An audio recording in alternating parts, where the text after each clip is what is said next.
Good morning, and welcome to the Committee on Education and Workforce Development. Pleasant good morning to my colleagues. Good morning to the central staff. Good morning to listening and viewing audience. We are set to begin. I wanted just to, before we begin, I'm going to take a recess as we, because of a few items as we get prepared for this hearing, but I also always encourage you as the listening and viewing audience to also be prepared.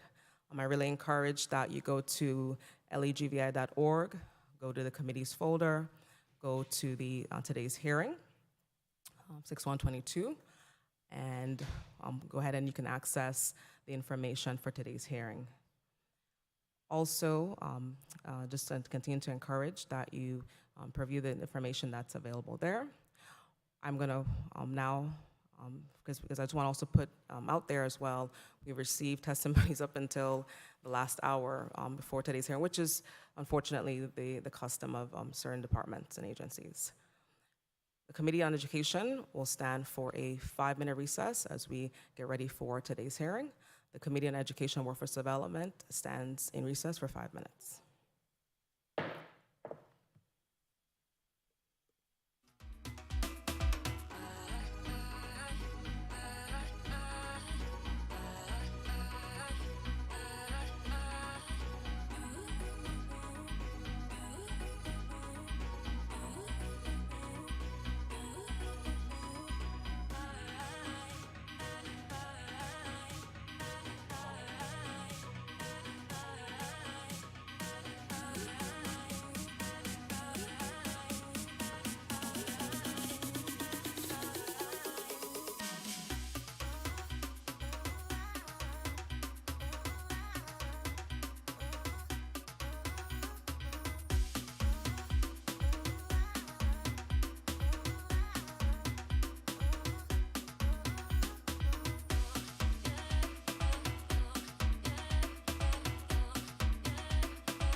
The Committee on Education and Workforce Development is now back out of recess. Madam Clerk, roll call, please. Senator Donna A. Fred Gregory. Senator Donna A. Fred Gregory, absent. Senator Kenneth L. Gittens. Senator Kenneth L. Gittens, absent. Senator Carla J. Joseph. Senator Carla J. Joseph, present. Senator Milton E. Potter. Senator Milton E. Potter, absent. Senator Janelle K. Sarro. Senator Janelle K. Sarro, absent. Senator Kurt A. Vla. Senator Kurt A. Vla, absent. Senator Genevieve R. Whitaker. Present. Senator Genevieve R. Whitaker, present. Madam Chair, we have 2 present, 5 absent. Please mark Senator Gittens as present. Madam Chair, we have 3 present, 4 absent. Thank you, Madam Chair, Madam Clerk. We will now, and I also want to acknowledge, we proceed also with the correspondence. Madam Clerk, do we have any correspondence to be read into the record regarding any? Yes, Madam Chair. Thank you. You may proceed.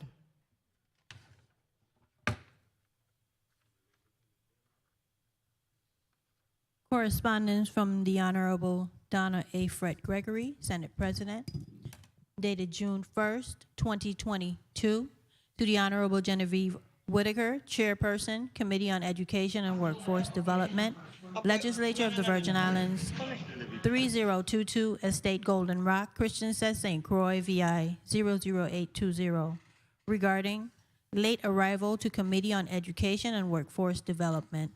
Dear Senator Whitaker, please accept this letter as a formal notice of my late arrival to today's Committee on Education and Workforce Development meeting, which is scheduled to begin at 10 a.m. in the Fritz E. Louette's conference room on St. Croix. Please have all circulated documents placed on my desk for immediate review upon my arrival. Thank you for your consideration in this matter. Kind regards, Donna A. Fred Gregory, Senate President. Madam Clerk, please mark Senators Potter and Senator Sarro as present. Yes, Good ma'am. morning to both of you. Thank you. Thank you. Morning. Thank you. Letter from the Honorable Kurt A. Vla, dated June 1st, 2022. The Honorable Genevieve R. Whitaker, Chairperson, Committee on Education and Workforce Development, 34th Legislature of the Virgin Islands, 3022 Estate Golden Rock, Christiansted, VI 00820.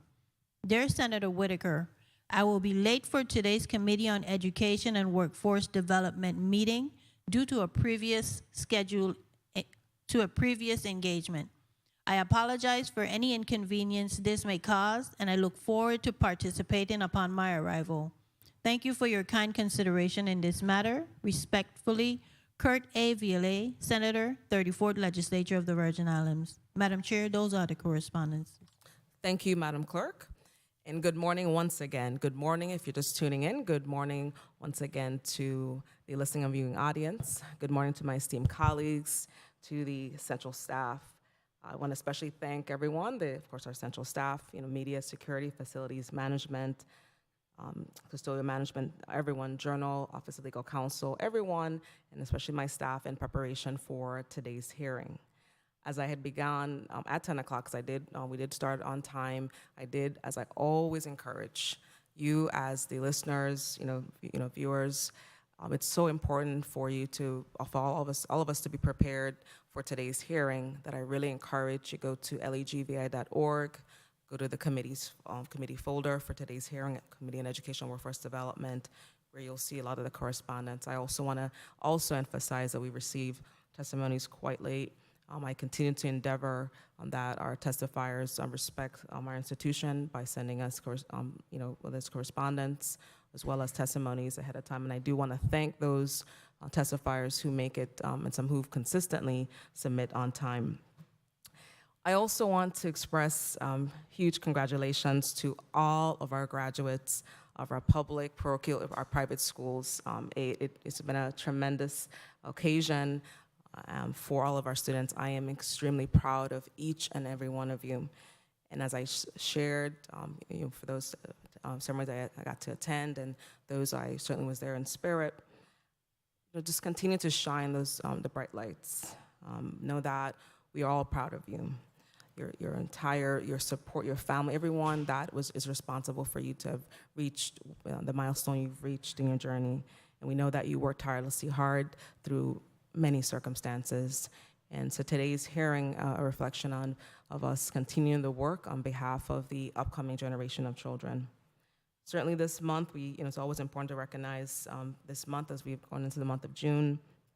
This month is Alzheimer's and Brain Awareness Month, Pride Month, National Safety Month, PSCD Awareness Month. And this first week, we do recognize a Community Health Improvement Week, and we know that we continue to deal with our own health crisis throughout the Virgin Islands, throughout the country and the world as we deal with the coronavirus pandemic. As we'll learn, of course, as the clerk reads the agenda into the record, our first block is covering a really important, our role as senators is on oversight, and it's really so important that these courses of study, a very simple base provision and provisions in our law, all of them can be found in Title 17, Chapter 5, and Section 41, and there's a series of subsections within that section.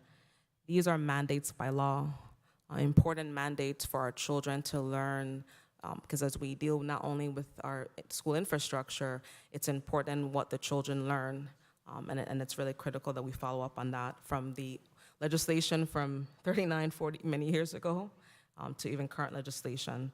It is so very important. I want to make note that that throughout my tenure as a chairwoman of this committee, I've made it my point to reach out to every stakeholder as it pertains to curriculum.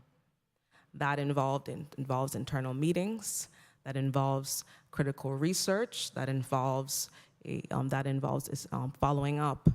And I always want to emphasize something so important, right?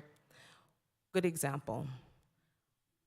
In 1983, we passed, which is a really important act, 4844, years ago was passed.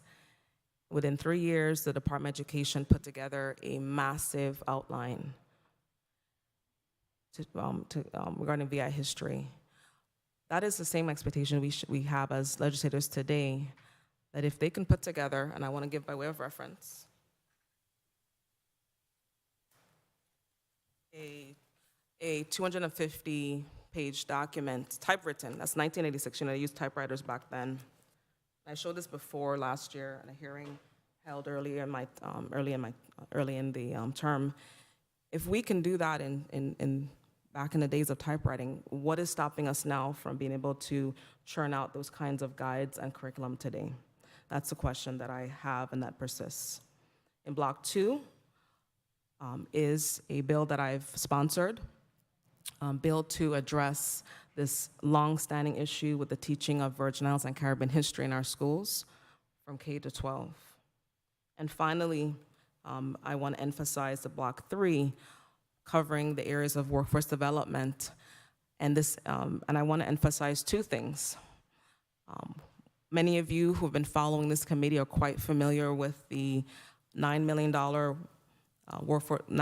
disaster recovery grant that the Virgin Islands Housing and Finance Authority provided to the Department of Labor for their Skills for Today program, and the company ICF LLC receiving those funds. That in addition to that, we have the Workforce Development Board, a multi-member board that the governor appoints members to in connection with the Department of Labor, responsible for our workforce development program that has received monies through many, many years. They have a massive plan, well over 100 pages, on workforce development. So the question does persist: if the Workforce Development Board is putting together a mammoth plan, how do we end up with so few apprenticeship programs? How do we end up with one provider getting all the money when we know for a fact that our schools are under-resourced? clearly by not just the infrastructure as well, but also in terms of the tools that our children need to succeed. And that sums it up. I want to really encourage, keep on encouraging that as members of the public, you stay attuned to what is taking place.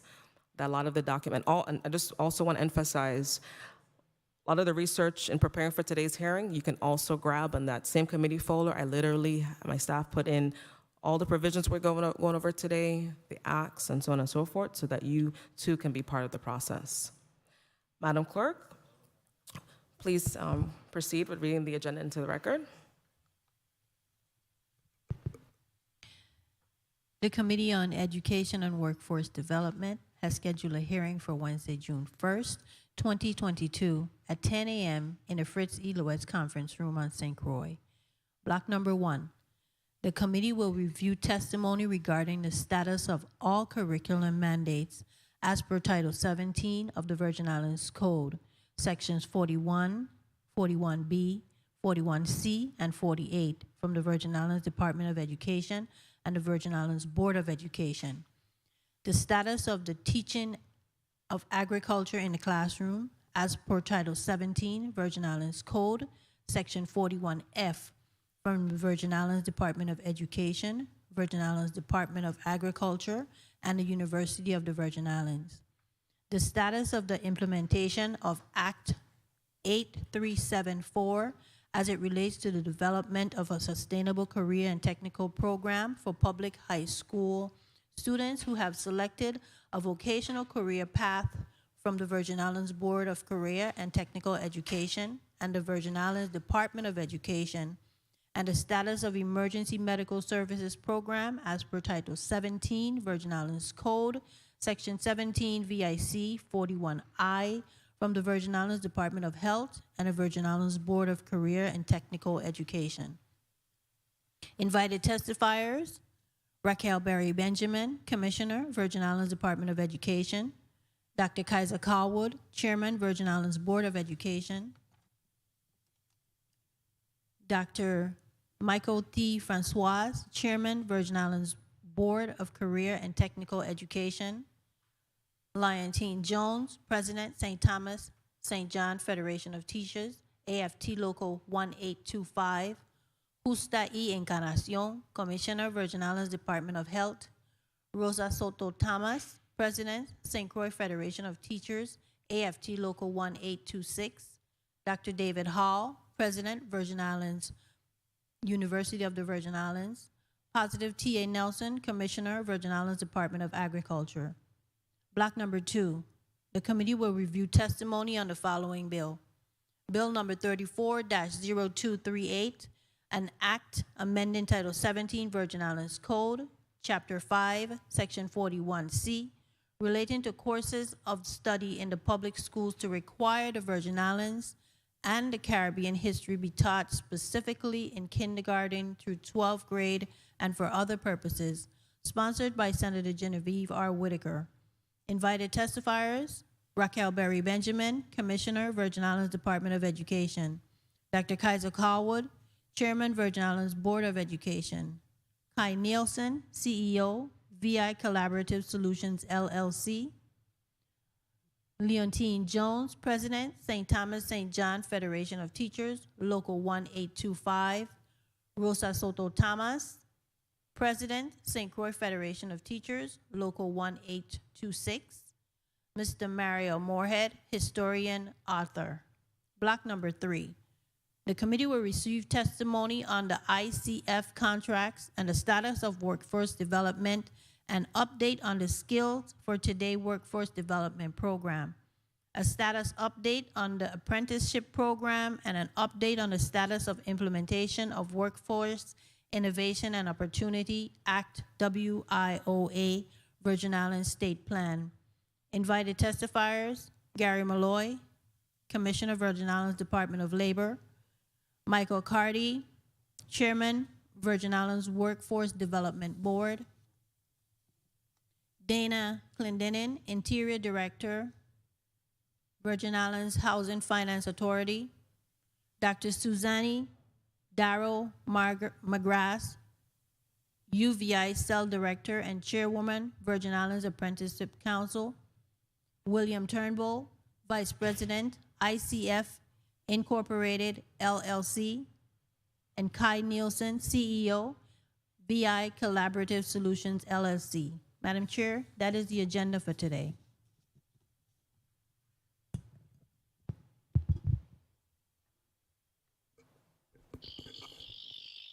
Thank you, Madam Clerk. Okay, we want to, I want to also emphasize as we get ready for today's hearing that for the testifiers, always put for the purpose of the reporters, make sure you proceed with putting your name and title on the record before you speak. Okay. The committee would just stand for a brief recess. Oh, and before we go for a brief recess, I want to, of course, certainly recognize our Vice President, non-committee members. We have present Senator Lola Francis. Good morning to you. And also, too, we have Senator Franklin Johnson. Thank you both gentlemen for joining today. We'll take a quick recess as we bring in our testifiers for today's hearing. The committee will stand just for a brief 1-minute recess.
The Committee on Education and Workforce Development is now back out of recess.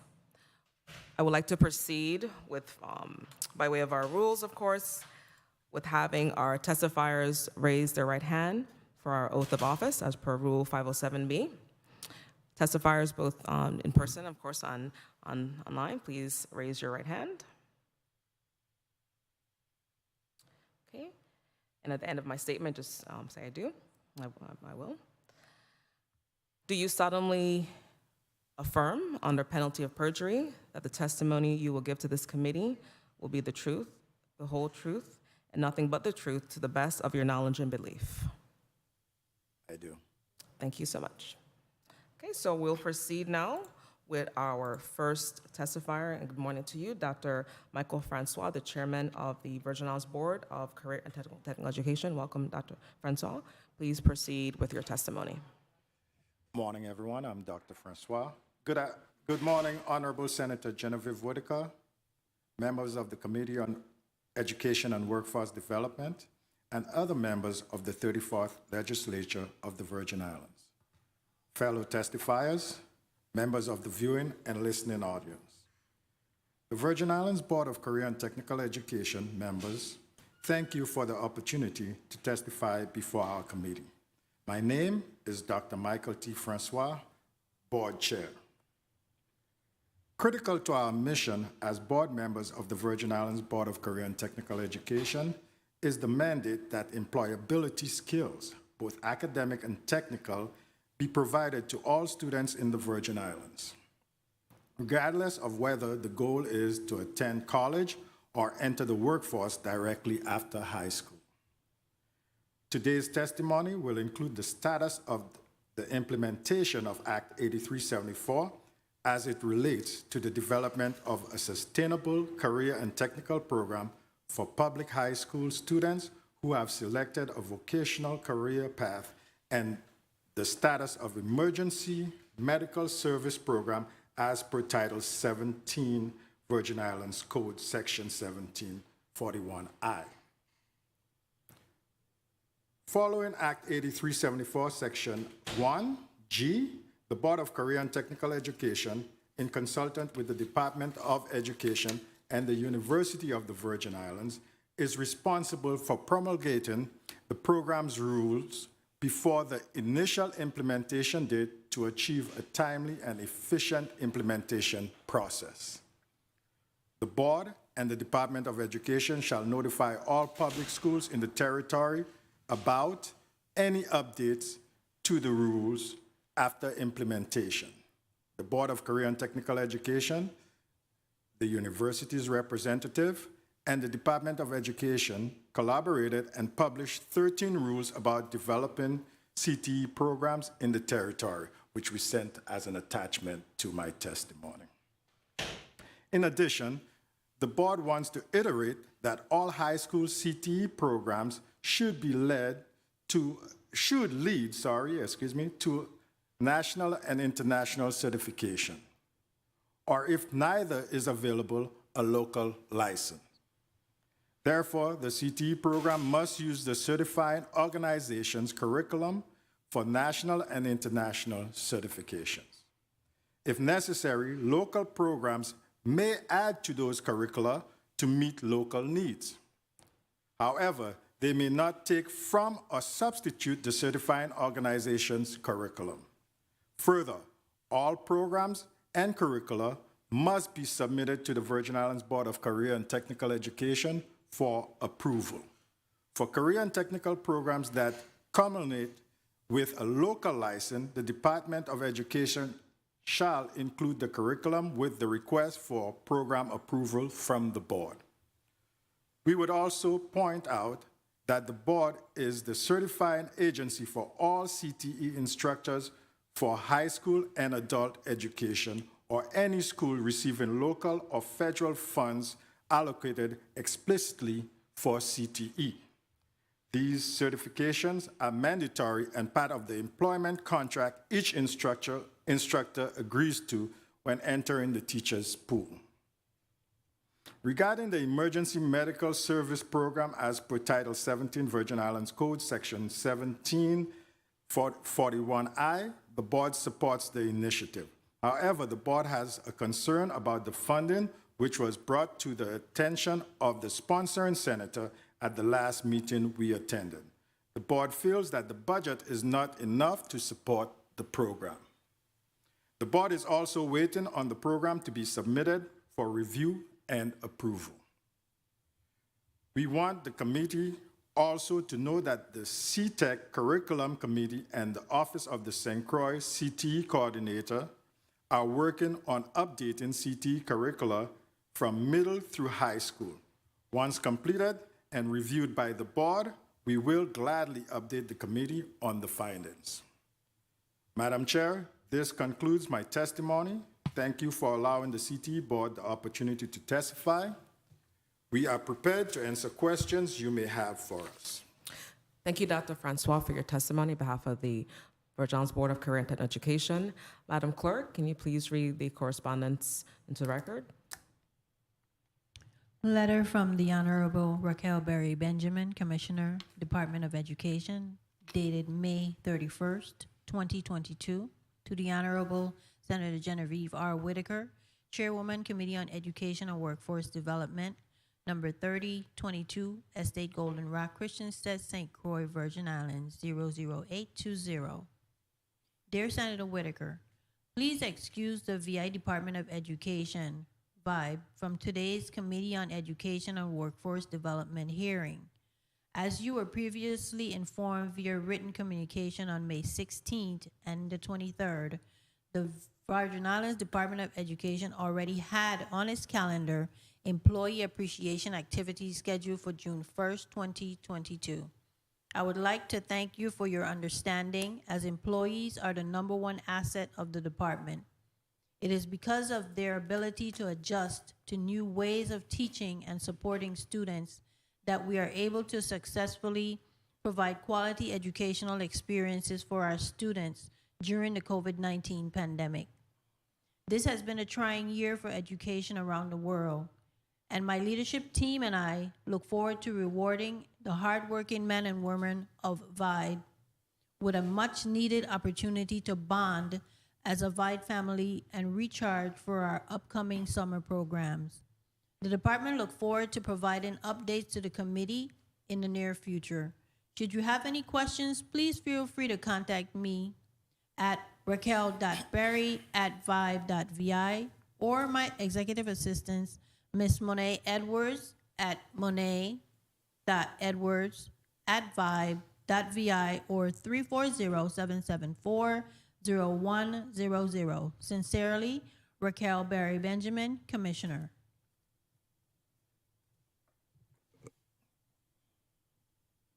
Letter from the Government of the Virgin Islands Board of Education, dated May 31st, 2022, to the Honorable Genevieve Whitaker, 34th Legislature of the Virgin Islands, Chairwoman, Committee on Education and Workforce Development, number 3022, Estate Golden Rock, Christiansted, VI, 00820.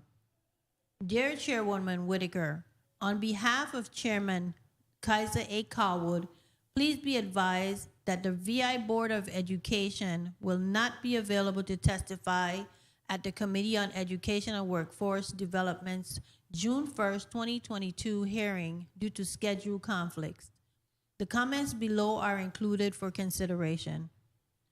The status of all curriculum mandates as per Title 17 of the Virgin Islands Code, Section 41, 41B, 41C, and 48. The Virgin Islands Board of Education does not develop curriculum. The Virgin Islands Board of Education reviews and approves the curriculum framework developed by the Virgin Islands Department of Education. At a special meeting late last year, the governing board discussed the most recent curriculum framework revisions provided by the VIDE. Overall, the framework offered components to support and guide schools, curriculum directors, and coordinators, the board, and other stakeholders in understanding the vision, mission, and educational design for formal and social educational experience to build personal and professional lives. The Virgin Islands Board of Education forwarded its recommendations from its meeting to the Virgin Islands Department of Education.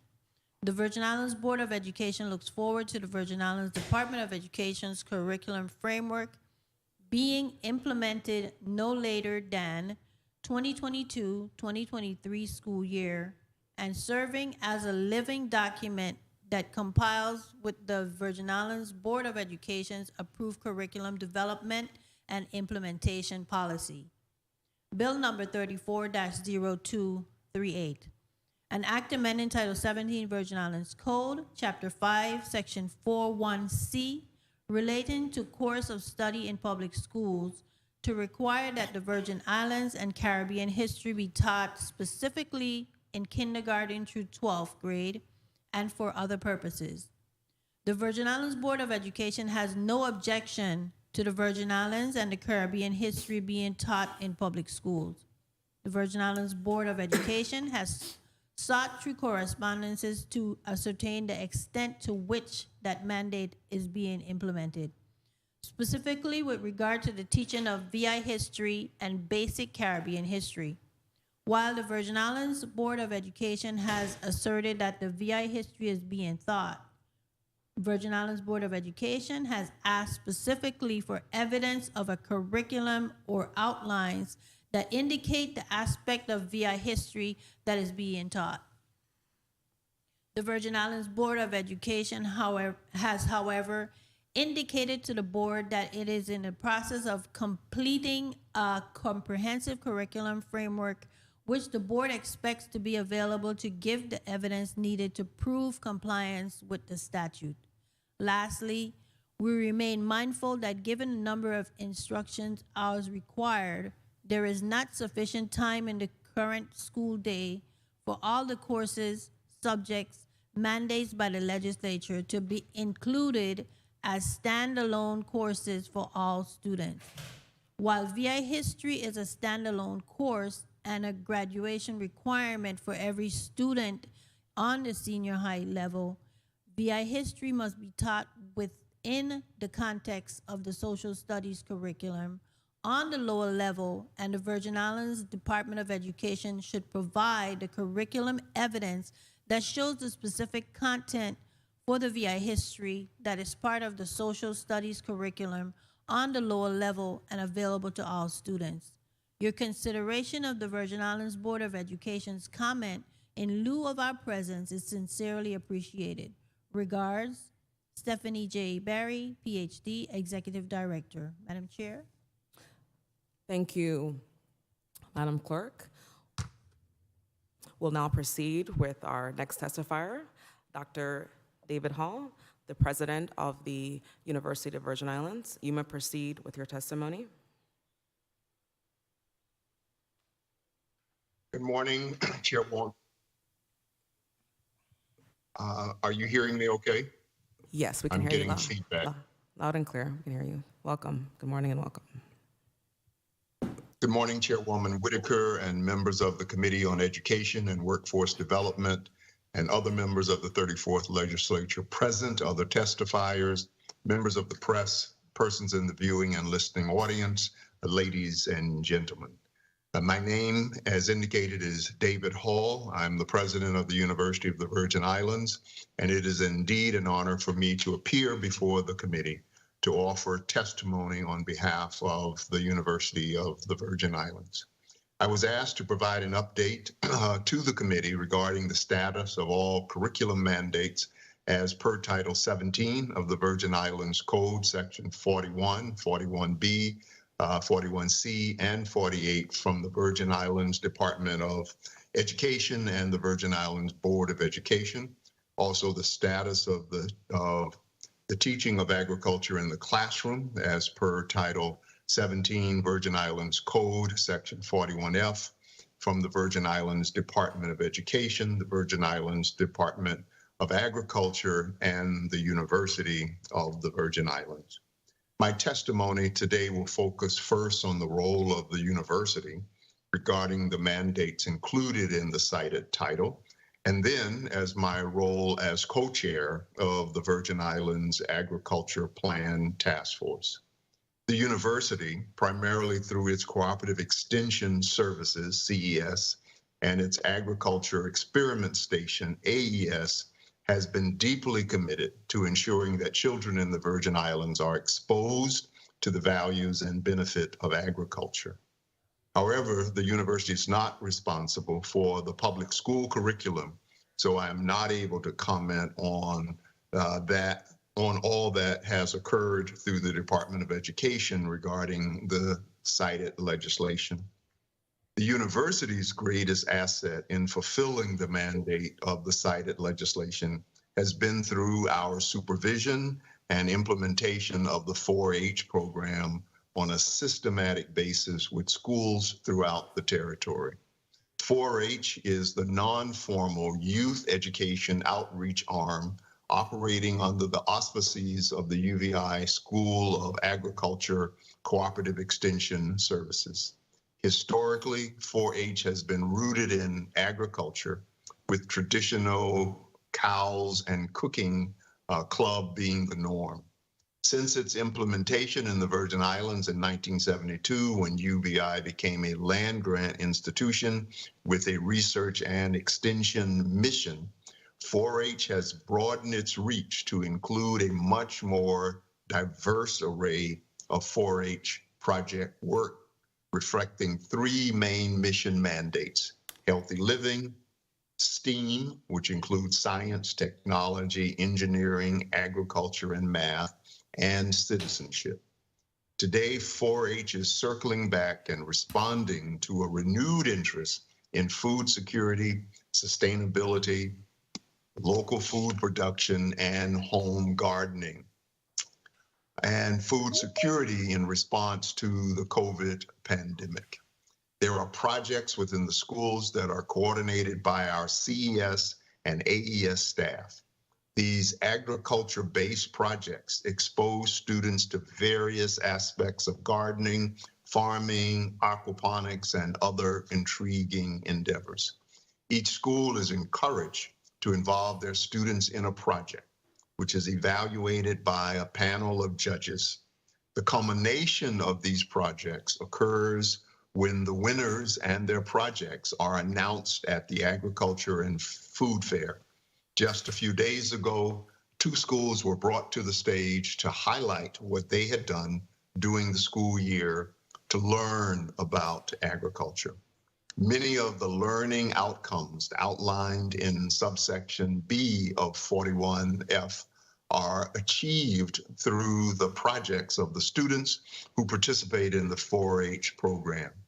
And I did not mention in my submitted testimony, but in addition to the projects, there are after-school and summer 4-H programs that include students as well. Despite the enormous contribution of 4-H, we believe that more can be done, and it must be done on a more systematic basis. This last point is a natural transition to the other hat I am wearing today, which is as co-chair of the Agriculture Plan Task Force. The Agriculture Plan, which was mandated by Act 8404 and was unveiled to the public and is now available online, contains a recommendation for a comprehensive and systematic approach to agriculture education from pre-kindergarten to college. Included in the appendix of the report is the proposed curriculum at each level of the academic journey of our students. The Agriculture Plan Task Force, through its legislative framework subcommittee and as a full body, did discuss and review 41F. We concluded through input from our education subcommittee that a more comprehensive approach was needed. And though the existing law provides an very impressive list of worthy educational learning objectives and activities, they do not constitute a full curriculum that is based on acceptable standards in the field of agriculture. Therefore, the Agriculture Plan Task Force recommends that the curriculum mentioned in the report be adopted and implemented by the Department of Education and funded by the local government. The task force shared its approach and curricula with the Department of Education and also with the Curriculum Open Education Resources Committee, or CORE, the body in charge of curriculum standards and instructions. If the agriculture plan is adopted and funded by this body, it will create a more comprehensive and long-lasting impact on agriculture education in the territory. I am very pleased that this Committee on Education and Workforce Development has convened this hearing to spotlight the importance of agriculture education. If the ambitious goals contained in the plan and the desire that all of us have to buy and consume more locally produced foods, then agriculture productivity must increase in a dramatic way. And if this is to occur, then we must focus today on producing the future leaders of this industry, and we must ensure that they are exposed to the benefits and value of agriculture as a profession at an early age. That exposure must be transformed into rigorous and exciting educational curricula and activities that prepare our students to transform how we think and see agriculture in the Virgin Islands. I look forward to the plan being officially presented to the Economic Development and Agriculture Committee in the near future. We are on the right path, and I thank you for bringing more attention to the importance of agriculture education. I look forward to answering your questions, and as always, I want to thank you for your consistent support of the University of the Virgin Islands. Thank you. Thank you, Dr. Hall, for your testimony. We will now proceed with LaToya Jones, the president of the St. Thomas St. John Federation of Teachers, AFT Local 1825. President Jones, you may proceed with your testimony. And good morning to you. Welcome. Good morning. All right. Greetings, Madam Chair. Greetings to the Committee on Education and Workforce Development and to all the distinguished guests. My name is Leontine Jones, and I am the president of the St. Thomas St. John Federation of Teachers, Local 1825. It is an honor to be here with you today. I was asked to provide testimony regarding the status of all curriculum mandates as per Title 17 of the VI Code, sections 41, 41B, 41C, and 48 from the Virgin Islands Department of Education and the VI Board of Education.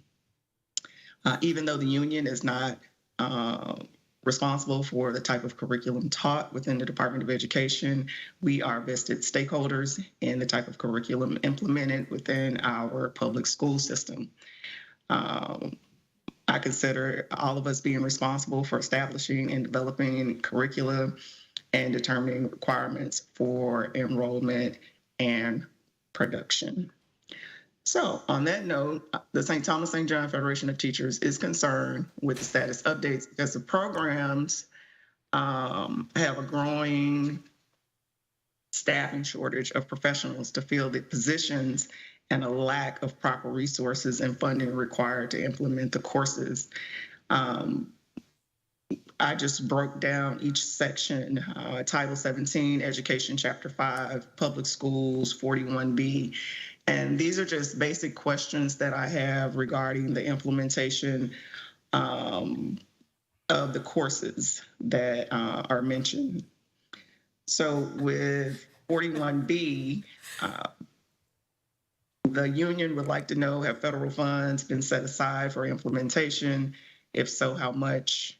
Is there grant money, contributions? What does it look like? And these are things that were stated in the actual bill that would be done in order for character education to be taught. All right. And then for 41C, that's worker preparation educational program.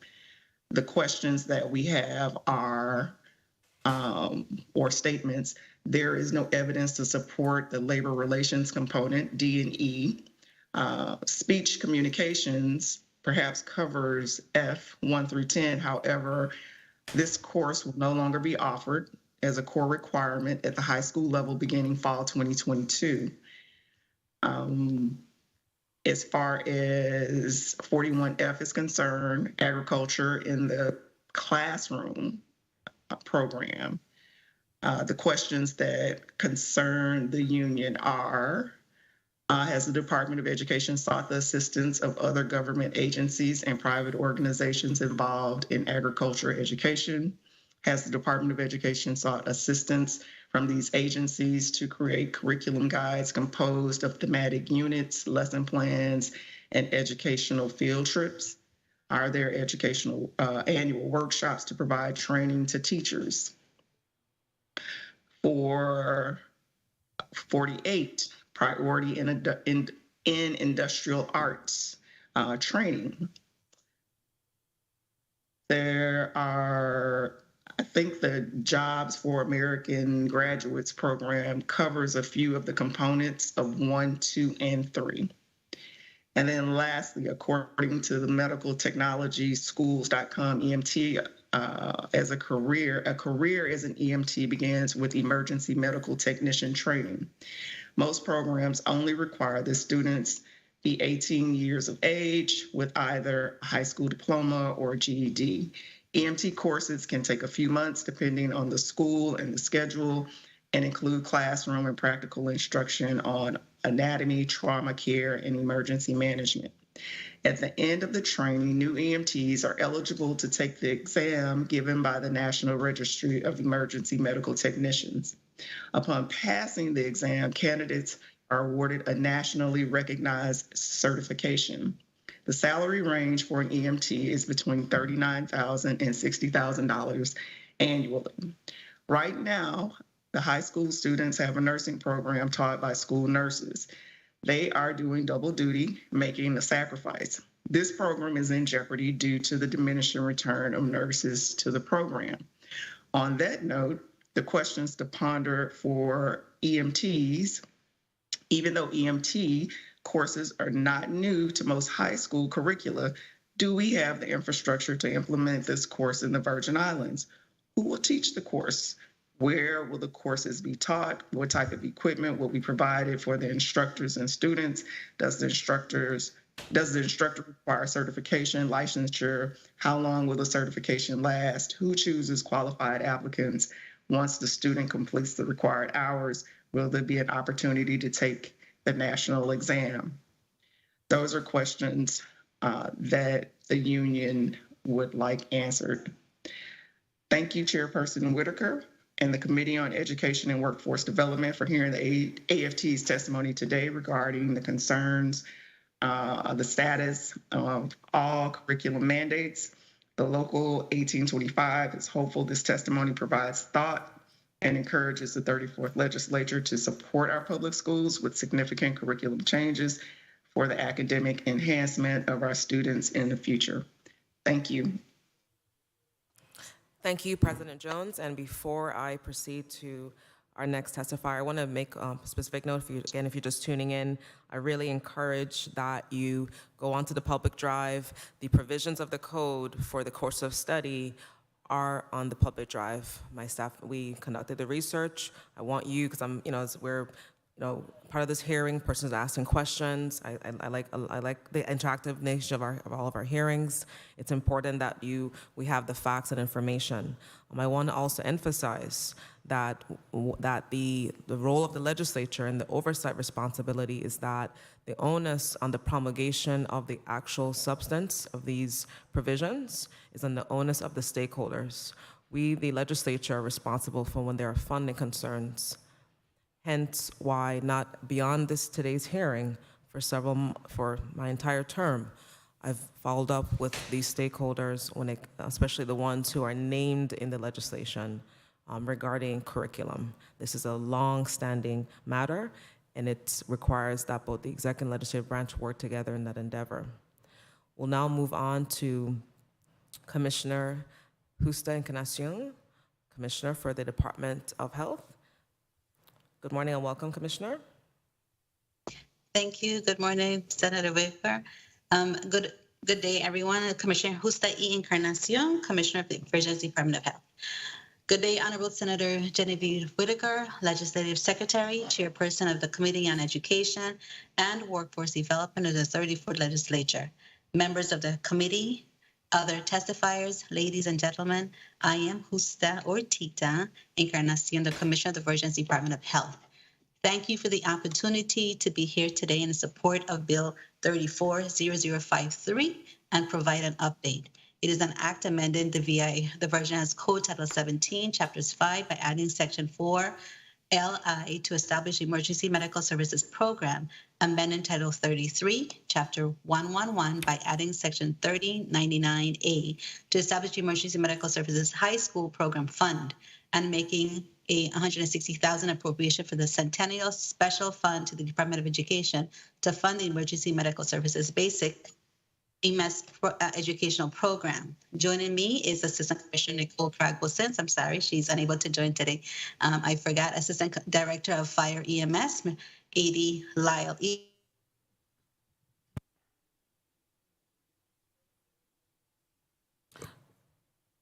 Commissioner, you are frozen. Let's give it a moment. If not, we'll. Okay, the Committee on Education. Okay, you're back now. Commissioner Encarnacion, we lost you for a moment, with technology. Okay, I don't know exactly where I stopped, but I'll just start here. We join in collaboration to present our support for the Emergency Medical Services Education Program. The Virgin Department of Health is in support of the bill and sees the emergent nature in implementing the program. We support the Department of Education in their process for implementing a new program in the school system.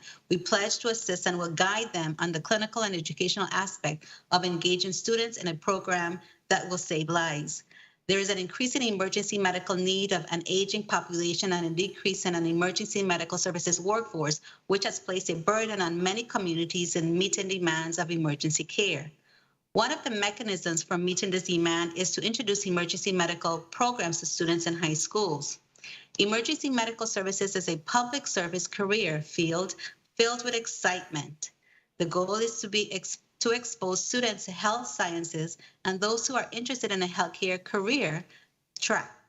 Additionally, this program, which has been adopted in some school districts in the United States, will create a pipeline that would act as a feeder system for entry-level basic ENT positions for the VI Fire EMS. The Department of Health Division of EMS Regulatory and other private healthcare providers. In that respect, the proposed EMS high school course could be completed either in the student's junior or senior year with the courses designated as EMS 1 and EMS 2 taken consecutively with no gap semester. Completion of the two courses in a single academic year will earn the student half a credit for each semester for a total of 1 credit for the entire school year. This course must include CPR training, certification, introduction to anatomy and physiology, emergency psychology, emergency medical response, bloodborne and airborne pathogens, emergency organizational communication, and basic life support or BLS components. All EMT courses must be taught by a certified EMS instructor with National Registry credentials. It would also have a portfolio completion component that will be part of the coursework and exit process. All students enrolled in a program will have an opportunity to take the National Registry exam to become certified as basic EMTs. Presently, since the Department of Health Emergency Service Involvement in Bill 340053, the regulatory section of EMS updated the following information. The proposed EMR curriculum was reviewed by our training coordinator and sent to the VA Department of Education. It will further be vetted by VI Department of Education from a territorial perspective to ensure consideration is given to both jurisdictions and how best to implement. Due to the over 2-year fury of balancing health and educational challenges, the agencies were not able to convene a meeting and develop a strategic approach to the much needed program. The department's regulatory division of EMS has identified 2 instructors that meet the credentials. And if there are any other instructors that are identified by the Department of Education, there will also be reviewed by Department of Health EMS Regulatory Division to certify that they meet the educational credentials. We will audit to make sure the right equipment and supplies have been purchased to be utilized during the course. The students who are between the ages of 16 and 18 will register through EMS Director of Regulatory, who will facilitate registration on the National Registry through the portal to take the required examination. In addition to the examination, skill testing will also be done. All students who do not meet the age requirements will receive an Emergency Medical Responder or EMR state certificate. The certificate will be good for 2 years, and if during that time they turn 18, they can apply to the National Registry. In conclusion, we are committed to increasing emergency medical services workforce and introducing these services in high school. That is a step in the right direction. We look forward to feedback and continued collaboration from the Department of Education and other individuals so that we can further facilitate the progress of this bill. We want to thank the Virgin Islands Department of Health and EMS team for their hard work and determination for us to succeed. Senator Whitaker, the Department of Health will continue to strive towards our vision to reduce health risks, increase access to quality health care, and enforce health standards. Thank you for the opportunity to present our status on the Emergency Medical Services Program, and we welcome your questions. Thank you, Senator. Thank you, Commissioner Encarnacion, for your testimony. I just want to make a really important note, especially as this hearing is being transcribed, and for awareness, Bill number 34-0053 was signed into law by the governor on November 23rd, 2021, so we're not speaking of it in bill form right now. It is Act number 8506, and that's why, of course, in your invitation, as well as on today's agenda, I made very clear the provisions as well as the act numbers when I made reference to the acts and the provisions. But thank you very much for your testimony, Commissioner. We will now, I want to also recognize the presence of a committee member, Senator Kurt Viale. Good morning to you, Senator, and welcome.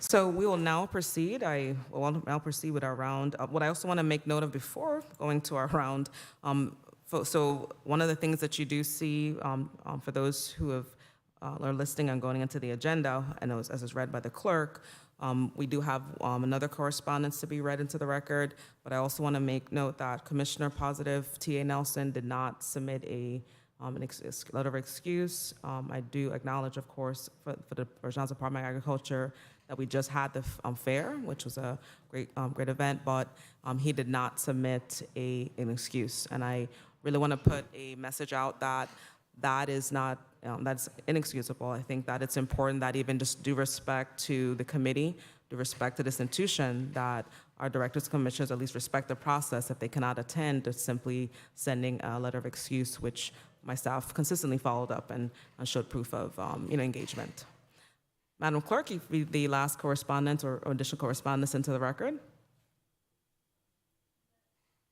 Letter from the Honorable Rosa Soto Thomas, President, AFT Local 1826, dated May 31st, 2022.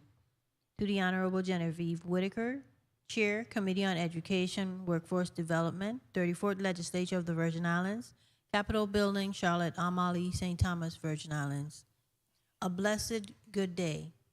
Thank you for your invitation to give testimony regarding Bill number 34-0238, an act amending Title 17, Virgin Islands Code, Chapter 5, Section 41C, relating to courses of study in public schools to require the Virgin Islands and Caribbean history be taught, specifically in kindergarten through 12th grade and for other purposes. It is unfortunate, however, due to a medical emergency, that I will not be able to attend this hearing. I look forward to meeting with this body to discuss that fall within your purview at a later date. Please accept my sincere apology. Sincerely, Rosa Soto Thomas, President, AFT Local 1826. Madam Chair. Thank you, Madam Clerk. Okay. We're going to now proceed with our first round of questions. I would like to first recognize Senator Novell Francis, and the time is going to be five minutes, first round. Senator Francis, you can proceed with your questions.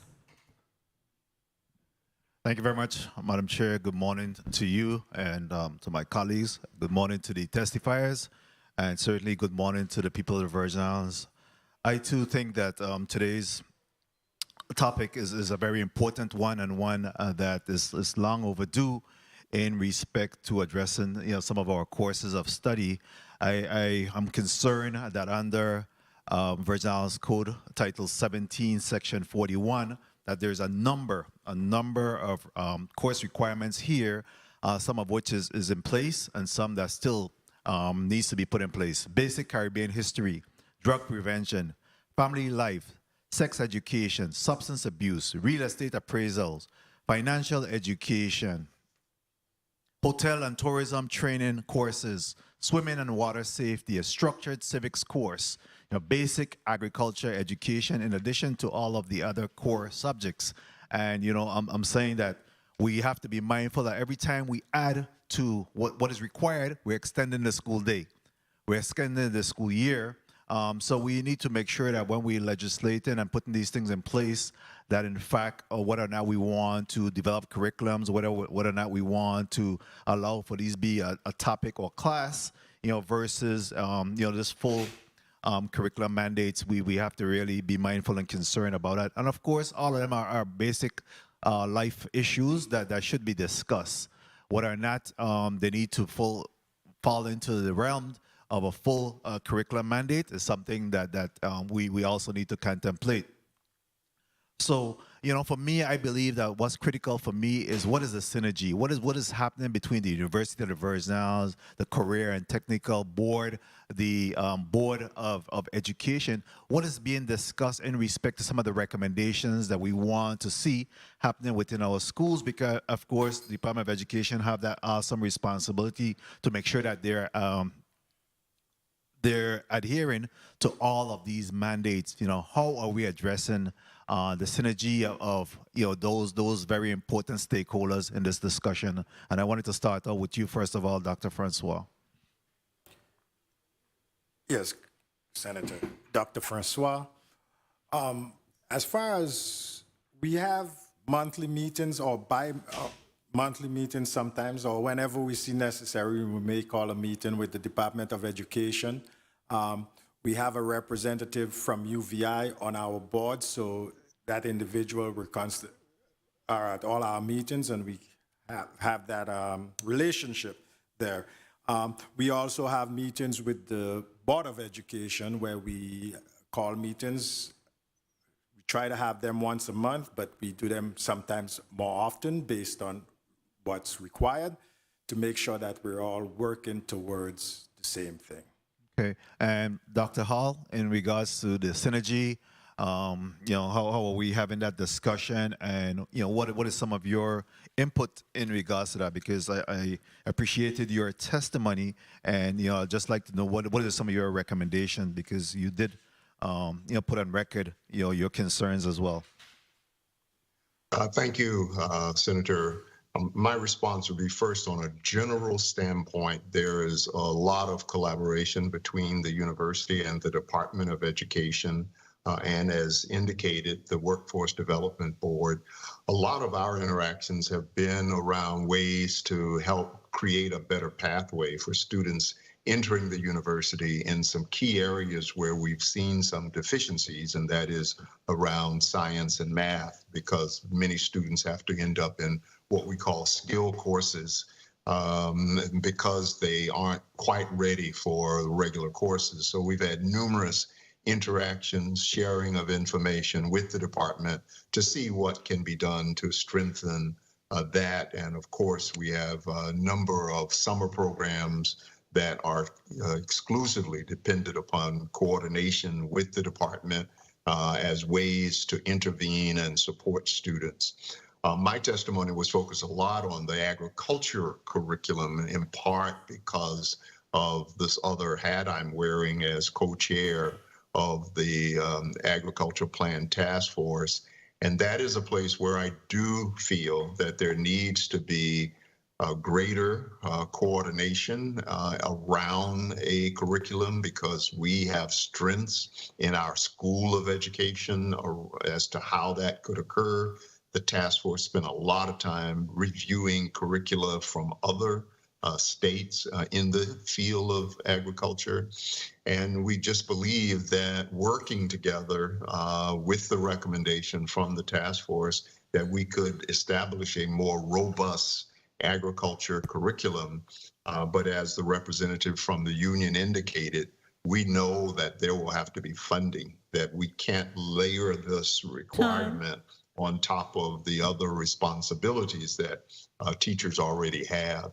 So a lot of coordination, but yet there is need for improvement in certain key areas, and agriculture is certainly one of those. Okay, very well, thank you. My time has been called, but in your testimony, you also talk about a more systematic basis, and at some point, maybe in the next round or at some point later on, I'd like to hear what is some of your recommendation in regards to that systematic basis that you spoke towards. Well, what is concerning for me, and you know that I support the bridge program, summer bridge program, a lot for UVI. What is concerning to me, Madam Chair, as I wrap up here, is that we don't want to continue to water down the curriculum to the point where we're not ensuring that our students are getting the best possible education. That again, that's forcing them to then have to undertake remedial courses in preparation for attending colleges. We have to really do a better job in making sure that we're addressing and closing that loop in that area. Thank you, Madam Chair, for the time. Again, my time has been called, and I think this is a very important subject matter that we really need to make sure that we're getting a good handle on this matter. Thank you. Thank you, Senator Francis, and we will have another round. Senator Joseph, you may proceed with your questions. A pleasant good morning, Madam Chair. Pleasant good morning to our testifiers, senators here present and also joining us virtually, as well as the people of the Virgin Islands. I want to also, Madam Chair, to really commend you relative to the agenda items. They are very much relevant to our time, especially knowing that we've just graduated some persons from CTEC and we had high school graduation and the like. And so how are we preparing our young people to enter into the workforce? Because that's what education is supposed to do. We are supposed to prepare young persons, older persons to be contributing citizens of our community and really focus in on those demand-driven career pathways. Agriculture has become one of the demand-driven pathways for careers as we move forward towards agricultural sovereignty and security so that we're growing our own food here in the Virgin Islands, as well as the EMS has also become another career pathway because we have a need. So the conversations regarding curriculum should include the Department of Labor as well. And I know that is happening. I believe that is already occurring because some of the same persons who are here today is also a part of the Workforce Development Board, Workforce Board. I believe some of them are. And so I know they have representative from the University of the Virgin Islands on that board. So I want to begin my line of questioning with Dr. Hall. Dr. Hall, I read your testimony and I wanted to ask you how many students you have currently enrolled in the 4-H program and which island district does it function in? Because you mentioned that in your testimony is you said throughout the territory. But how many students do you have? Do you have any numbers? Because this is a gateway towards young people becoming interested in the agriculture fields, keeping their interest, and then them transitioning into post-secondary once they have completed secondary school here in the Virgin Islands. Thank you, Senator, for that question. I don't have the exact number. I can try to get that from our School of Agriculture on exactly how many students are participating, especially in the summer programs and after-school programs. The core program, though, is open to all students at all schools. That is our approach, and that is to get each school to develop an agriculture product or project so that their students can participate and be judged. I don't have the numbers of how many schools respond each year and how many of the students in those schools actually develop a project, but I can certainly reach out to the dean of our School of Agriculture and try to get those numbers and share them with you later through the chair of this committee. That would be helpful because similar to when we are cultivating, they are the seedlings to this project and to these programs. That's where you're going to get your future entrepreneurs in agriculture, your future agriculture scientists. So it's a good thing for us to know those numbers because you have already started the pre-agriculture aspect of learning with the 4-H program, which has been around for a while. Now, I'd like to switch quickly to Commissioner Encarnacion. How are you doing today, Commissioner Encarnacion? I'm well, Senator, and pray that you are too. I am very thankful today all the time. Now, I wanted to ask you a critical question. You mentioned that the EMT courses must be, in your testimony, the EMT courses must be taught by a certified EMS instructor. How many certified EMS instructors do you have?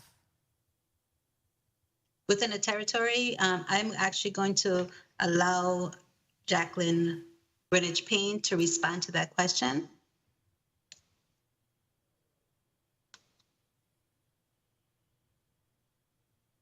Good morning. With platform being established in the Virgin Islands, we have 6 certified in St. Croix. There is 4 in St. Thomas. That's actually certified in EMS Education 1 and EMS Education 2. Okay, so you have sufficient numbers to actually implement this curriculum. Have you, I noted, Madam Chair, may I just conclude? You conclude. Thank you kindly. Now, I just wanted to ask, and this is very quickly, we aren't ready yet to implement the EMR curriculum in the public school as delineated in the Act. In Act That is actually 8374. Where are we with implementing it fully in the schools based on Act 8374?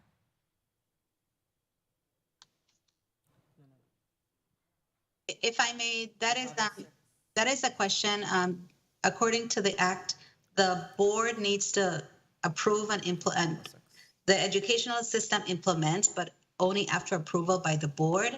It hasn't gotten to that step yet. So the role the Department of Health plays is clinical guidance and oversight of the EMS structure and ensuring that we have adequate equipment and supplies that is up to standard.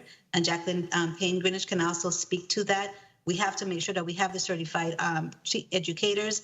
We indicated in our testimony that we have 2 individuals who are certified, who are qualified and willing to begin teaching once the program is approved and implemented. That is, but I would lean to education to answer your other questions. Madam Chair, on your time, could we have Dr. Francois to weigh in from the CTEC board? Yes, and just a correction for the record, and just a reminder to the testifiers and those who we have those who are listed. Good morning to you, Mrs. Jacqueline Greenwich Payne. Just recognizing for the purpose of the transcriber for the stenographer. On my time, and also just for reference, we're talking about Act 8506. If you're just tuning in, you can pull the act right up on today's hearing drive. Dr. Francois? Yes, Dr. Francois.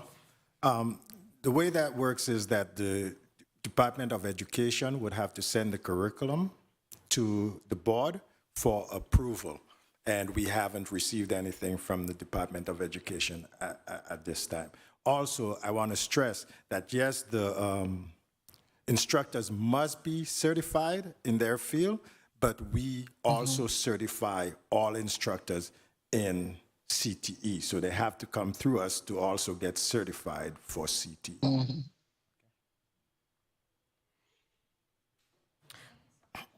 Thank you, Senator Joseph. Next up, and welcome again to a non-committee member, Senator Franklin Johnson. You may proceed with your question. Thank you very much, Madam Chair. Good morning. Good morning to all my colleagues. Good morning to the view and listen audience. Good morning to all the testifiers. I want to start out by saying to Dr. Hall, thank you very much. I haven't seen a time that you're invited to come here and testify that you haven't shown up. So I must say thank you for always answering the bell. It's so important that we can hear from all the stakeholders in this. And as I listen to your testimony, it takes me back to when I was going to school and the 4-H program, and all of these programs was in the school. Every school had a little farm and the 4-H program with either the rabbits or the chicken. And what was so important to me with those type of programs, it was teaching our children the seriousness of life. What the importance, if you don't take care of this rabbit, if you don't take care of this plant, it's going to die. And today we can see that result, that lives have no value to our children because they're just killing without a cause. So I must say, I appreciate what you said there, and when it comes to the 4-H and these different programs, but in my days, I had that in school, so it's like we're trying to start back up the bus that we already had going down the road.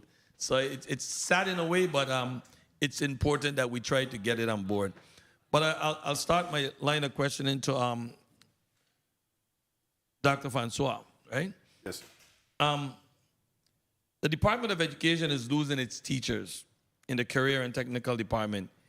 This is mainly due to retirement, or have the board and the DOE collaborate to coming up with succession plan on how the program will remain gained with new teachers? Well, Senator, we've been investigating that. We've been working with trying to work with both the union and the Department of Education. One of the issues we have as far as hiring new teachers or new instructors, I don't even call CT personnel teachers, I call them instructors. With new instructors is salary. Salary is an issue. I've spoken to the union to see what could be done. Of course, the union has a set salary for their academic teachers, and they feel that our instructors need to fall under that. I've pleaded with them to have maybe 2 pay scales, one for CT instructors and one for academic teachers. The response I got was, that's a no-go. I've spoken to the Department of Education, similar thing. Right now, what we're working towards is trying to see if we could hire instructors on a part-time basis and maybe hiring them under the board instead of the Department of Education, because when they're hired under the Department of Education, what that means, they have to fall under the AFT contract. But if we hire them under the board, then we could bypass that contract. Because the issue is when you're talking to a plumber and you're telling them come teach for 42, 41, 42, whatever the salary is a year, and this guy is making that in 2-3 weeks, you're not going to get that individual to come do that for us. So, and that's with all the trades. So that's where we're at, Senator. I hope I answered your question. You sure did, and I 100% agree with what you're saying. It's going to be very difficult to have a plumber, electrician, a skilled person that have a business come for a lesser salary. What about on-the-job training? Is it possible for you to inject these particular person with an on-the-job program where the students could go and do a part-time, let's say 4 hours on-the-job working, learning, hands-on? We've been also looking at that, and we've been we've been just having that discussion with the Department of Labor. I'm a member of the apprentice committee, and we've been looking at ways of getting students to go on the job training as an apprentice. Okay.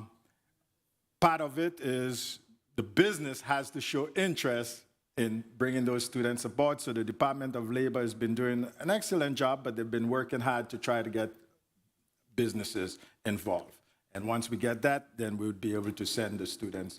Do you know if there was any business interested in getting on board with that particular type of, because I think that part of that program means so much, that hands-on where these students could go and see it. You could go out in all the books you want, but when you don't get that hands-on when it comes to that trade and that skill, it sets you back far behind those who are going to a outright vocational school. And I have some other ideas, but it's just, I'm just one member on the board, and the board, every individual has a vote, and then we also have to take into consideration the Department of Education and so forth. But just to give an example, when I was in the States, a lot of these vocational schools, if they had a mechanic program, they allowed the community to bring in vehicles maybe on a Friday or on a Saturday for oil change. You would have to sign something saying that you understand it's students working on your vehicle or students doing the work. But then, the students got hands-on that way. And that's another thing the board is actually looking at and seeing how we could encourage or implement something like that for all the trades. So as we speak, that is not allowed. Based on what I understand, they're not doing it. I don't know if it's allowed. They're not doing it, and I've been told that it's not allowed, but I have to do my own investigation and verify that it's not allowed. Has anyone in the board or DRE reached out to other states who are proposing in the CTEC programs or the Job Corps programs to see what they're doing to get it to work? We constantly are reaching out. We have our executive director, Mr. Anton Deuce, that reaches out to these other stakeholders in the States.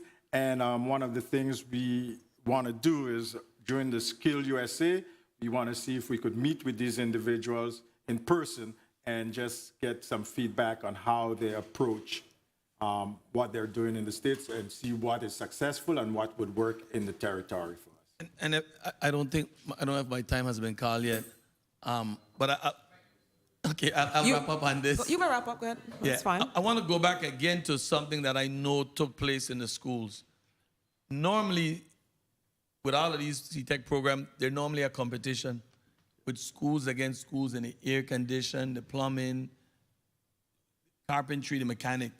These things doesn't take place anymore. And is there a reason?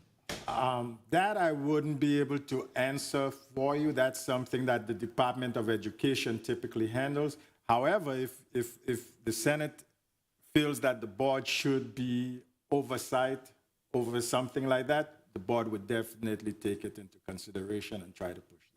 Because we've been trying to do things for the upcoming CTE week next year, do similar things, but more like conferences and where the students could display their work. Thank you very much. I really appreciate your answers, and when I sit and I listen and I see the things that I know used to work, I don't know how we have gone so far from them. It worked. And when you have these type of competition with Central High against Complex, against St. Thomas, all of those schools will come over and compete in the trade to see who could complete repairing the air condition, that diagnosing the problem, diagnosing a vehicle, finding the problem.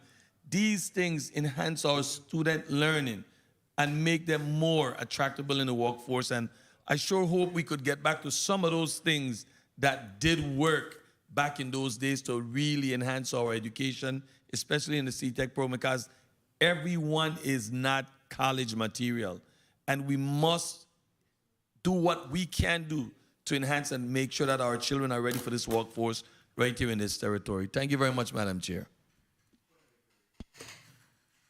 Thank you. Senator Francis, point of inquiry. Thank you, Madam Chair. Quickly, I just wanted to ask Dr. Francois whether or not there have been any collaboration. We know that my brother's workshop has been a very good youth program, albeit, we were talking about youth with delinquency, but they have been able to produce some skill sets. Is there any collaboration, any recognition that the CTE board have reached out to either certify their program or at least be able to channel, some of that work that's being done at that level, within your purview? Actually, the executive director is on our board, and she's our treasurer. And we have had those type of discussions, but again, we're careful. We're very careful with how we do things because of the Department of Education. We don't want to take anything away from them. So we want to make sure that we give them an opportunity to do certain things, and then we step in and do. And on top of that, the board doesn't have the budget to do a lot of those things. Thank you, and we'll now proceed with the next senator. It was a bit of a tie, so Senator Potter, you may proceed with your 5 minutes. I also want, before we go to Senator Potter, recognize the presence, and there's a little bit of a glare on this side, Senate President Donna Fred Gregory. Good morning. Good morning to you. Oh my goodness, I'm Senator Gittens. Yes, you're up next. And good morning to you, Senate President Fred Gregory. There you are, Senator Gittens, and then Senator Potter. Senator Gittens, you may proceed with your round of questions. Thank you, Madam Chair, and good morning to all. Good morning, Doc. How are you? Very good, sir. Dr. Hall, everyone online, Commissioner Canosiong, everybody. Let me first say again, congratulations to all our graduates and promotees for 2022. We know the time have been a real struggle, but nevertheless, you did it, and you did it through the grace of God and the push of your parents, faculty, and staff at our learning institutions. I know today we're actually here to speak on the status of curriculum mandate, the teaching of agriculture in the classroom, the implementation of career and technical programs, and the EMS program, all of which are equally important. But you know, at the close of school, I really wanted to have a discussion today with the Department of Education officials. So I'm going to just put it on record so as they review this hearing that they know to please come with some answers with regards to, in addition to the curriculum mandates, to come with some answers and plans that's in place to retrofit our cafeterias at the various schools. I had an opportunity to visit at least 4 schools, the Claudio Elementary School, the Eulalia Rivera Elementary School, the Ricardo Richards Elementary School, and the Pearl B. Larson School. And to my surprise, at all those schools, I saw all the kitchen equipment still stocked up as if they just came off the boat from Gallows Bay and sitting in the, what they call the cafetorium. So I'm hopeful that there's a plan in place to put these equipment in place so that our kitchen staff can actually utilize these equipment. Some of these equipment you could see on the stickers that they've been there, they've been shipped here from 2019. We are in 2022. So I'm asking and pleading with those in authority to ensure that we have a plan in place to make sure that these equipment are fully in place and ready to be utilized for the upcoming school year. Now, I heard my good colleague from Frederick said also speak about the competition with the vocational students and whatnot, and I truly remember that in high school. I just asked the former police commissioner, the former school principal, and my good colleague from Frederick said, I said, wasn't that program called VICA? And they reminded me, yes, there was a patch and everything that we were all proud of. You had even we're talking about agriculture as well, the implementation of agriculture in the classroom. We had the FFA program, Future Farmers of America, which seemed to have really gone down. We also had, which I think is still, maybe the only one still in place, FBLA, the Future Business Leaders of America. But we need to bring back these programs. The VICA program is very crucial. As stated before, some of our students may not make it to college, but of course they can learn a trade. What I wanted to ask you, Doc, is do you have any statistics on the number of students that have graduated from the program that are actually utilizing their skills learned at any of the vocational schools? Not at this time, Dr. Francois, not at this time, Senator. And that's one of the things when we put out the rules, that's one of the things we want to keep track of, that and how many students are actually being certified or getting licensed from the programs. Right now, there's no way of tracking that, or from my knowledge, because I keep asking, the board keeps asking for that, there's no way of telling us or giving us that answer. So we're in 2022 and there's no way for us to track. Hopefully we can put our minds together and make sure that we come up with that ability to be able to track these students. Yeah, the board is actually looking at maybe even purchasing our own database and hopefully try to see if we could get the instructors at the programs to put in the data for us. That'll be excellent. Madam Chair, I think I heard the bell ringing, but can I just wrap up? Sure, you may. Thank you.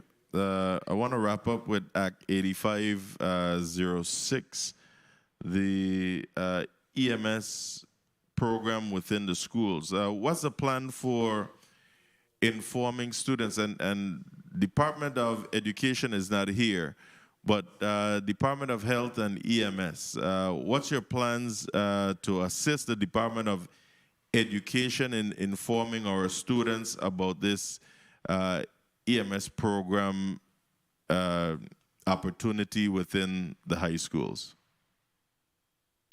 One of the things we put in the testimony, Hussein Carnacion, Commissioner of Health, Senator, one of the things we put in the testimony is that a strategic meeting needs to take place so that we can fall in line with the guidance from Department of Education and having that curriculum approved prior to implementation. We are ready to serve Ms. Greenwich Payne as well as AD Lyle Evelyn. We're prepared to go into the schools, teach, let them know exactly what the curriculum is all about, what the effects of being an EMR is, and how they can actually be involved in the community. Is I just said talking about it, reading about it, and speaking to you about it gives me really and truly a light feeling, a great pleasure to know that our students are going to be involved in such a curriculum that provides a great service to the community. So we're here, we're willing to do that, whatever we need to educate the students as well as their parents on what the curriculum is going to be all about. Great. And as you speak of that strategic meeting, to come to this bill as well, we had a number of strategy meetings where we met with the Department of Education, the CTEC officials, the Department of Health, EMS officials, and even those from the Department of Labor. So I'm hopeful that you'll be able to reconnect again so that we can get to this and look at being able to fully staff up the instructors as well. And lastly, I just wanted to ask about if there's any availability in these classrooms, will there be an opportunity, I guess, CTEC, you can answer, whether or not we will extend the invitation to private school students and or students who are being homeschooled?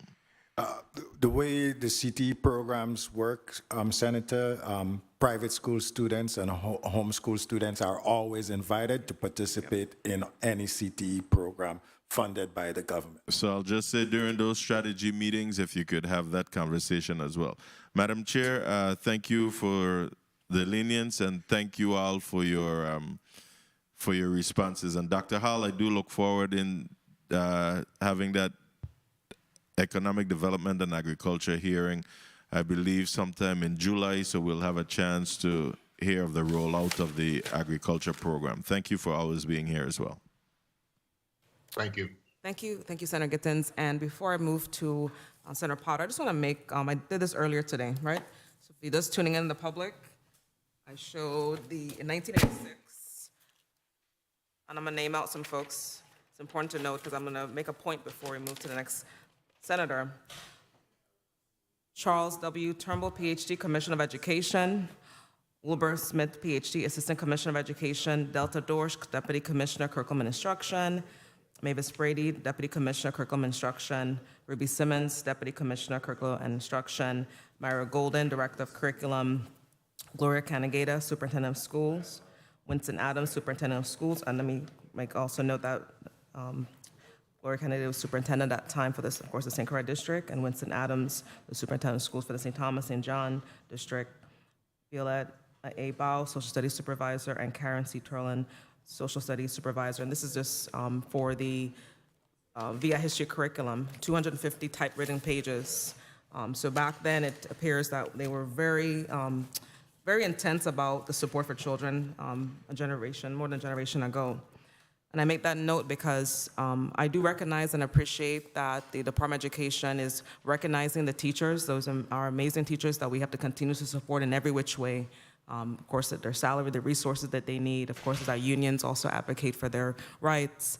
But also, too, I expected today that we should have a minimum from the Department of Education have among the staff those who are dealing with curriculum. They got it back then. Moving on to agriculture. This is 2000, this is the Virgin Islands Agriculture Education Curriculum Frameworks and Student Performance Standards Policy, July 2002. A series of individuals, again, it's a long list of persons from the CTEC Board, the Virgin Islands Department of Education, on and on. So again, in 2002, we endeavored to have a agriculture curriculum. So I really beg the question, where are we today? And what we're seeing today is there definitely is a lack of real working commitment, especially by, we look at the CTEC board, the small board, Board of Education, not the small board as well, but elected members. And then we have obviously the huge department that has a lot of tenants to it, but we know for sure there's a lot of resources for curriculum by the Department of Education, which I've witnessed firsthand. In getting ready for today's hearing, it involved this research I've done dates a long time. I've been at this curriculum matter personally for well before becoming a senator, and I will definitely say that we have to have a shift. There has to be a shift. After this committee hearing, I just want to also note that even though the commissioner's not here, our committee and all of the senators of this body will be expected to receive information about the curriculum. We have to know that the stakeholders, for which I've had numerous meetings with them, are doing the work. We could even look to UVI, Dr. Hall and his team there, along with put together the agricultural plan that was a strategic approach. So we have persons who they have the capacity to help us. So we got to stop at this continuous cyclical cycle of non-preparedness, persons who are assigned to do this work, who are paid to do this work. We have to have a shift. And I'm going to say this, it starts today as we get ready for the next school year. Senator Potter, you may proceed with your 5 minutes. Thank you very much, Madam Chair. Good morning, everyone. Good morning, colleagues, and to people of the Virgin Islands. Good morning, testifiers. I'm going to start with, first of all, thanking Dr. Hall for the assistance from the Cooperative Extension Service, as well as the 4-H program, and assisting us with our Plant a Seed Challenge, which my office, a second annual Plant a Seed Challenge, which my office has launched and extended to the island of St. Croix. And 4-Hers on St. Croix were very much instrumental with assisting us with the launching on St. Croix. We could not have done it without them. So I want to thank you, Dr. Hall, for commitment towards agriculture. Well, my first question is to you, Dr. Hall. Are the local enrollment numbers regarding the School of Agriculture, is it meeting or has it met your expectations? Thank you, Senator, for that question. It is still in an early stage because we started out by just passing certificate programs and associate programs. What is before my board this month is the first bachelor's degree program in agriculture. If that is approved at the June meeting of the board, I think we will then begin to see much more traction, because to attract students to major in agriculture, they need to know that there is a full degree that is available and not just certificates. And so we will have that, I am confident, by June. And therefore, I would be in a better position, because right now what we have are students taking courses in agriculture as opposed to claiming it as their major. And the reason is that they need to see that the bachelor's program is in place. I also think we'll be able to attract students outside of the Virgin Islands from the other islands that have 2-year programs but do not have bachelor's degree programs. And we see them as being a pipeline to our program. So we're still in the infancy stage, but it has taken us time to hire the faculty members, to develop the curriculum, and now that is in place. And if the board approves it in June, then starting in the fall, we can promote a full bachelor's degree program in agriculture. Okay. Thank you. Good luck with that. I think we will all be the beneficiaries of UVI having a successful agricultural program. You know, when you talk about school, food security and sustainability and local food production, I think it'll be critical for us to have a successful School of Agriculture, along with a thriving Department of Agriculture, those two, as well as the Department of Education. Those three things must work together in order for us to have a successful program.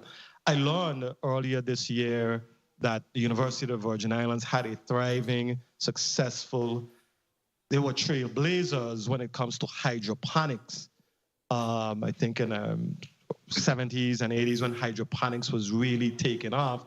And our institution, UVI, was a driving force in the research in that area. And I was really excited about that. But my concern was, if we had such a thriving, I know Dr. Hollis was way before your time, if we had such a thriving program, why didn't we see a transfer of that information here, you know, among the agricultural community, where today hydroponics seems to be a new concept, and we don't see our agriculture practitioners really pushing hydroponics, when realistically speaking on St. Thomas in particular, given the terrain, given our consistent issues with water, it just seems like hydroponics would be a natural thing for us to be pursuing and pushing.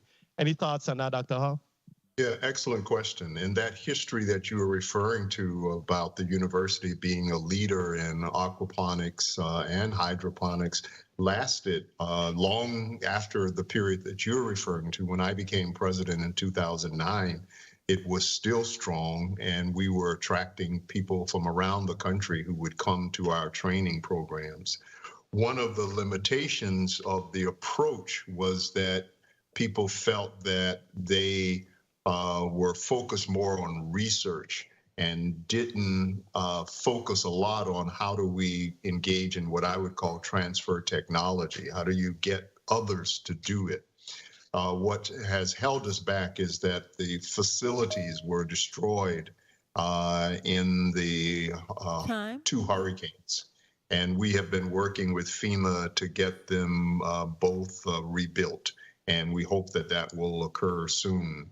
But to really get at your point, one of the things we've included, one of the recommendations that we've included in the agriculture plan is for the territory to create what we're calling a public-private investment fund, where existing farmers who want to move in to aquaponics, hydroponics, can get grants or loans, depending on how the legislature would like to structure this, so they can be able to purchase the equipment, because it does require a different type of technology. It requires funding. And I think for farmers who aren't familiar with it, for them to invest $100,000 or $150,000 in a new venture, the chances are not likely that that will occur. But if the government is saying to them, we will put up this amount so that you can make this transition, and that you either have to pay it back over time or it's a pure grant so that we can spur development. I think it will have the impact. So we will talk more about that public-private fund once we get before the Economic Development Committee. I'm definitely excited by that. I'm looking forward to hearing much more about that. And your time, Madam Chair, I know is my time was Oh, called. that's fine. You may proceed with If another I may question. just ask one final question. Yes, you may. Okay. And it's to Dr. Francois. I mean, definitely as a policymaker, I believe that having a sustainable career and technical educational program here in the territory is absolutely critical. We used to have a pretty viable program before also. I know my brother graduated from a program in electronics, and he was prepared right after high school to embark on a career. Right after high school, he was trained and prepared to take a job at Vitelco back then. That's not happening so much today, and we have a bunch of issues, in particular, an issue that seems to be recurring. That is the issue of finding adequately trained personnel who will take the job as a teacher, even though the salaries, and you mentioned, you alluded to that, Dr. Francois, the salaries are substantially lower than what they could receive, if they are working their trade. Is there really a viable solution here? Because we've heard about this issue since my first committee meeting, and it just doesn't seem as though we have a clear pathway to resolving that issue, and that is key. Any thoughts on that, Dr. Francois? Yes, sir. Dr. Francois. The board is looking at several options that we probably could use, and we probably have to come before the Senate to get some of these options that we're looking at approved. Like I said, one thing we're looking at is probably hiring part-time instructors through the board, where an instructor comes in just for whether it's the 2 hours or 4 hours he's teaching the class, and then he could go back to his business, and we pay him that way. Or another thing we're looking at is when the Department of Education hire a full-time instructor, that the board somehow supplements that instructor's salary through bonuses and so forth to encourage them to come and teach the courses. Again, that would have to be approved by the Senate because we would need a budget increase to do at least that bonus program. Thank you. Thank you. Thank you very much. Thank you very much, Madam Chair. Yes, and thank you very much, Senator Potter. Before I move to the point of inquiry, I want to just make persons understand that we talk about the history of the board now, the CTEC board, 1954. In the last generation, we now have the Virgin Islands Department of Education has another basically complementary entity, and I argue that it really needs to merge and need to move forward like that. But we have the Department of Education has a division for vocational education, CTEC education now as it's termed. And so I want to make the public understand that. We've added layers since, and we can see now they're obviously not problematic in the context of promulgation of rules, in the context of us, some of the outcomes that we seek to achieve. Senator Viale, you may proceed with your point of inquiry. Thank you, Madam Chair. Good afternoon to the people of the Virgin Islands. In reference to your statement just now that in bonus stipend from the board, have you come up with a number as to what that will cost?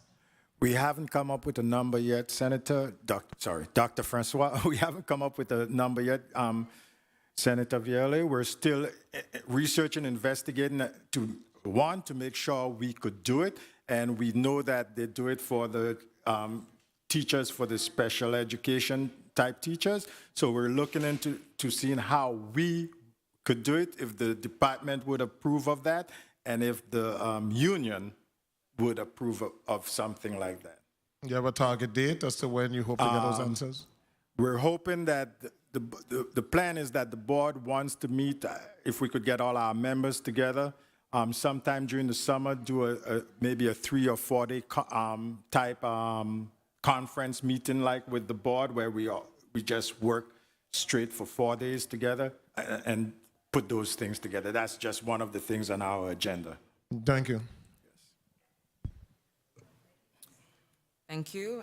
I just want to make also mention earlier that comment was made about the Future Farmers of America Virgin Islands chapter. I do want to indicate that one of my stakeholders is Ms. Velda Hendricks, who has been championing the effort to restore the Future Farmers of America Virgin Islands chapter. So it is definitely alive, and we can thank her and her team for the success of us moving forward. So, and even the commentary around 4-H, even as I was a former summer, I taught 4-H one summer. I know the importance and value of these programs, and so I do.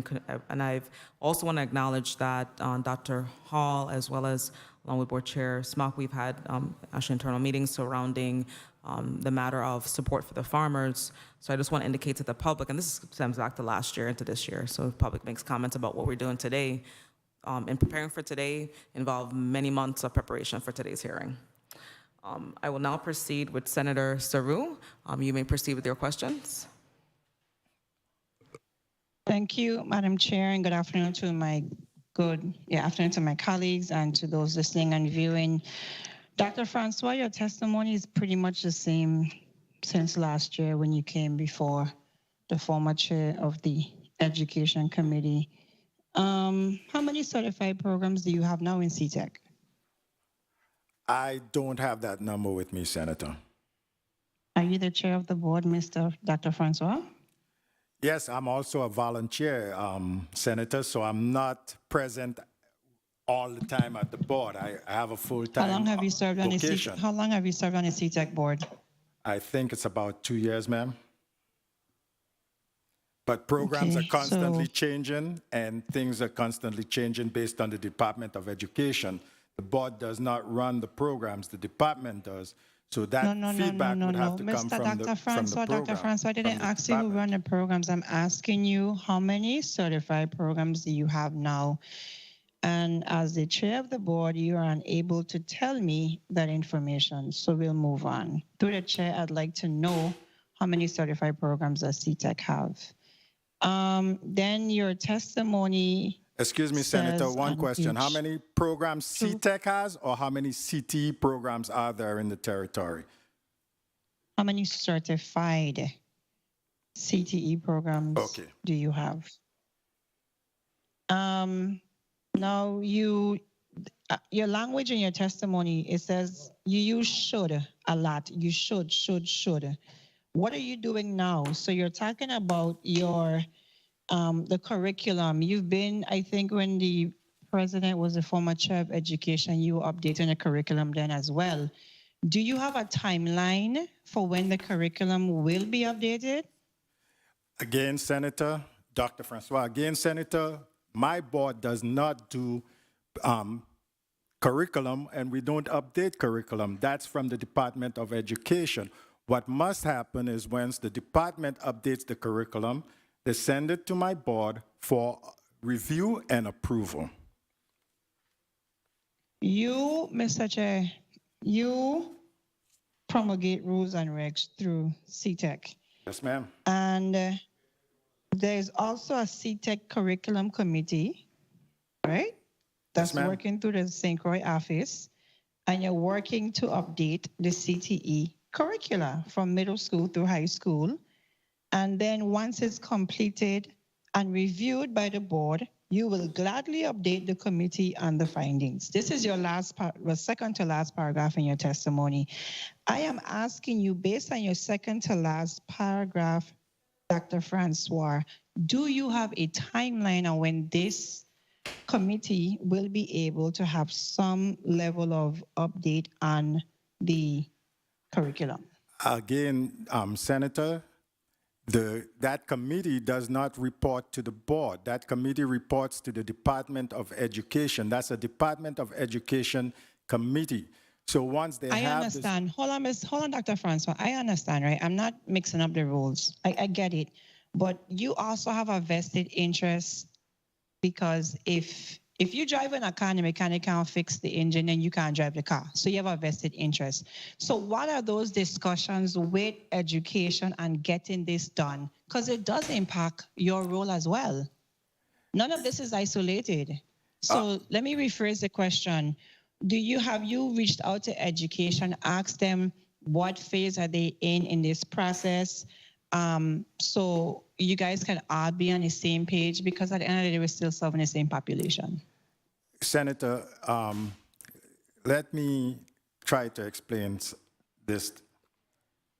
Right now, the Board of Career and Technical Education is not allowed to speak directly to CTE instructors. We're not allowed to visit any of the programs at the schools without the permission of the commissioner. We cannot speak to any of these individuals without permission from the commissioner. We've reached out to the commissioner. We've reached out to the commissioner with letters requesting meetings with her in the last month and a half, 2 months after we found out that that committee was put together, and we have not received a response. Okay, so we're going someplace now. I'm not adversarial. I just need to figure out where are we. So education is having this established this committee, and they have not responded to your request to meet. Is that what I'm getting from you? Well, we have to go through the commissioner to do any kind of meeting with education, and my executive director sent a letter for a meeting. Dr. Francois, you're taking up all my time. I apologize, but I want to make sure I explain it to you. Is the commissioner being unresponsive to you? Hold on, just for That's all. Remember, only one person can speak at a time. Okay. Senator Roux? Go. Dr. Francois, I'm just asking you plain questions to see where we are on this curriculum, because if we don't have a curriculum, the CTEC program is adversely impacted. So I'm just asking you from your position. I'm not asking you to tell me what education doing. I know what education's role is. So I'm getting from you now in your response that you have reached out to the Department of Education and you have not received a response. Am I correct in my comprehension of your statement? Yes, Senator. One other thing I want to add to that, Senator, is not just one curriculum, but it's curriculums for each CTE program. And yes, the only okay, let me use curricula then. Yeah, curricula. Thank you. No problem.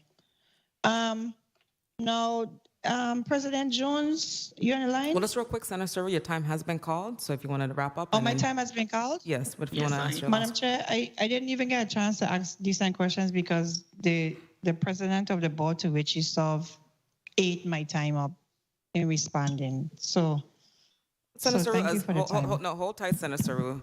Senator Roux. No. We're gonna level down today. What I'm saying, we don't need that today.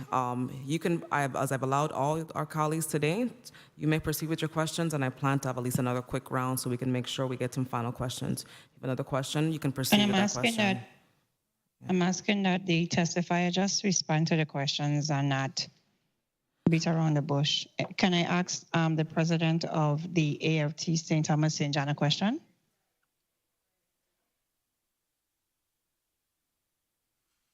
Yes? Madam Chair? Yes, Senator Roux, you can proceed. I said you may ask another question, you may wrap up. I didn't hear that. You know, we on different you may islands, wrap I up, didn't and hear then just wanted to make a note, make sure as you answer for the testifiers, as you respond to the questions, be sure to place your name and title on the record. Okay, thank you.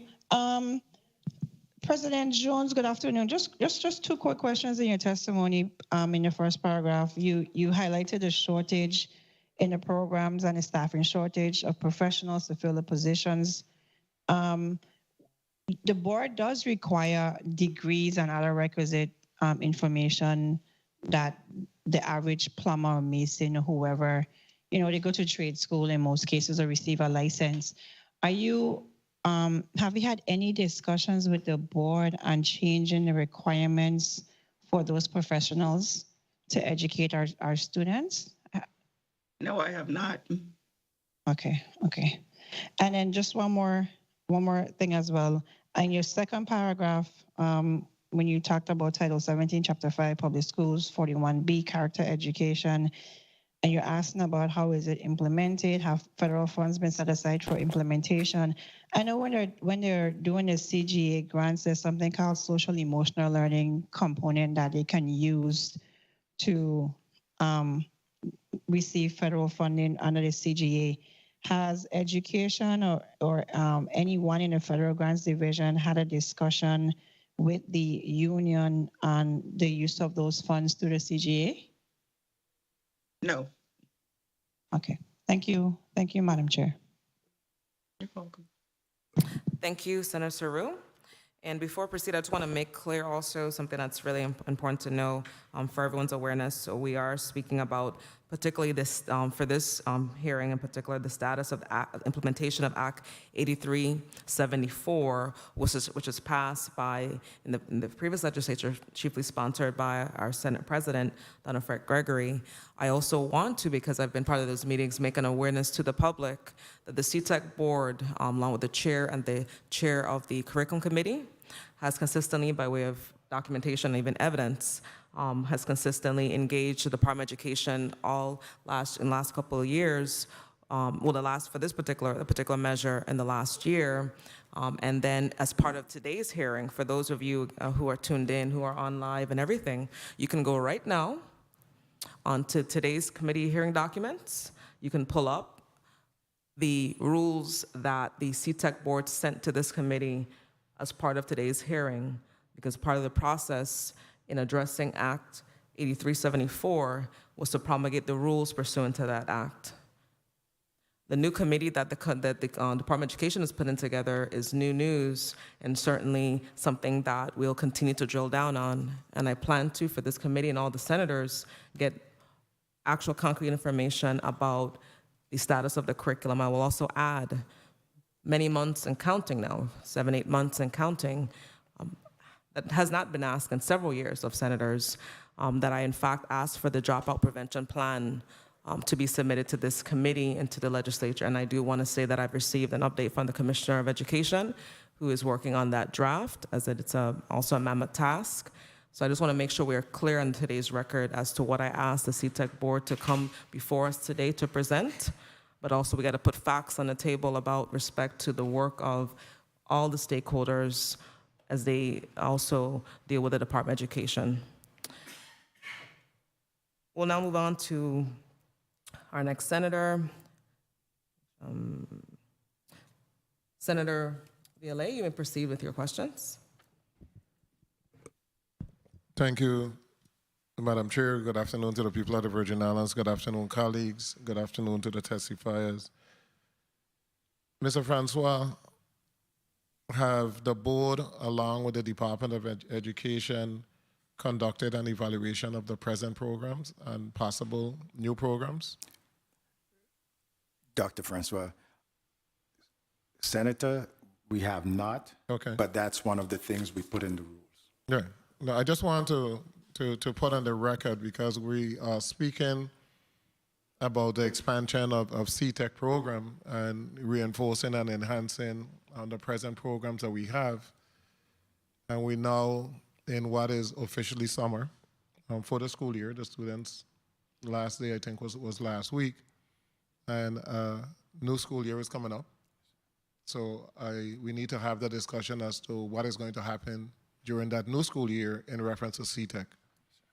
I recently was made aware that there's a change to the block schedule, that they're going to a 5-period schedule. Are you aware of that? I heard that just out in the public. Nobody sent anything to the board. I saw a document from, I think, the principal of the CTEC, St. Croix Career and Technical Educational Center, that has a proposed change. And Department of Education did not show up, but I wanted to know as to whether or not that change has been accepted, because for the CTEC program to work, the exact same schedule must be followed by the 2 high schools. So I wanted to know that. In reference to the first question that was asked today is in reference to agriculture. Do we have an agriculture program at all the high schools? No, Senator.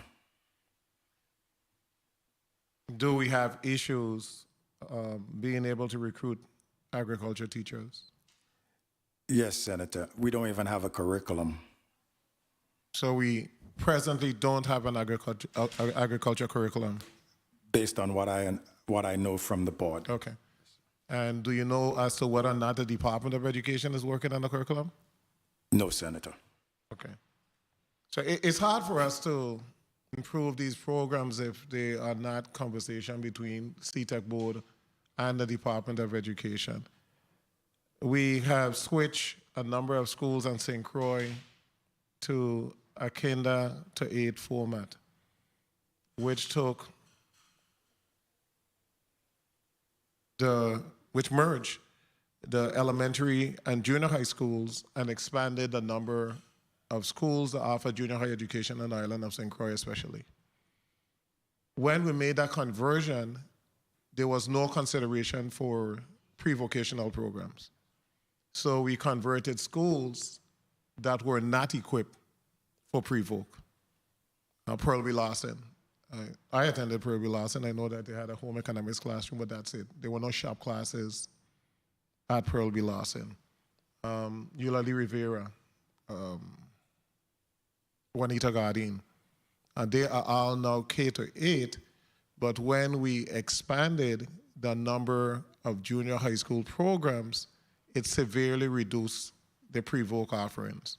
So at most of these K-8 schools now, you might only have one pre-vocational class that every student, if they want a pre-voc, they must enroll in that one particular class.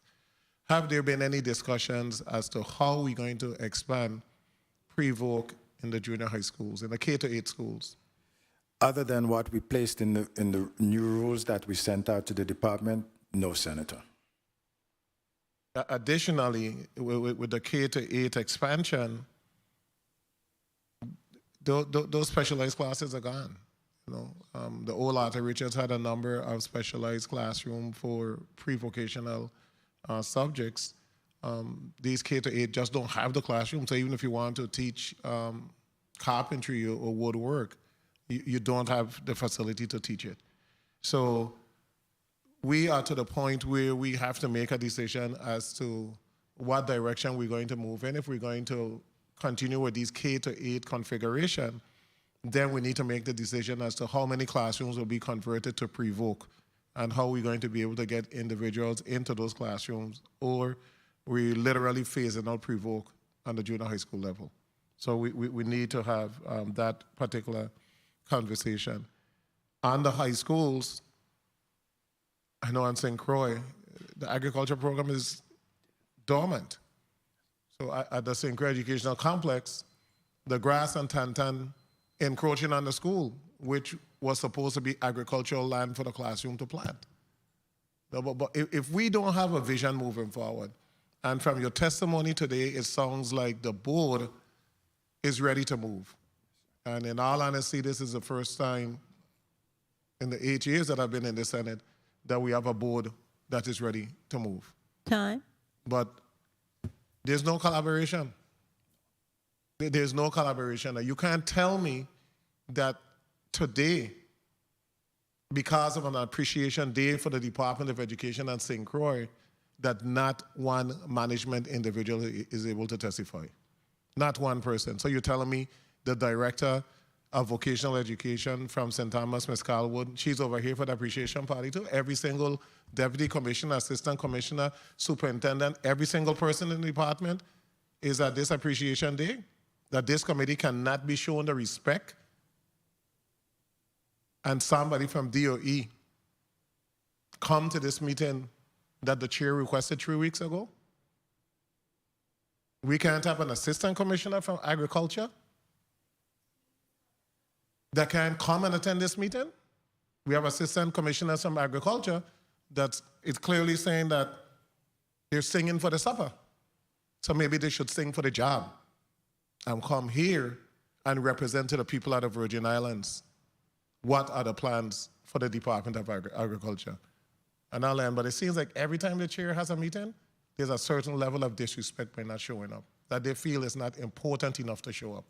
And at some point, that must change. Thank you, Madam Chair. Thank you, Senator Violet, and you echo some really important sentiments. It's about respect for the process, respect for the body, and ultimately, we're doing this on behalf of our children. This is an effort to address our students and just to respect the institution and the body. I expected, and this is what I want to kind of continue to emphasize, like, because there are assertions out there, but the fact is that before today's hearing, I, as the chair of this committee at the jurisdiction, have asked and requested curriculum updates. This is not every stakeholder. The only newest bill we had, the newest bill we had, of course, is the EMS bill that, now it's a law. That's where we are. From laws that go back to the 80s and many years ago. But also we now as legislators, we need to be able to also, when it comes now, we're asking all the different boards to tell us what the dollar figures are. They present their budgets, and we got to really drill home this curriculum matter. And again, I keep on emphasizing that it's really important that those who are called within positions do their jobs and responsibilities. So, Senate President, sure, Senator Violet, point of information. Point of information, Senator Violet. And I guess it's fitting to, before the Senate President speaks, I just reread Act number 8374. It's a blueprint to move forward. It identifies every single area and the path moving forward to include a classroom component, school to work component. It clearly identifies. So it's just to pick this bill up and to begin to check off. And if that is done, we will be fine. Because the first section of the bill says that the career and technical education, the Board for Career and Technical Education shall promote, maintain, and aid in the establishment of schools, department, or classes. So that would have been an evaluation of the K to 8 and everything else. And then it speaks about the classroom component. It goes in, entry-level certification, physical classroom component, apprenticeship, even speaks to tax credit for businesses that take in somebody. I mean, everything is here. And this bill is 2 years old. And it hasn't been implemented. Good legislation, but has not been implemented. Thank you so much, Madam Chair. Thank you, Senator Violet. Senator Fred Gregory, you may proceed with your questions.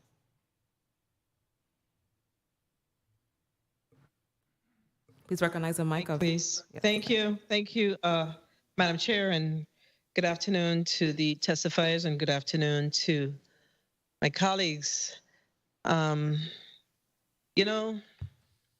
As I sit here and I listen to the conversation, we need to ask ourselves, are we really serious about the education of our children? And I say this because I feel like I'm in a twilight zone.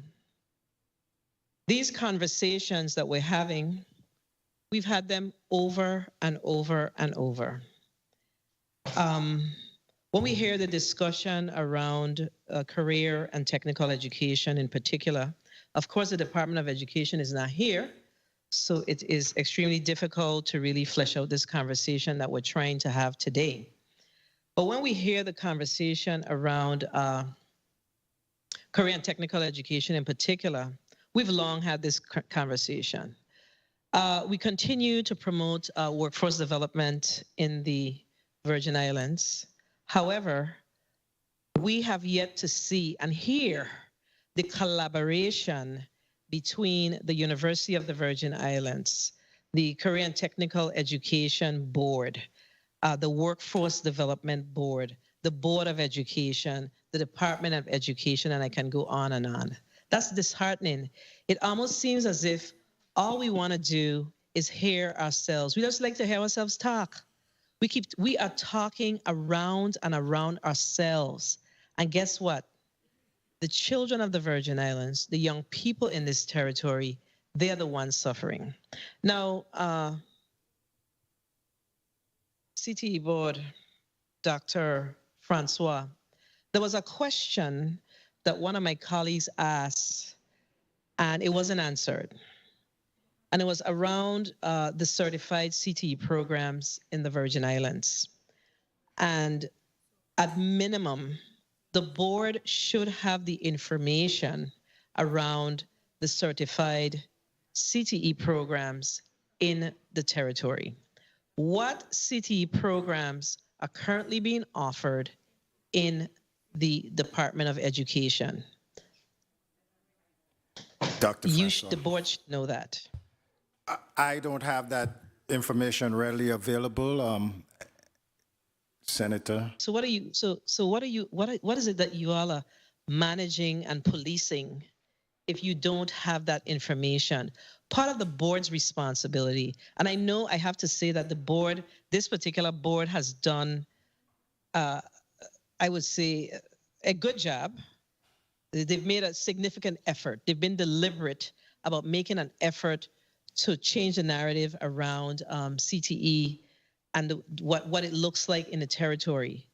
But I'm going to ask you this question because you don't know, and that's very troubling. So, and this was also asked, is there cooperation between the Department of Education and the CTE board? Are you working together? Dr. Francois. And it's a quick yes or no? Yes, Senator. We do have meetings. So you're working together. And how are you doing that? Are you meeting regularly? Are you having regular discussions? What does that work look like? We request meetings with the Department of Education. No. That's not what I want to hear. What does the work look like? Requesting meetings is you send a letter and say we want to meet. What does the work itself look like? When we do get together, we take specific topics that we know that we need to work on and address those topics. To answer when was the last time you met? To answer your last question, Senator, one of the reasons I don't have that information is because there's a lack of data collection as far as the Department for but even CTE. If, no. See, this is where I have to disagree with you. Even if there's a lack of data collection, you should know what the offerings are. We don't have that much schools. This is a small territory. So data collection cannot be the issue. Data collection would be around if I ask how many students are in the respective programs that's available. But we don't need data collection to know how many courses that's being offered. But I'm going to move away from that. So let's go to Act 8374. So the part of the requirements of 8374 it's literally laid out, and a lot of the responsibility is in the hands of the CTE board. And I see that you have promulgated rules and regulations. Were these rules and regulations promulgated in collaboration with in consultation and collaboration with the Department of Education and the University of the Virgin Islands? Yes or no? Yes, Senator. So that occurred. So that's a yes. So as far as implementation, because I see that those rules were promulgated in March of this year, 2022. Of course, that's what, 2 years later, I think we gave a year for implementation, or for the rules rather. So we're 1 year, literally a year and a few months behind. So now that the rules are promulgated, where are you with the next steps?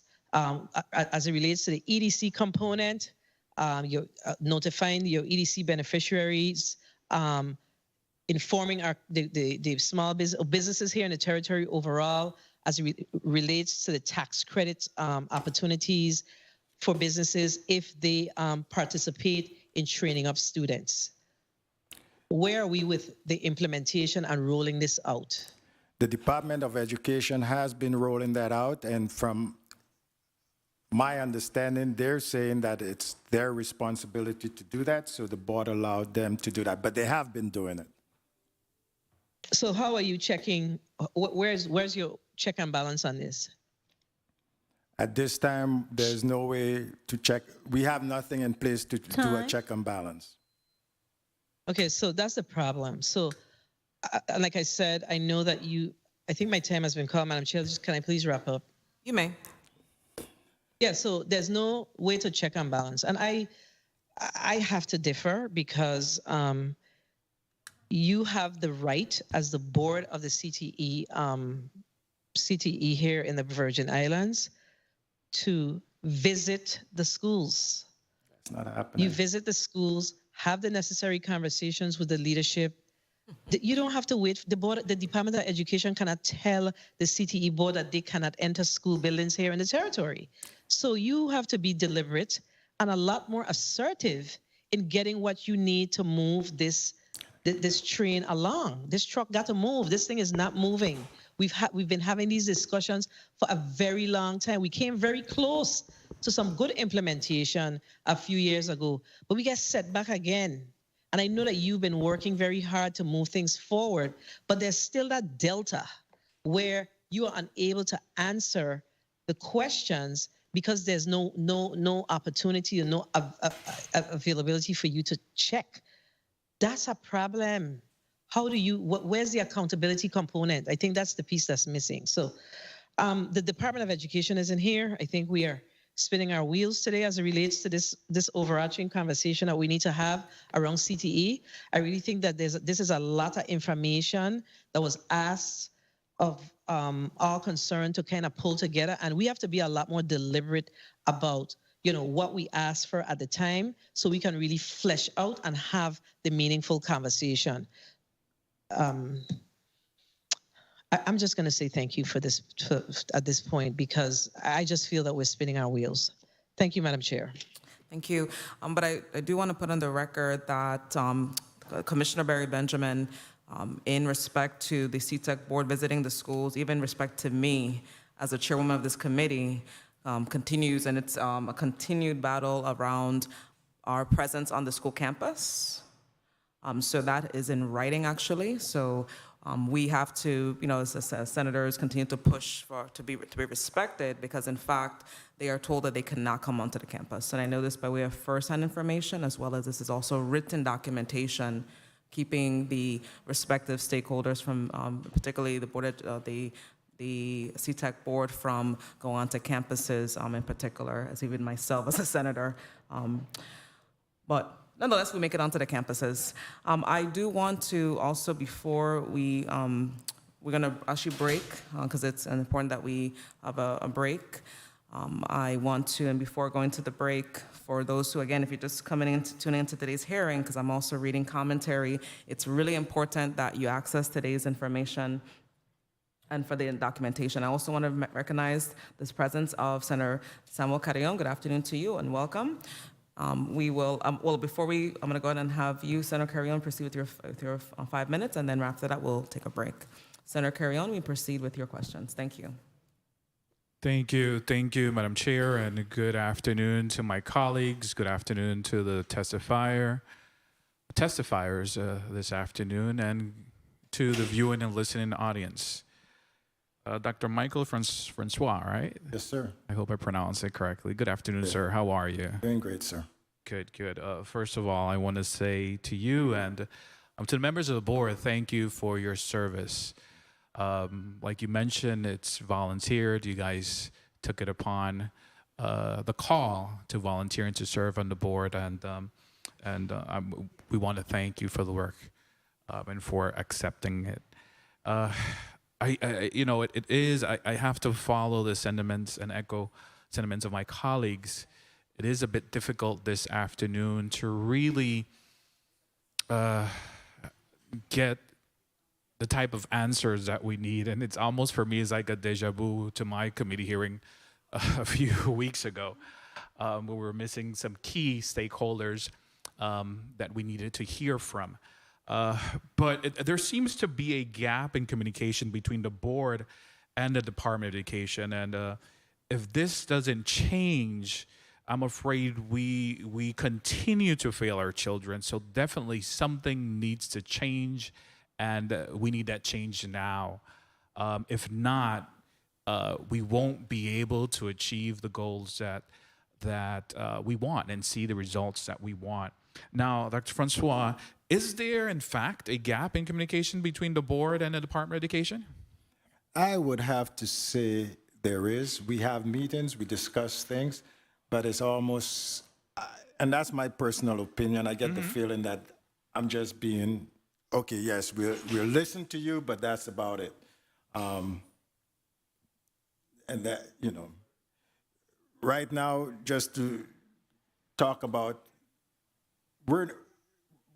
teachers are coming, or instructors are coming to me and telling me that they were told that they can't attend our monthly meetings. Instructors. Instructors. And the monthly meeting is Told by open who? By the department leadership. heads, leadership. And the meetings are open to the general public, and it's after hours. So that's how my feeling is. If I'm going to the leadership for information, I'm getting fed what they want me to believe. I know for a fact that a lot of things that I'm being told is not what the reality is. And that's one of the reasons I said that I don't know how many programs there are out there, because they're shutting programs down and starting programs up as they see fit without coming to the board. And I'm hoping that these rules will change that.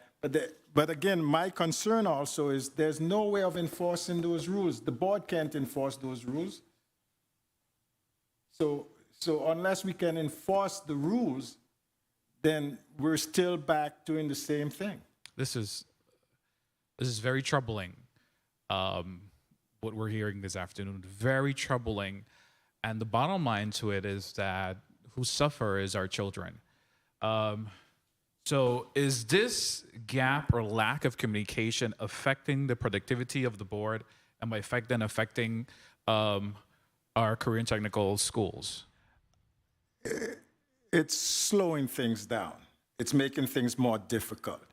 For instance, when the board asks for data on our CTE students and we can't get that data, we don't know what direction to go in. And one of the things I said when I became the board chair is that every decision the board makes will be based on data, not just emotions and how we think or how we feel, but on data.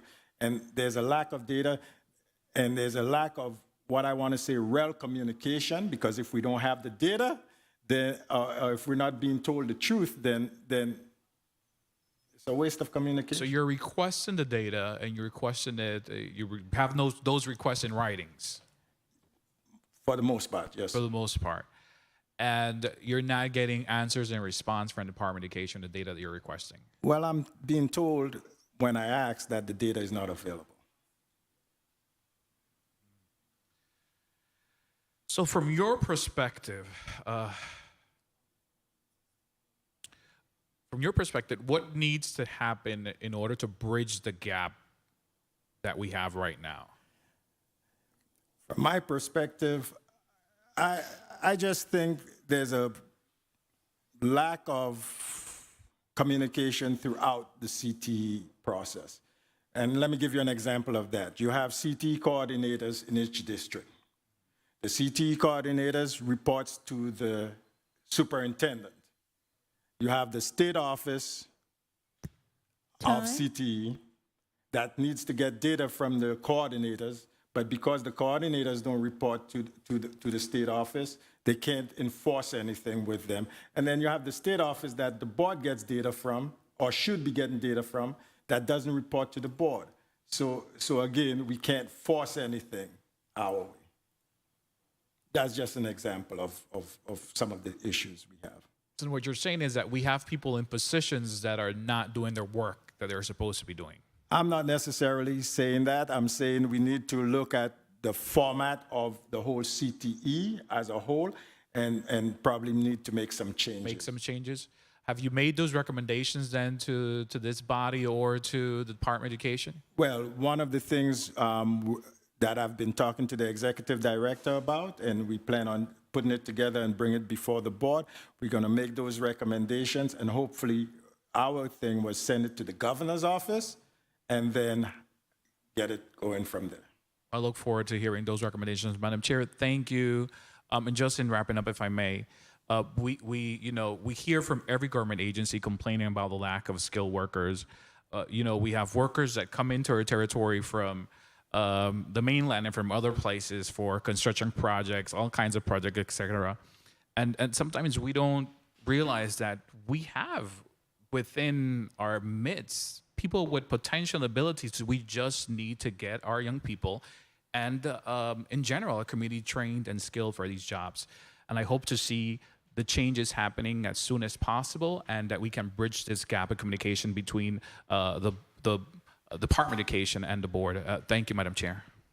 Thank you, Senator Carrion. And just want to make a note that Block 3 today will be diving into workforce development as it's connected. At this time on the committee, so I just wanted to let the testifiers know we're going to come back. We are going to come out for the recess and close out, but I just want to allow everyone to take a brief recess. This will be a 30-minute Point of recess. inquiry, Madam Chair. Okay. Sorry. Senator Saru, point of inquiry. Thank you. I wasn't able to ask Dr. Hall any questions, but Dr. Hall. But I'll have you, Senator Saru. What we'll do is. No, I just have a quick. Okay. Just a quick point of inquiry to Dr. Hall. Okay. You discussed the agricultural program at UVI. How does that? I know that the other components are not under your it's not your responsibility, but how are you? Is UVI utilizing that hazard mitigation grant that you received? And you guys are doing some excellent work on that hazard mitigation program. And that there's a lot of information that was pulled, water shortages, runoffs, how does it impact climate change, and all of that. Those are contributing factors to the state of agriculture. Are you guys in the agricultural plan and in discussions with the School of Agriculture, are you utilizing the hazard mitigation information grant? Well, not grant, the hazard mitigation information through that grant for in moving the agricultural program forward? Is that a component in what you're doing? Yes, Am I making Senator. sense? Oh, you make an excellent sense. And what the task force did was bring the leader or one of the leaders of the hazard mitigation plan to work with us in developing the water and irrigation recommendation. So in the plan, that recommendation was influenced greatly by the folks who are closer to the ground about what's happening in regards to water from a hazard mitigation standpoint, but also from a broad standpoint. So that collaboration is definitely there. Okay, thank you so much for the response. Thank you, Madam Chair, for allowing me the latitude. Thank you. Thank you. The committee now stands in recess for 30 minutes. The Committee on Education and Workforce Development stands in recess for 30 minutes. I just beg the indulgence of those online. We will come back for a quick closure. The Committee on Education and Workforce Development stands in recess for 30 minutes. Thank you.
Good afternoon if you're just tuning in, and welcome back. The Committee on Education and Workforce Development is now back out of recess. We're back on the record.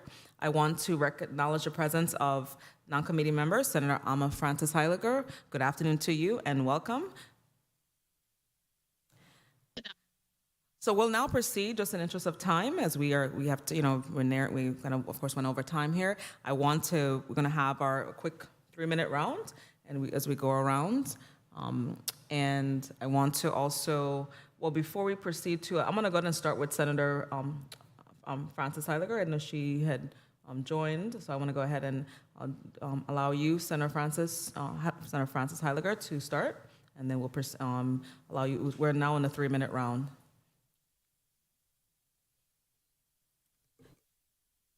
Thank you so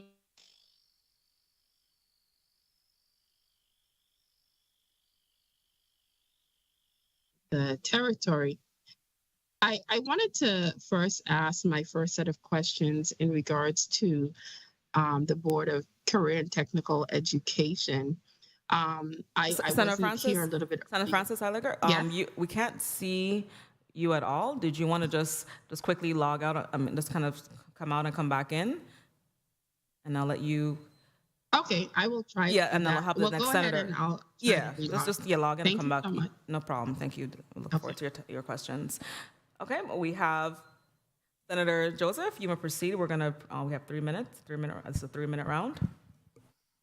Thank you so much, Madam Chair. We have been here since morning. This is good afternoon to everyone.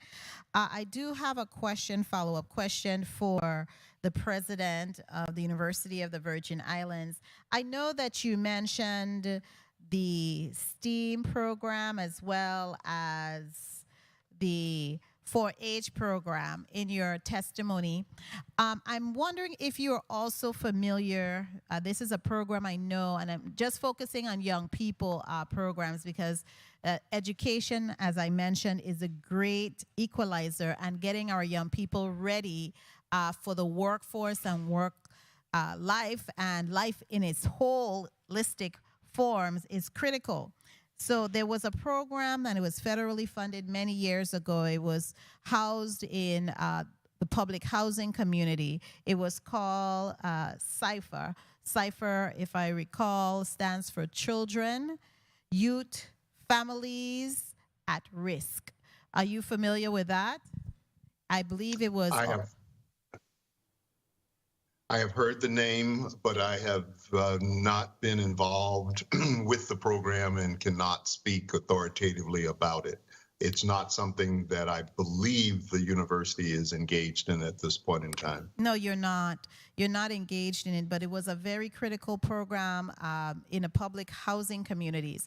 And the crux of why I'm asking this is because as an alumna of the University of the Virgin Islands, I would love to see the university grow and expand and continue to grow and expand here in our community.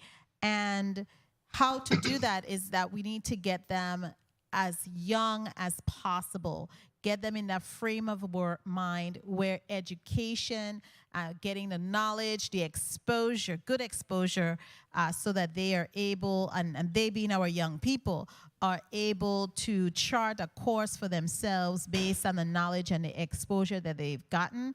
And the university is part of that course. So I know over in the nation, universities are looking at getting involved at a younger age in the development of our young people. There are a number of programs that have started in other universities. So I'm hoping that if some our attention will be given to looking at the CYPHER program and again building that partnership with the Virgin Islands Housing Authority. I wanted to ask Dr. Francois. Dr. Francois, kindly indicate, I know it's been a while, kindly indicate to us where the CTEC board is with getting the funding and being the fiduciary entity for the funding with the Carl Perkins grant, which is, I believe, by law under your jurisdiction. Yes, Senator. Dr. Francois. We've had approximately 2 meetings with the Department of Education where they invited us to see, to discuss or to let us know how they're filling out the application and so forth. We recently, last weekend, Thursday and Friday, I think it was, or Wednesday and Thursday, we had a training that we were invited to by the department on the Perkins funds, but that's as far as we've gotten. Have you and the department come to an agreement on a time frame that this funding source will go back? Because you have an active board, you're meeting. I get all of your requests and notices of board meeting. There should be a deadline for this finalization of the transfer. You can't just have meetings and have trainings and you're not working yourself up to a deadline. I have been a senator here for a year and 6 months. And this is all I've been hearing. You know, we're working on it. That is critical to your role, to be able to have that level of funding. You can't do work unless you're controlling the money. And this money is supposed to be under the CTEC board.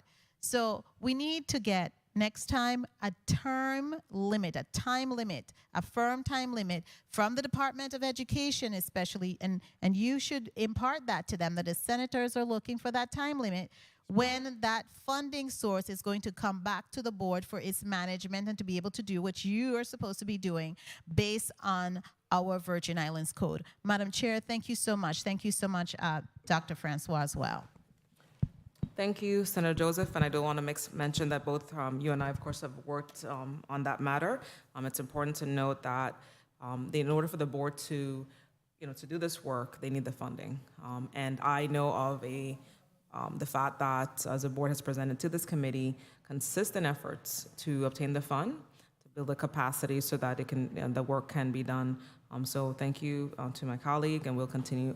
My other colleagues, I ask that we continue to work with the board and work in collaboration. We're going to get this done. I know there's a lot of angst, a lot of frustration going on today, but I do know that there is work being done. I know of this work, and I know that we now, and I want to also emphasize that it's important that we involve the public in this process as well. Before I move to the next senator, I do want to, I didn't get a chance to ask my questions in the list around, but of course, today I've been asking questions. There's some things I want to follow up on. That's really important.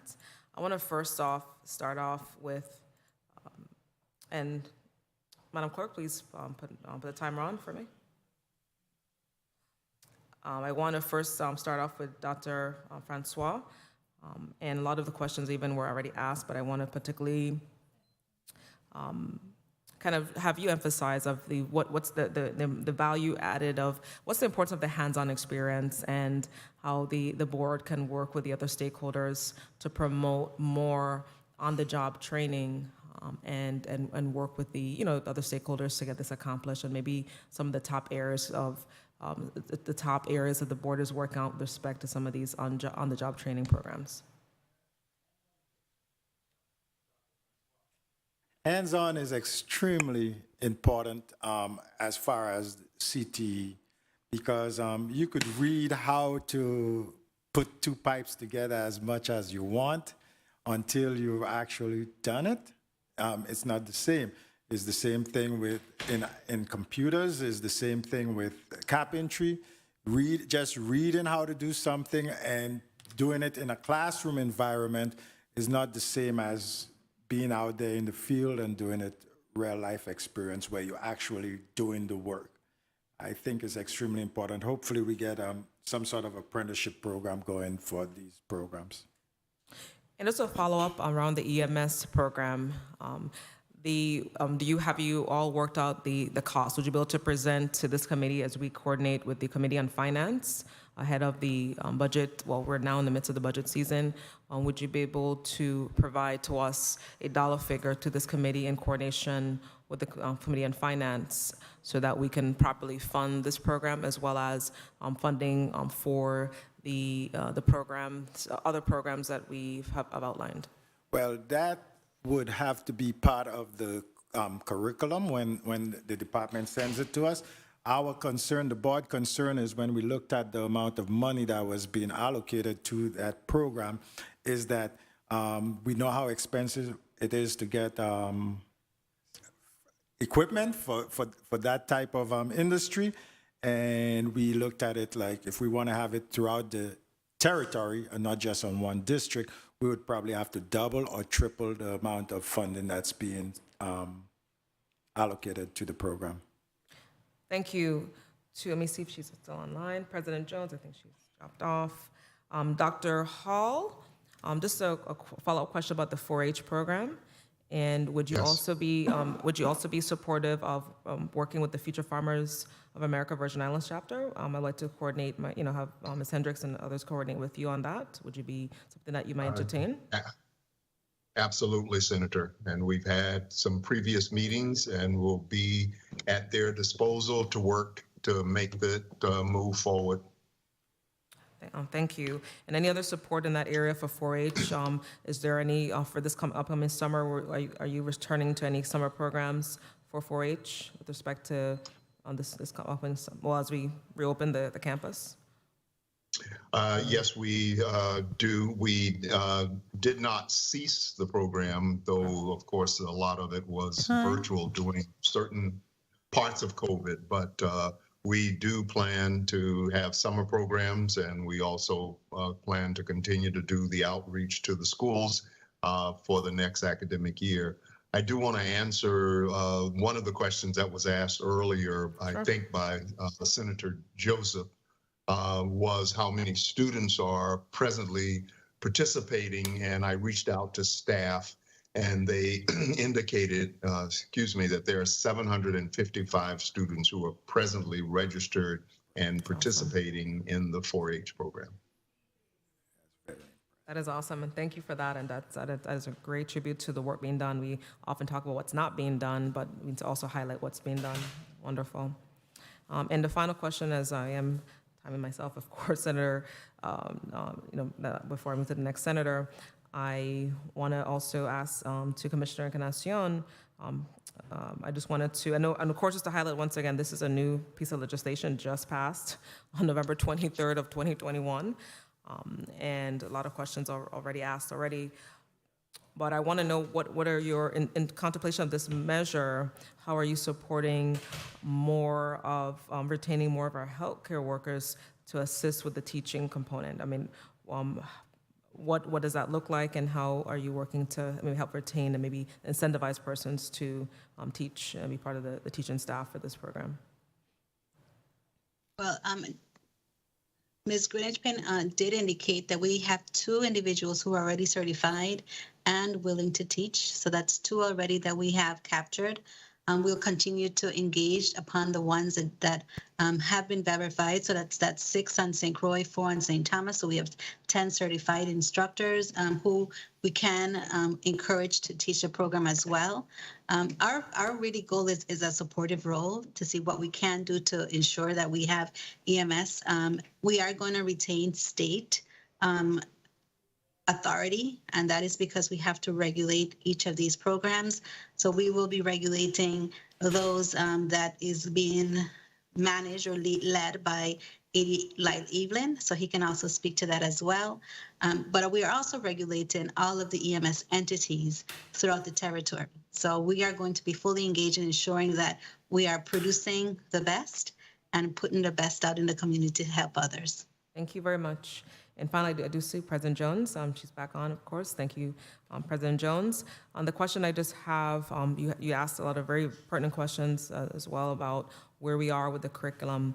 And I wanted to know that as a union leader with respect to the St. Thomas St. John District, how are you working to see how you can address some of the vacancy challenges and any initiatives that you are leading to help address the vacancies, as we know a lot of the issues surrounding the teaching of these courses as outlined in the law? Good afternoon. Sorry, I'm trying to catch my breath. I have been in constant contact with AFT National regarding these issues. We have been floating around some ideas that I would love to share with you at a later date. I do not have all of my information in front of me, but I would like to share my thoughts on a possible solution to hiring and retaining professionals such as plumbers, electricians, professionals in the CTE within that vein. So I would like to get with you at some point to share possible solutions on those issues. Thank you. And correct, we're going to be definitely engaging in work sessions as we move forward, and thank you very much for your presence today. I want to we're going to actually move to Senator Frances Heiliger. I think you came back on the screen, I can see you now. Senator Frances Heiliger. Excellent. Good. Good afternoon, colleagues. Good afternoon, testifiers. Good afternoon to the people of the territory. I wanted to ask my questions along the lines when it comes to prisoners here in the territory and career and technical education.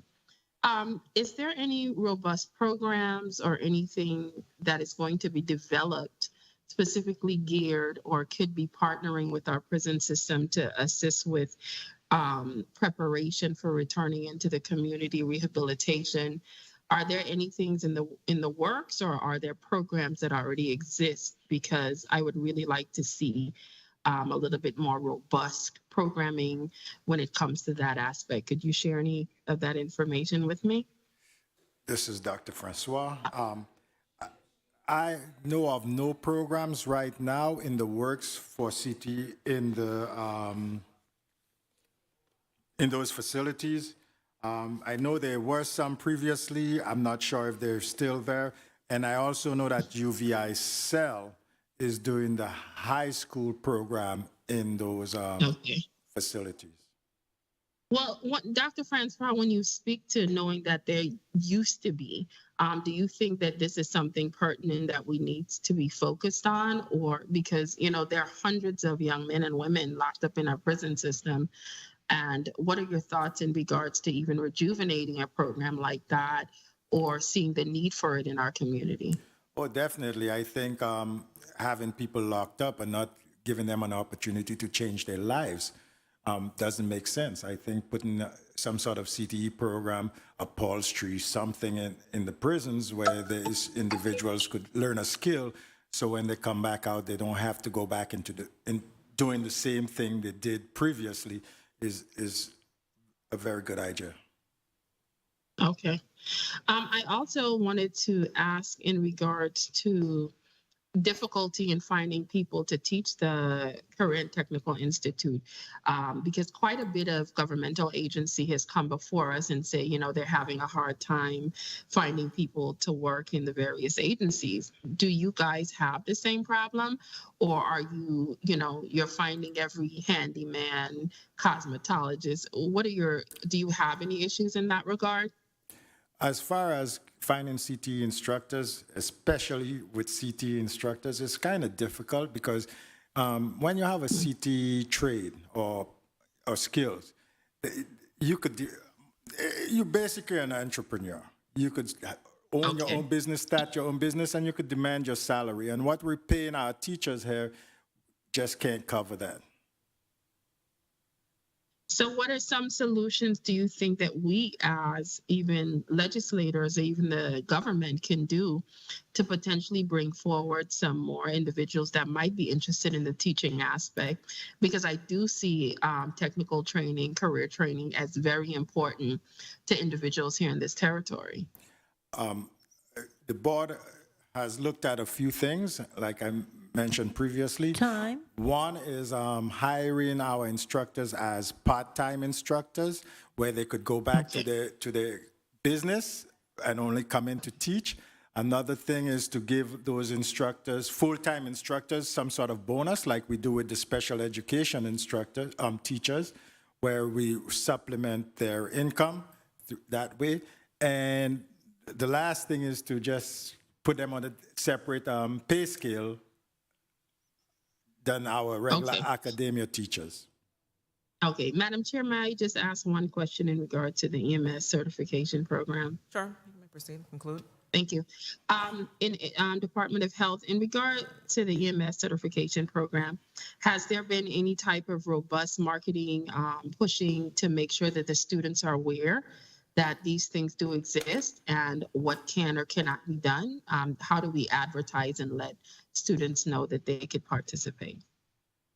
I'm going to refer that to Ms. Greenwich Payne. She actually goes into the educational process and conducts some of that work. So may I please ask you, Jacqueline, to respond to that question? Thank you. Good afternoon, Jacqueline Greenwich Payne, Acting Territorial EMS Training Officer. Territorial Coordinator, Training Officer. And so in EMS, we have a program that's called Emergency Medical Services for Children. And with the Emergency Medical Services for Children, we go into the schools and we do CPR, we do first aid. We've been working with Dr. Bao in the Central High School. We go out every year into all of the other schools. We talk about health careers. We even go to the assist with the children with special needs and getting supplies and equipment for the hospitals and everybody to be able to take care of the children in the Virgin Islands. But one of the things we do is when we go there, we take a brochure, we market it, and we do have a ride-along program. So what's been happening is many of the kids who are interested, they're not at age, but if they're 15 and older, they can sign on for the ride-along program, and that's signed off by me as the lead for the trainer, and then it goes to HR. We also have a volunteer EMS program, and currently right now on St. Croix, we have 58 volunteers. And so mandatory by the department regulation to keep their skills up, even though they work for many other agencies out there. It's signed off by the commissioner, it's signed off by us, and what we do for them, because they volunteer and they fill in when we're short staffed, is we give them their education for free. We recertify them and make sure that they meet the national standards. I don't want to take up time, but I think this is important for you guys to know. When it comes to national registry, the territory, this has been 43 years of EMS in the Virgin Islands being nationally certified and nationally registered. And so we follow the national curriculum. There is a education agenda and education curriculum for the EMS program at every level, from the EMR, EMT, advanced EMT to paramedics. We even have the national user guide that guides us and tell us everything that we need to do within the curriculum, within the time, how we need to report to the state, what we need to report to the states, and the forms are in there. Every other agency that provides a class that's not being led by the Department of Health, they have to register with the state office. And what we've been doing is reviewing their curriculum, and making sure that we send out somebody when they're going to do skills testing, skills auditing, make sure they have all of the right equipment out there to do the job. Okay, well, thank you so much for that. And Madam Chair, I appreciate the additional time. Thank you, Senator Francis Heiliger. Just a quick question before I move on to the next senator. I wanted to also just make a quick question of the process to Commissioner Encarnacion. So as you are putting together the rules, we have Ms. Ms. Greenwich Payne a part of the policy making, and who else is involved in some of these meetings? I've only been made aware of these meetings since holding this hearing and in preparation for today's hearing. Some of these meetings over the curriculum. Well, I have to say that Ms. Greenwich Payne, as well as Avon Chesterfield, I know have been involved, and he's in the St. Thomas district as well, has been involved in them. I personally have not been involved in them. Okay. That is, I have spoken with the Commissioner, Raquel Berry Benjamin, and we are going to be setting up strategic meetings that we want to make sure that everyone who needs to be at the table is at the table, and so we could continue the process of implementing, like we said, supporting the implementation of the program. And we'll be, to come to this committee, which would be helpful for committee work and for information, would be information coming to by way of this committee. So I do respectfully ask that information is sent to my attention, as well as in addition to the committee members. Well, when you send it to me, I'll distribute it to them. Senator Gittens, you may proceed with your 3 minutes. Thank you, Madam Chair. Quick question. Ms. Greenidge, what's your title?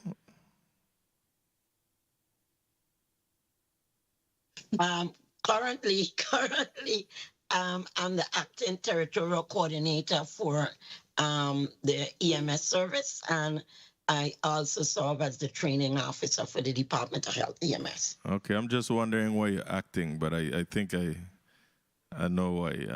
That's the position that Mr. Sweeney has? Yes, sir. Okay, I'm wishing him well as well. I just wanted to say thank you to all the testifiers here today. We could see your commitment, and I trust that you all will put your heads together and be able to move things forward. I also, although the Department of Education is not here today, I understand the conflict, and I tip my hat off to the commissioner and her team for at least recognizing the hardworking staff at the Department of Education. We know that they've been through some trials and tribulations for the last more than 2 years. Go back to 2017 coming forward. So again, thank you for all your commitment. I also want to take this time to recognize, if media could assist me, I believe the name is, and don't crucify me if I pronounce the young lady's name wrong, but our territorial spelling bee champ who is representing us in the nation's capital, Washington, D.C., Miss Shadea Correa, I think it is. I hope I pronounced her name right. She's representing us, as I said, at the Scripps National Spelling Bee in Washington, D.C., and she's an 8th grader hailing from the Free Will Baptist School. I also say thank you to her teachers, faculty and staff there at the Free Will Baptist, her coach, her parents, etc. And Virgin Islands, let's all pray for her as she represents the territory during this national event, which is usually aired on C-SPAN. So those of you who don't really look at C-SPAN, I'm encouraging you to look through C-SPAN to see if you see the Scripps National Spelling Bee. And the Spelling Bee champion from the territory is usually sponsored by, I believe, the Daily News, and I just want to thank them as well for their continued support of our young people as they go forward to represent us at the national level. Again, congratulations to Shadea Correa, 8th grader at the Free Will Baptist School, and her parents and coach. Thank you. Thank you, Senator Gittens, and that's certainly worthy of praise. So definitely well wishes to our young Virgin Islander who's out there representing us really well, and all of her coaches and those who helped her to in the competition process. Awesome. Senator, we see Senator Saru. You may proceed with your 3 minutes. Okay, Roxaline. Okay. Thank you, Madam Chair. I don't really have any questions at this point. I listened to the conversation, and I'm just concerned about the way we're implementing subjects in the public school system. I remember when I was in high school, at the time the Board of Education mandated that we take speech, reading, and I think it was computer. And that was mandated. We were mandated to take computer in a generation that we were very computer savvy. And That impacted the amount of credits that we needed to graduate. We protested. It was really interesting at that time, and that was 2003. And then we're seeking to, yes, we have the EMT, we're talking about agriculture, we have all these things, but we're still on a block scheduling in a high school level. So we still have the 4 classes or maybe 5. I think we're changing to a different start time this year. And we're not looking at how we educate. Do we need magnet programs? Do we need to go from that 4-class curriculum to maybe, 4 classes in the morning, and then you go to lunch, and then you go to your respective track, whether it's agriculture, the EMT program, any other CTEC program, whether it's going to a sports academy or to the music room or to theater in the afternoon or the fine arts. We are just taking subject after subject after subject and saying, do it. We pass bills and we say, go ahead and make it happen. And then there's no level of discourse between the board, the department, and CTEC for the proper implementation of these subject matters. We have to look at the scheduling again. We have to look at, in college, you have maybe a class Monday, Wednesday, Tuesday, Thursday. You don't want to add Friday because every freshman wants their Friday off. But there is so I don't know. I don't know how we expect to put our students in a 1 class Monday to Friday for 1 hour and a half. And in college, you are not in the same class every day for 1 hour and a half. And then we're asking them to start school earlier at 7:40 a.m. across both districts, forgetting that we have students in Coral Bay, St. John who have to be up at 4:30 to get to the dock, to get to school. So by the time noon comes, how do we measure student achievement when they're just exhausted? Studies show that the higher a student gets in their academic studies, 9 to 12th grade, they go to bed later. But then we start school earlier. So I get today's discussion, but we're missing something in the discussion. We're not doing the studies. We're not looking at the key stakeholders, the students, how we're impacting them. What does implementation look like? We're adding all of these courses, but we still have the same amount of required classes. So how does a student meet the amount of courses that's required to graduate and still partake in a CTEC program? And I'm really concerned about that. I really, to talk about agriculture, that's another day with Dr. Hall and the implementation of it, because clearly a lot of it is really not vested in with him, and that's not under his purview. But we really need a discussion, a roundtable discussion, Madam Chair, off the record with these 3 entities, and how do we plan to amp up or implement these programs while trying to balance the academic portion. We have to revisit the way we schedule classes. That's the only way this could work. Thank you, Madam Chair, for the time. Thank you, Senator Saru. I just want to make just one note here, one important correction. Title 17, Section 41F, it is under Dr. Hall's purview. The Department of Education is authorized and directed to establish and maintain an integrated basic agriculture education program within the current curriculum administered by qualified educators and teachers in every public school in the Virgin Islands. The Department of Education, in collaboration with the Virgin Islands Department of Agriculture and the United States Cooperative Extension Service of the University of the Virgin Islands, will develop the curriculum for the Agriculture in the Classrooms program, and it goes into other sections. Again, if you're tuning in today and you would like this legislation that I just read, go to the committee folder under Research, Title 17, Section 41F. You can read it for yourself. It's clear who I invited, and I'm very clear about the work that we do here. And yes, I agree with my colleagues, and my former colleague just spoke, and all the colleagues. We will have to break down into work sessions. We can do this as a committee. I have called many times the stakeholders into meetings, many of whom are here today, and we can get this work done. It can be done. And the work that is being done to be highlighted, because there have been meetings and discussions, but we got to move beyond the talking to do the walking. And I certainly am committed to doing work sessions with all the groups. I do anticipate receiving updates on all the curriculum, what's going on, to come to this committee, and we can move forward.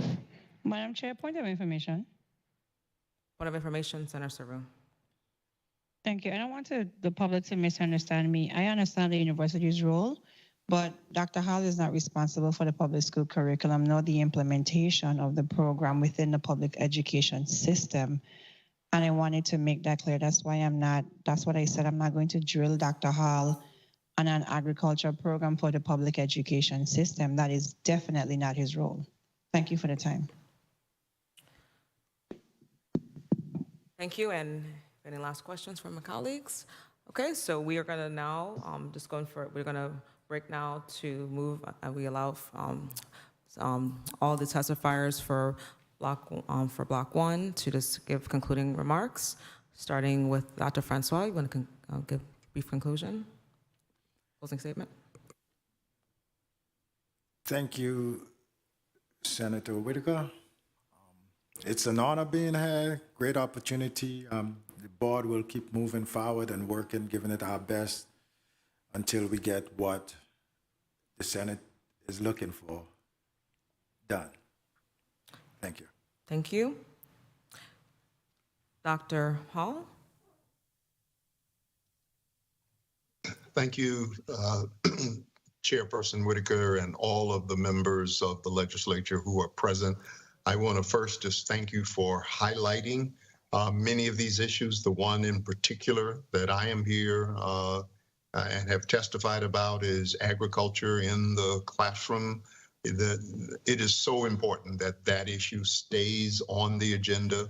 I look forward to presenting the plan that many of us have worked on to the Economic Development and Agriculture Committee in the near future, so we can really start towards implementation. And part of our recommendation really tries to grapple with one of the things that I know has been on the mind of various senators, and that is accountability. Because it's one thing to pass the law, but how do we ensure that over time it's implemented and that changes are made when necessary? And we do have some thoughts about that. And finally, I just want to say that the university stands ready to work with the Department of Education, with CTEC, with all entities that are focused on the education of our children. We see that as our mission, and we are here to assist in whatever way we can. Thank you for the opportunity, and I look forward to future discussions.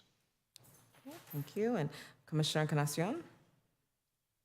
Good afternoon once again, everyone, and I'll start where Dr. Hall left off in saying that we here at the Department of Health are committed and we are ready to act and support anyone within a community, including the University of the Virgin Islands, the Department of Education, CTEC, that it will be providing education opportunities for our youth. We have to support who we are, our youth within a territory, because they become our adults, they become our supporters, and they become our leaders in the community. So we are here. Thank you once again for having us here to discuss the EMS regulatory, not just regulatory, but the EMS program that is going to be implemented. And we are going to be working collaboratively with you as well as the educators to ensure that this is one system, one program that is conducted in a professional manner. So thank you so much. And thank you, all senators. Thank you, Senator Whitaker.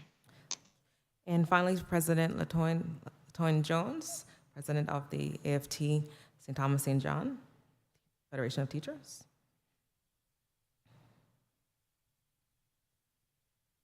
We might have lost President Jones, but certainly I know of, oh, there she is, yes. I am here. Yes. Here, I was having a little technical difficulty. Thank you, Chairman. It was an honor to speak with you all today on this subject matter. I appreciate the discourse. I hope that we can work together in the future to strengthen the CTE program in our public schools. The union is definitely there to support, offer suggestions, so on and so forth. And I look forward to it. Thank you so much. I appreciate it. Thank you, and thank you again to all of our testifiers. Thank you so much for taking your time out. And the Committee on Education and Workforce Development will stand in for some momentary recess, about 1 minute, so we can start block 2 and bring on our testifiers for block number 2. Thank you so much. Committee on Education and Workforce Development stands in recess for just 2 minutes.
And we are back on record for the Committee on Education and Workforce Development.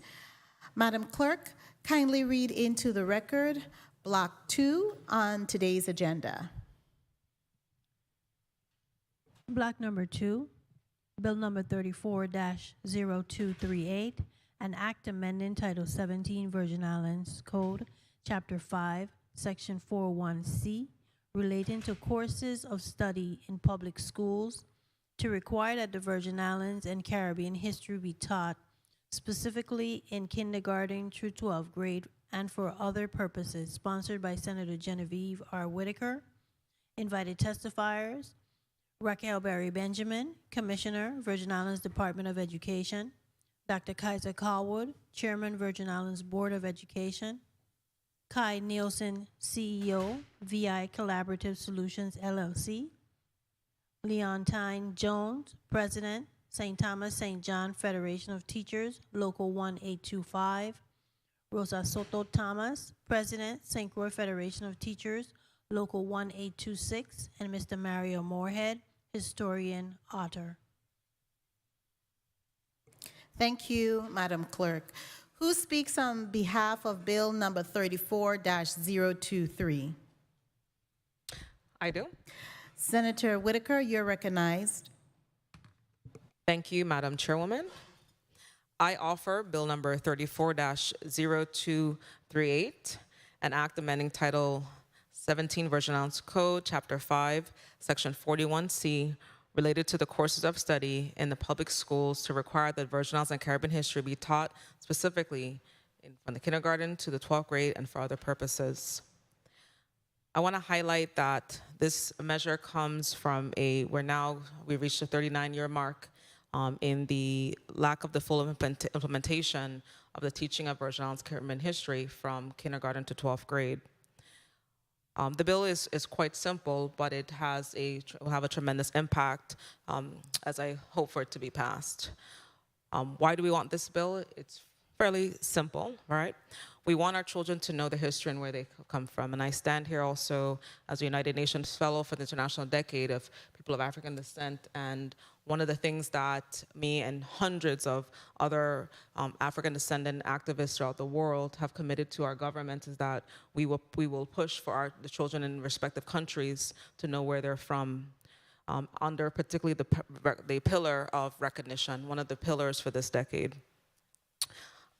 I come also in support of the litigants of the longstanding multi-year battle going into the ninth year of pushing for through the local court system for this law to be fully implemented. And we know that one of the famous quotes by Marcus Messiah Garvey, if we as a people realize that the greatness from which we came from would be less like to disrespect ourselves. Once again, if we as a people realize the greatness from which we came from, we would be less likely to disrespect ourselves. It's a lot of our history and a lot of the history that's being taught in our schools starts from a really abysmal point of slavery, but we know that once we teach the full history, we will teach of the greatness of us as Virgin Islanders. We need to learn from our mistakes and make better decisions in the future. And if we understood our history as Virgin Islanders at a younger age, the decisions we made would not be as quick in the eyes of violence. The lives of our community would mean more, and it would be more taken not so lightly.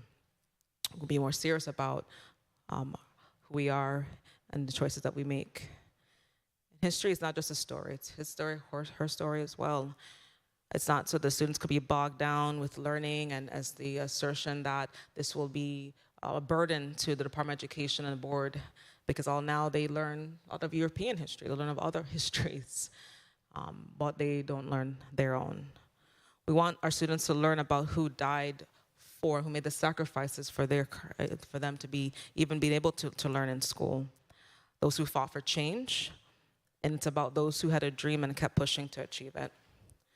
So I offer this measure today on behalf of even the former senators on this long battle, the advocates, all those who are advocating for the rights of our children throughout this globe and right here in the Virgin Islands. That's who I'm speaking for today. I'm speaking for the children of the Virgin Islands today, without a doubt.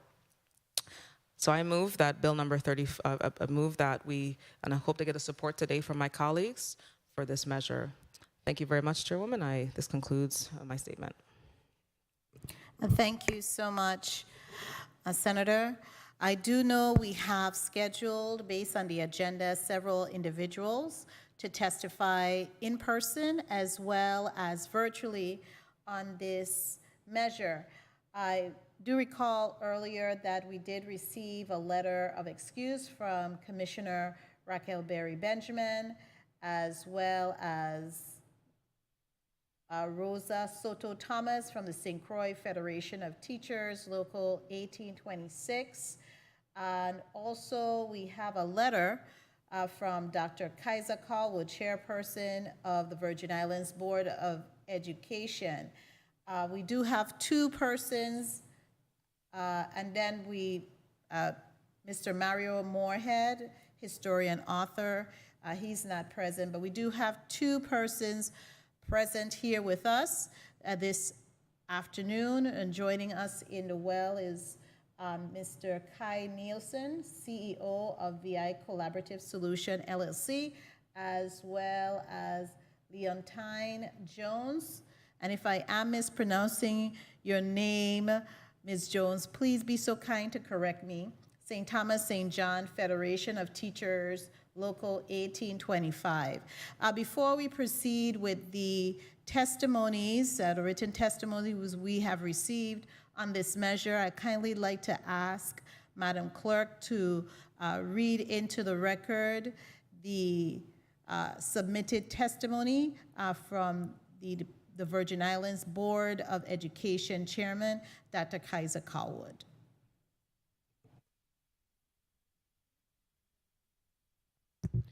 Letter dated May 31st, 2022, from Stephanie J. Berry, PhD, on behalf of Dr. Kaiser A. Callwood. On behalf of Dr. Chairman Kaiser A. Callwood, please be advised that the VI Board of Education, VIBE, will not be available to testify at the Committee on Education and Workforce Development's June 1st, 2022 hearing due to scheduling conflicts. The comments below are included for consideration. The status of all curriculum mandates as per Title 17 of the Virgin Islands Code, Sections 41, 41B, 41C, and 48. The Virgin Islands Board of Education does not develop curriculum. The Virgin Islands Board of Education reviews and approves the curriculum framework developed by the Virgin Islands Department of Education. At a special meeting late last year, the governing board discussed the most recent curriculum framework revisions provided by the Virgin Islands Department of Education. Overall, the framework offered components to support and guide schools, curriculum directors, coordinators, the board, and other stakeholders in understanding the vision, mission, and educational design for formal and social educational experiences to build personal and professional lives. The Virgin Islands Board of Education forwarded its recommendation for its meeting to the Virgin Islands Department of Education. The Virgin Islands Board of Education looks forward to the Virgin Islands Department of Education's curriculum framework being implemented no later than 2022-2023 school year, and serving as a living document that complies with the Virgin Islands Board of Education approved curriculum development and implementation policy. Bill number 34-0238, an act amending Title 17 Virgin Islands Code, Chapter 5, Section 41C, relating to courses of study in public school to require the Virgin Islands and Caribbean history to be taught specifically in kindergarten through 12th grade and for other purposes. The Virgin Islands Board of Education has no objection to the Virgin Islands and Caribbean history being taught in public schools. Virgin Islands Board of Education has sought through correspondences to ascertain the extent to which the mandate are being implemented. Specifically with regard to teaching of VI history and basic Caribbean history, while the Virgin Islands Department of Education has asserted that the Virgin Island history is being taught, Virgin Islands Board of Education has asked specifically for evidence of a curriculum or outline that indicate the aspect of VI history that are being taught. The Virgin Islands Department of Education has, however, indicated to the board that it is in the process of completing a comprehensive curriculum framework, which the board expects will be available to give evidence to needed to provide compliance with the statute. Lastly, we remain mindful that given the number of instruction hours required, there is not sufficient time in the current school day for all the courses, subjects mandated by the legislature to be included as standalone courses for all students. While VI history is a standalone course and a graduation requirement for every student on the senior high level, VI history must be taught within the context of the social studies curriculum on a lower level, and the Virgin Islands Department of Education should provide the curriculum evidence that shows the specific content for VI history that is part of the social studies curriculum on the lower level and available to all students. Your consideration of the Virgin Islands Board of Education's comment in lieu of our presence is sincerely appreciated. Regards, Stephanie J. Barry, PhD, Executive Director. Madam Chairwoman, that is the testimony. Thank you so much, Madam Clerk. We do have some testifiers, as I mentioned, and we will now receive testimony first from Mr. Kai Nielsen. Mr. Nielsen, just as a housekeeping matter, you should state your name before you answer any questions from the senators during our deliberation and consideration of this measure. Kindly proceed with your testimony, Mr. Nielsen. Well, thank you so much for that, and I'll do my best. What an honor to be here. I think this is such an important matter, and I hope I do justice to it. So good afternoon, Honorable Senator Genevieve Whitaker, Chairwoman of the Committee on Education and Workforce Development, honorable members of the 34th Legislature, the legislative staff, and the listening and viewing audience. My name is Kai Alexander Nielsen, and I was asked to come before you today to discuss the bill number 34-0238 and the status of Virgin Islands and Caribbean history in public schools of the U.S. Virgin Islands. Now, there was a salient memory that came to mind while grappling with how best to discuss this proposition of getting VI and Caribbean history into our classrooms. A memory that was naturally accompanied by thoughts of Adelbert Bryan and his efforts within this space, which I was fondly reminded of yesterday while getting a peanut punch from a Roosman out west. In an effort to incentivize progress, we really mustn't neglect the fights once fought by our forefathers and mothers in the process, as we also mustn't neglect the efforts being made currently by our educators and administrators as well.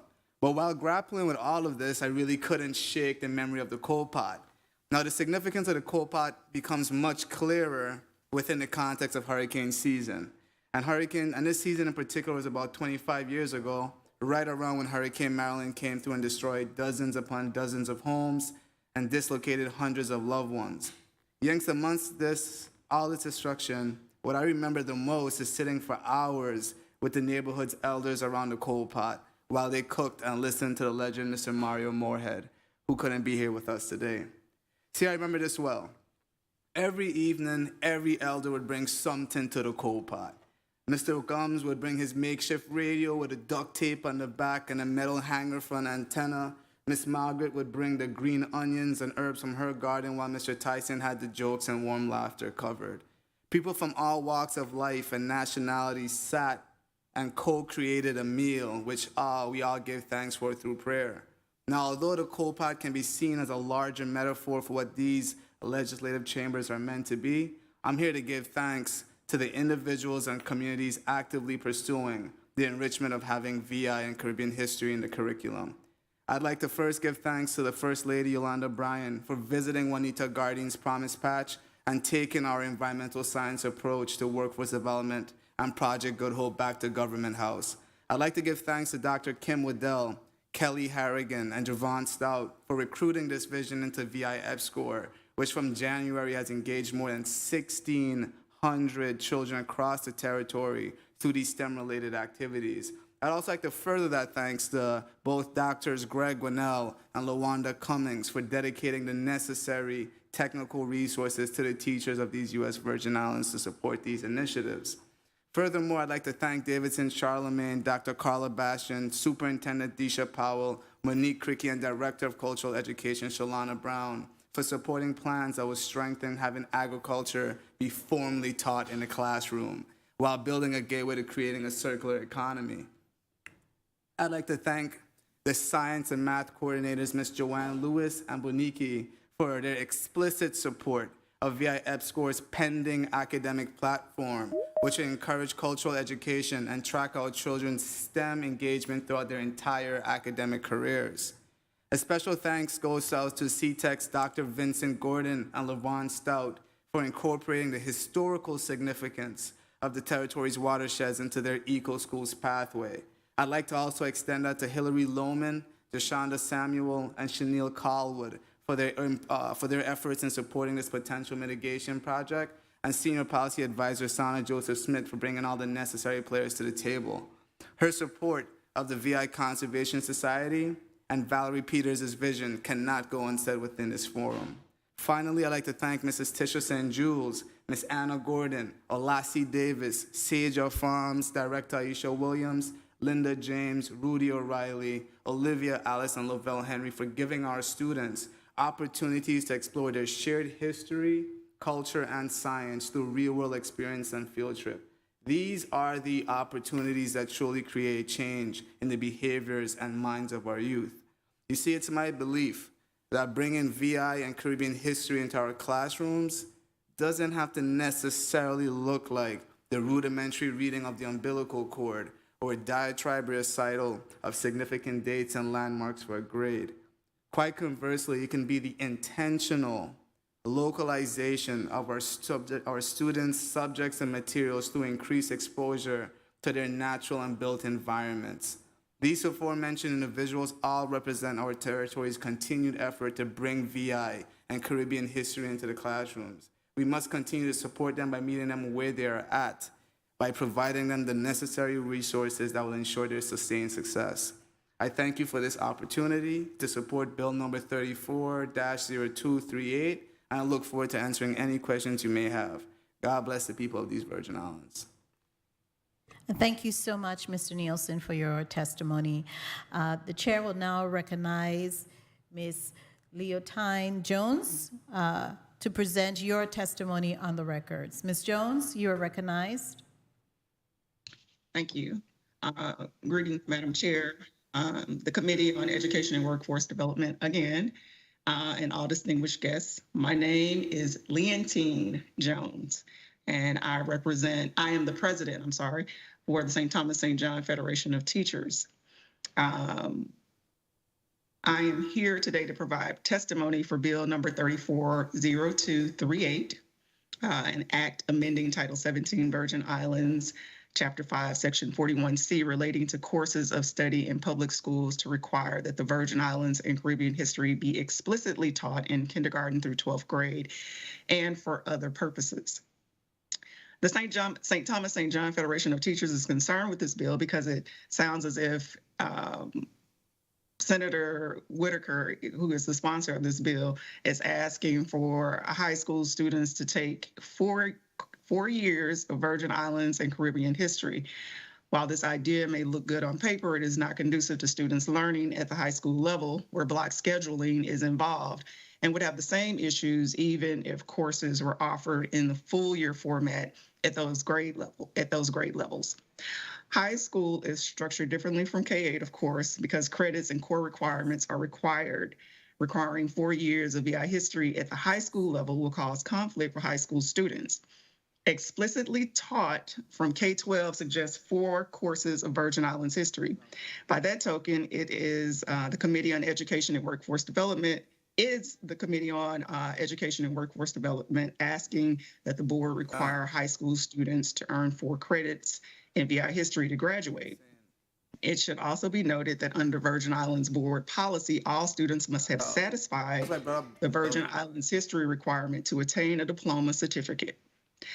This, however, is 1 year, the equivalent being 1 semester under block scheduling of a Virgin Islands history course. This requirement has existed for a minimum of 30 years.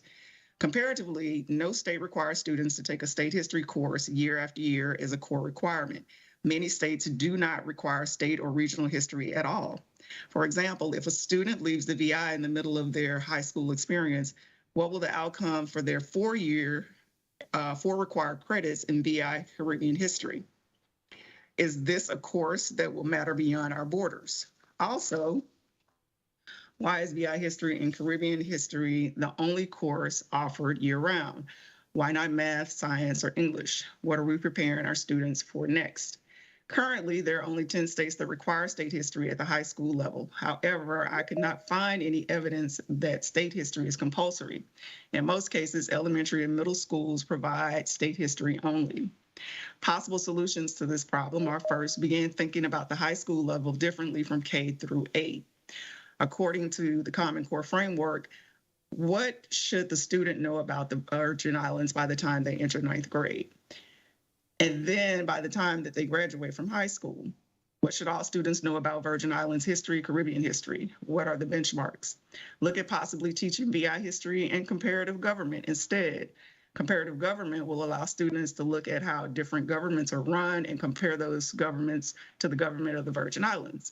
Students will be able to utilize their critical thinking skills, analytical skills, and synthesize information when approaching subject matter of this nature. Furthermore, integrating VI history and Caribbean history across core curriculum should be an option instead of requiring 4 years. Much of the from K-12 language presented under Title 17 assumes the educational system operates in the same manner from K through 12, which is perceived as take the class and pass your classes. Title 17 and 41C, 3, 8, and 9 run into the same issue of language. The earlier mentioned Virgin Islands history and comparative governance could equally open a pathway to advanced placement in comparative government and politics. While all of this may just be misinterpretation or language or intent, clarity of instruction and intentions is the starting point to appropriate educational development. Thank you, Chairperson Whitaker and the Committee on Education and Workforce Development for hearing the AFT's testimony today regarding the teaching of Virgin Islands history and Caribbean history for K through 12th grade. Local 1825 is hopeful this testimony provokes thought and encourages the 34th legislature to support our public schools with significant curriculum changes for the academic enhancement of our students in the future. Respectfully, thank you. Thank you so much, Ms. Jones, for your written testimony. Colleagues, we will have one round of 3 minutes to discuss and ask the testifiers and ask any pertinent questions that we have regarding this measure. And we will begin our line of questioning with Senator Milton Potter. Senator Potter, you're recognized for your 3 minutes. Good afternoon. Thank you very much, Madam Chair. Thank you very much. Good afternoon, colleagues. Good afternoon to our testifiers.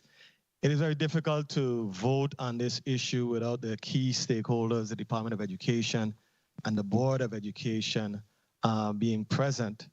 I would have also liked to have the University of the Virgin Islands remain here to answer some questions.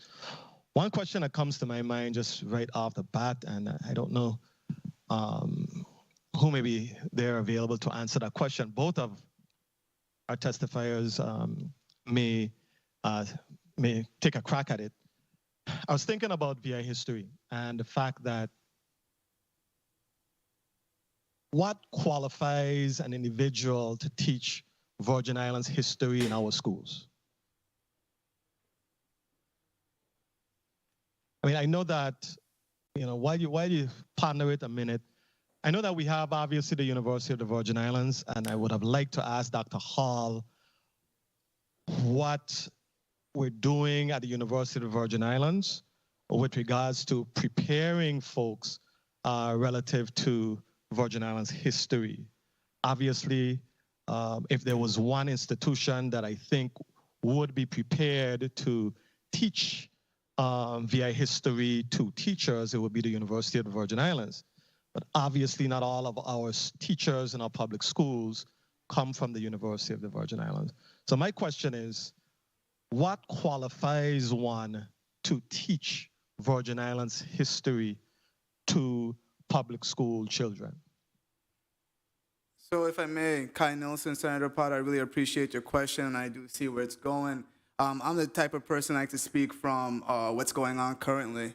Olasi Davis, for example, joined Linda James's marine biology course and took them down to Kraus Lagoon, which was historically impacted by industrial development, i.e. Hovik, Hovensa, Lime Tree, so on and so forth, where those students then got to see the real-life impact on their shorelines of this refinery and what it did to the natural environment.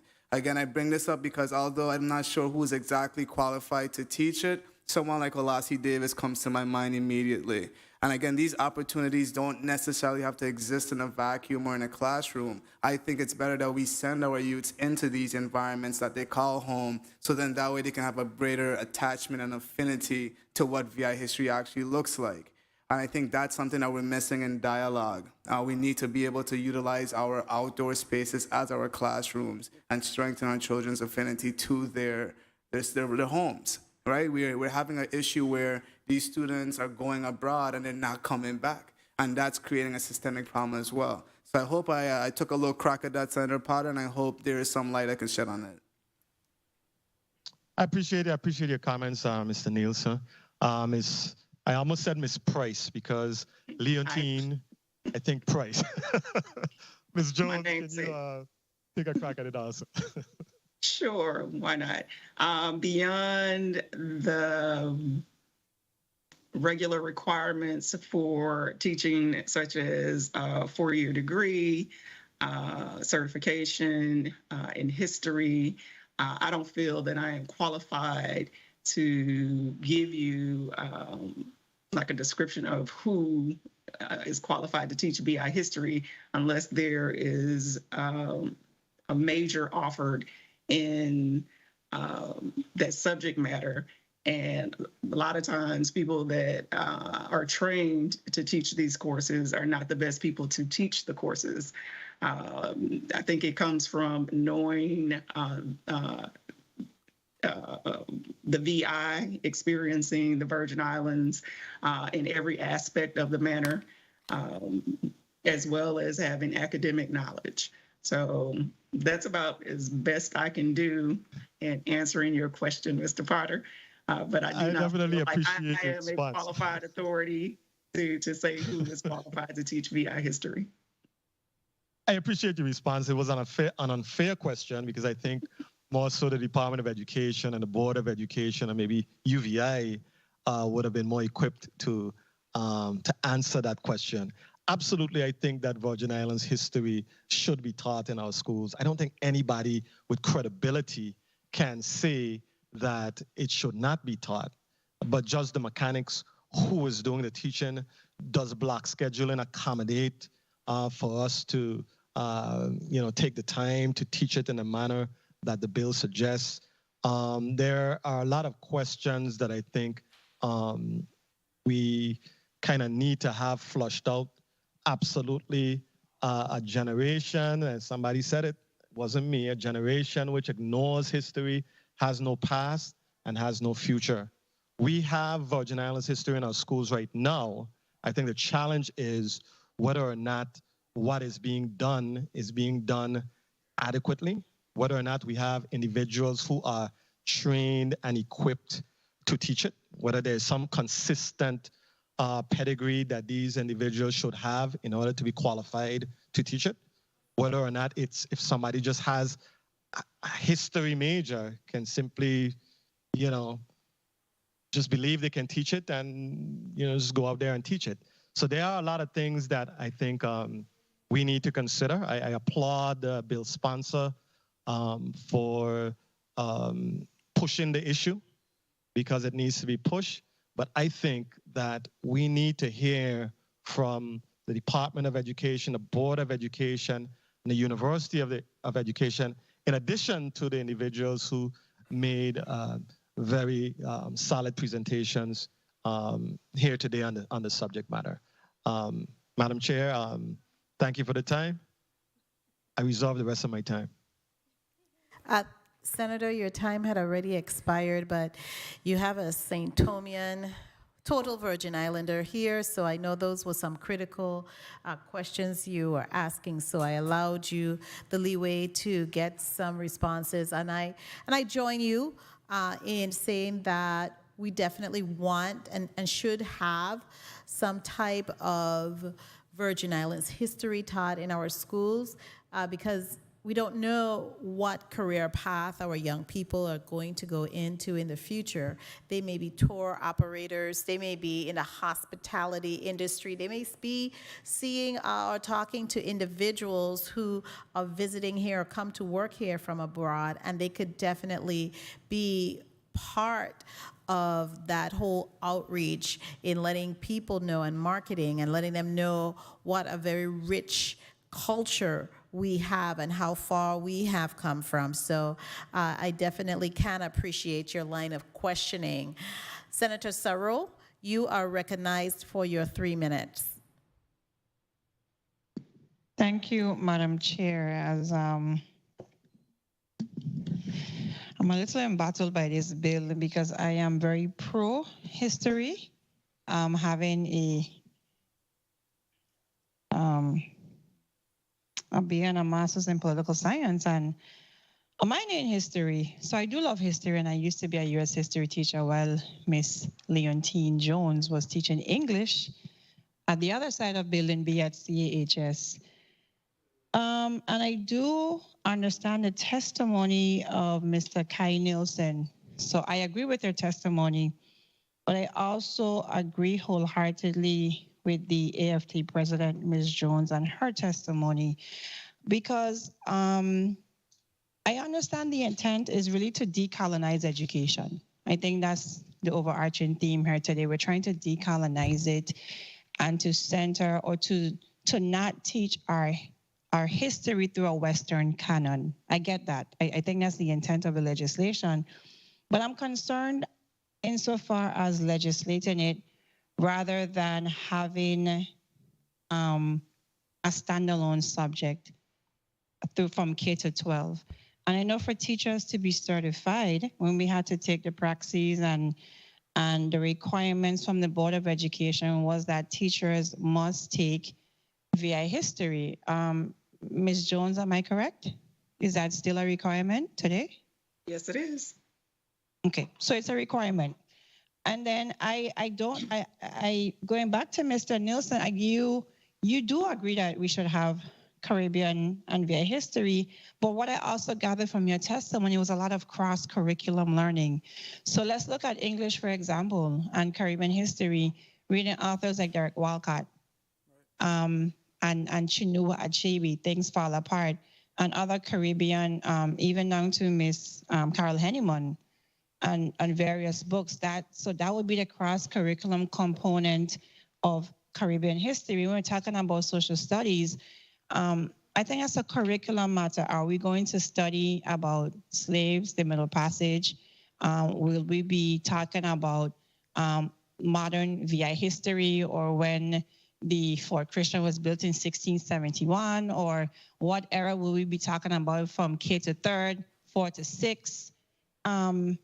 Even down to civics. If you have civics does still incorporate VI history, because if you're talking about how do we get to the government that we have today and what system of government do we have, and we went from having government secretaries to governors, and how is that in comparison to our neighboring island that has a prime minister and they have a merged legislative and executive branch where the Prime Minister goes to the House of Assembly to debate. We don't have a governor to come and debate us.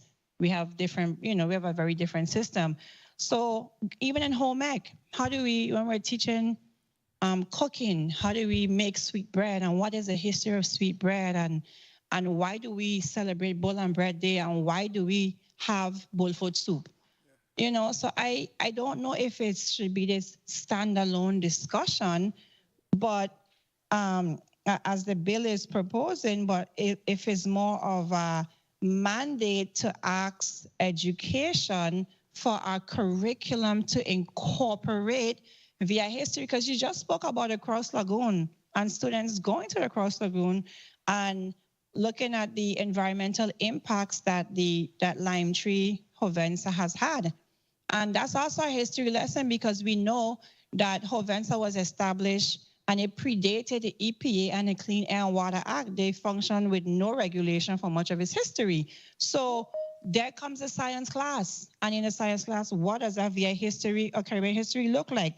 So I'm just a bit, I understand the legislation, but I think we need to require education to have more cross-curriculum instruction. The isolation of the subject makes it, it's funny for me. So I don't know if I'm off key in my analysis today, but we do need cross-curriculum instruction and not just this standalone teach Caribbean history. I think the bill should reflect. Senator Sarro. Thank you for. Senator Sarro, Thank you for the. Just letting you know that your time latitude. was called twice, and I was very lenient with you. Thank you so much.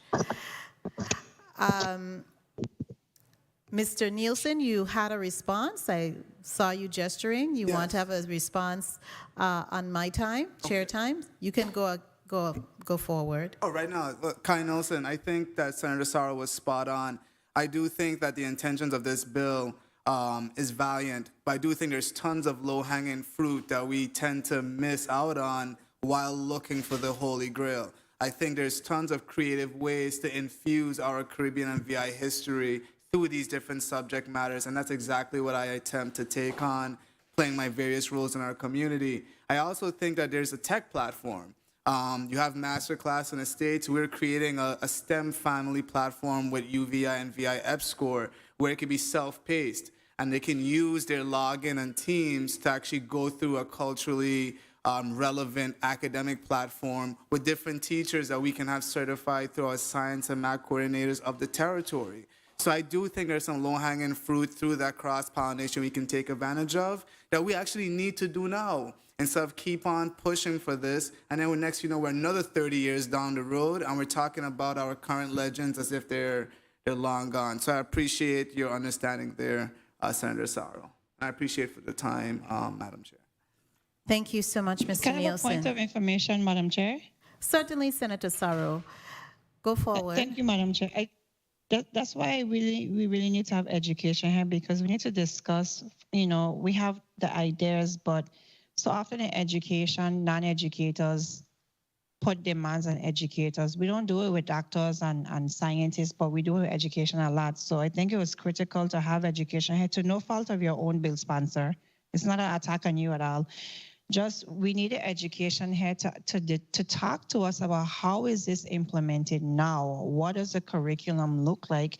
And how do we move forward with that cross-curriculum instruction of VI and Caribbean history? The educators got to be to the table to discuss education. Thank you for the latitude again, Madam Chair. For it. Thank you, Senator Sarro. Senator Kurt A. Ville, you're recognized for your 3 minutes.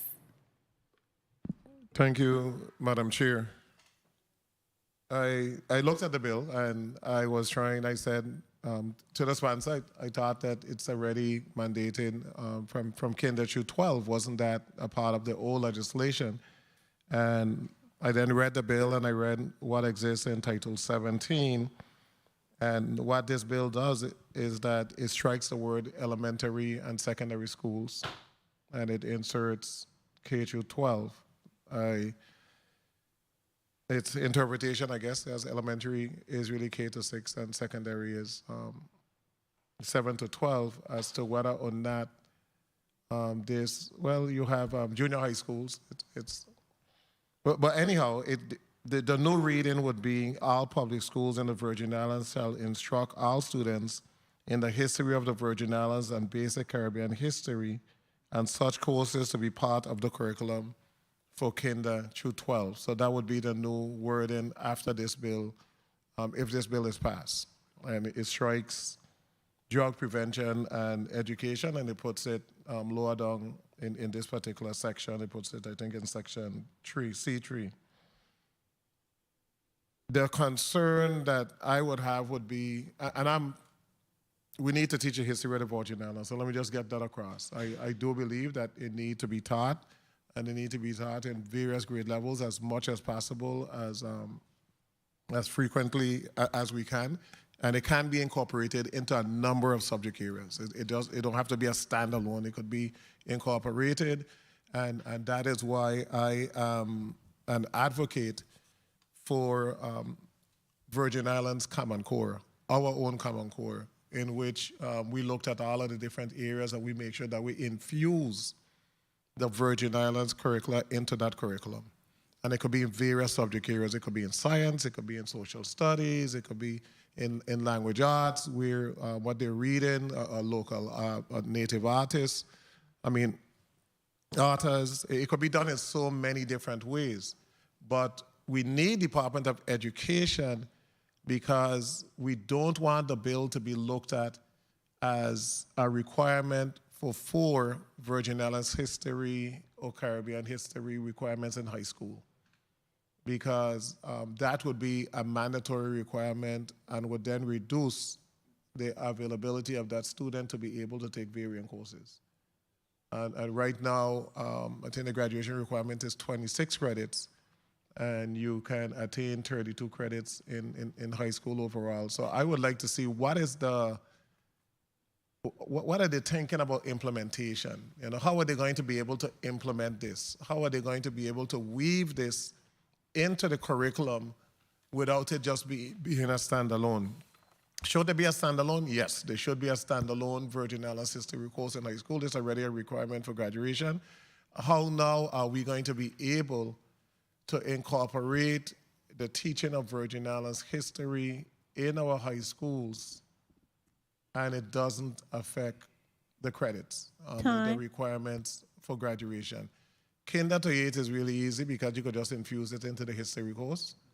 But there are certain requirements for high school, U.S. history, Virgin Islands history, Caribbean. How do you infuse it for the other grade level? So the absence of education makes everything, education officials being here makes everything difficult. And I will end, Madam Chair.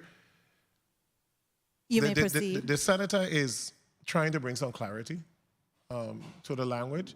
This has been debated in court a long time. So we should have an answer. The Department of Education should be able to say, this is the rollout plan for DOE.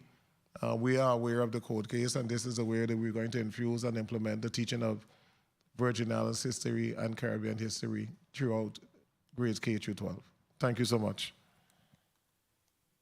You're welcome, Mr. Chairman. The chair will now recognize Madam President Donna Fred Gregory for your 3 minutes. Thank you, Madam Chair. And I, too, am in full support of us ensuring that the history of the Virgin Islands and basic Caribbean history is, in fact, taught in our schools. It's important. We know that as the years go by, we see that our history continues to be watered down. So it's important that we ensure that history is taught. However, my primary concern is when we expand the legislation, the current code, to kindergarten through 12th grade. Right now it's elementary and secondary schools. And it says, and the operative word here is courses. So what we should be having a conversation about is ensuring that the curriculum is integrated into the classroom of the kindergartners and the fourth graders and the sixth graders and the seventh graders. But for us to add a course of Virgin Islands history and basic Caribbean history in the manner that we are looking to move this legislation in the direction that we're looking to move, it creates it gives us a compounded issue. So then we have to ask ourselves, so what do we move off the table for these kindergartners and these elementary schoolers? What do we move away from the table? Because you can't say add it as a course. So what are we giving up? We only have what, 6.5 hours, 6 hours, 6.5 hours in a classroom.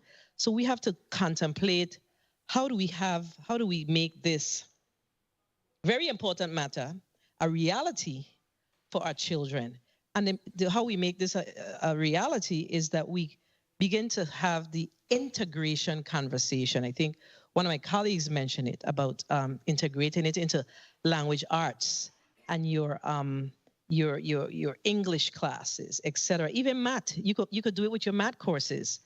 As it stands right now, all of our teachers, in order for them to be certified, and I think recert, but initially certified, they have to take Virgin Islands history. So there's some level of Virgin Islands history that our teachers must be aware of. So they should be, we should be having the integration conversation and the training around how do we integrate this into our public school curriculum.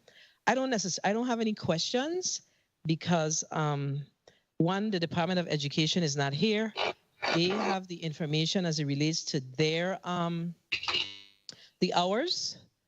And again, I don't know what we are going to decide that these schools or these classrooms are going to give up in order to add such course as outlined here. We know that we already have an issue that's before the courts. So why would we want to compound it with not changing that word to integration? Time. It must be integrated, but we can't add a course for every grade level in this territory in the public school system. I mean, I would ask one question of Ms. Leontine Jones. How do you see that impacting your teachers? I'm at a loss. I don't know because, like Senator Violet mentioned, that it's going to take away from electives as far as students are concerned. They're required to have 26 credit hours right now. So it's just hard to wrap my mind around it right now, incorporating four more required credits. So it's definitely. But that's on a high school level you're referencing. Yes. This is moving us down to the kindergarten level. So how does that impact our K-3 teachers?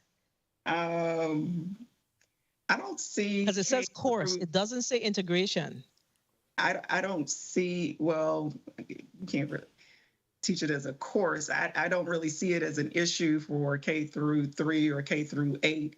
It's easy to incorporate. It's just a matter of changing the language. It's easy to incorporate BI history and Caribbean history on that level. It becomes a problem when you get to the high school level simply because of the core requirements and the credit hours that you need to graduate. But for K through 3 and K through 8, it's just a matter of changing language, just changing it to integrating VI history and Caribbean history throughout each course. You teach it in reading, you teach it in math, you teach it in art. It would not be difficult to do for K through 3. Okay, so we're saying the same thing. So, you know, based on what we have before us, this legislation does require some work because, well, education is not here to testify on it up or down, but I know that from my experience that this will create another level of compounded issues for our educational system that we already have challenges with. So thank you for the time, Madam Chair. Thank you, Madam President. The chair will now proceed with her line of questioning. I do have some concerns with the legislation. I think it's a good legislation, as I mentioned earlier. You forgot Senator Francis Heiliger. Oh, Senator Francis Heiliger, thank you for bringing yourself to my attention. I didn't see you there. So I will hold on that and recognize you, Senator Francis Heiliger, for your 3 minutes. Thank you very much, Madam Chair. Once again, thank you to having my colleagues here, the people of the territory tuned in, as well as the testifiers. I too am 100% in support of Caribbean and Virgin Islands history. As an individual born and raised in the Caribbean, specifically the Virgin Islands, I recognize how important it is for us to know who we are and from whence we came. I spent quite a bit of my elementary and high school education learning quite a bit about the United States and many other countries, and to understand and have an opportunity to learn more about where I came from, I think that's very important. Unfortunately, as we've all discussed, the education department is not here. And with them being charged with the implementation of this is a very, very key factor. And unfortunately, not being able to ask them questions leaves this piece of legislation for me out in the open. Ms. Jones, I want to ask the question, if you had to just take this piece of legislation at face value, what would be the optimum way that you think would be the best suited to integrate? Because I am a supporter of integration, but I also am a supporter of courses at a specific time period. I can't say having 4 years is something necessary, because I recall back from me going to high school, graduating, I think I was only required to take, 2 years of math or 1 or 2 years of history. But for this one, how it's written, it seems like the individuals will have to take 4 years of history. I am more of maybe a course, which I am under the impression is already required, but also for integration. Could you tell me what you believe would be an optimal way of alternative of integrating this? Yes, thank you, Senator, for that question. There's several things that could possibly be done. Possibly on the high school level, you could offer 2 courses of VI history and Caribbean history. Students, give them an option of taking one or the other, or they take both, or they continue to take the one VI history course. As far as integrating VI history, I think it's safe to say, and I'm just coming out of the classroom myself, I saw most of my colleagues integrating VI history and Caribbean history throughout the course of the school year. I saw it on in the social studies and history department. I saw it in the English department. I saw it in the art department. I saw it in music. So the kids were able to get it across curriculum just because teachers saw it as important and they implemented it. So I don't think that would be an issue as far as integration is concerned. Okay. Madam Chair, may I ask my final question? You may, Senator. You may. Thank you. Thank you, Madam Chair. One of the things that I am in full support of is a lot of hands-on education. I find a lot of times that children learn quite a bit when they are directly participating in the environment that you want them to learn about. How much do you think potentially should that be included in the educational process of these potential courses? Ms. Jones. Would you repeat your question? I'm sorry. Basically, I wanted to know if these courses are going to be integrated, or they have to take 1 or 2 courses, whatever the case is finally decided, how much percentage or what part of it do you think should be classroom setting versus being a part of the environment, going out and learning about Caribbean and Virgin Islands history? Or do you even think it should be a hybrid of the both? It could possibly be both. I'm the type of person, I would instruct my class, have my class classes, my students to do things. They remember more if they are actually involved in the process. So definitely bringing people in. Mr. Nielsen rattled off like wonderful names of people that are well-versed in VI history and Caribbean history. Bring those people into the classroom, take kids to them, sponsor TED Talks, have kids build things that are Virgin Islands. Even in CTE courses, kids could build stoves or things that we used to use decades ago or centuries ago.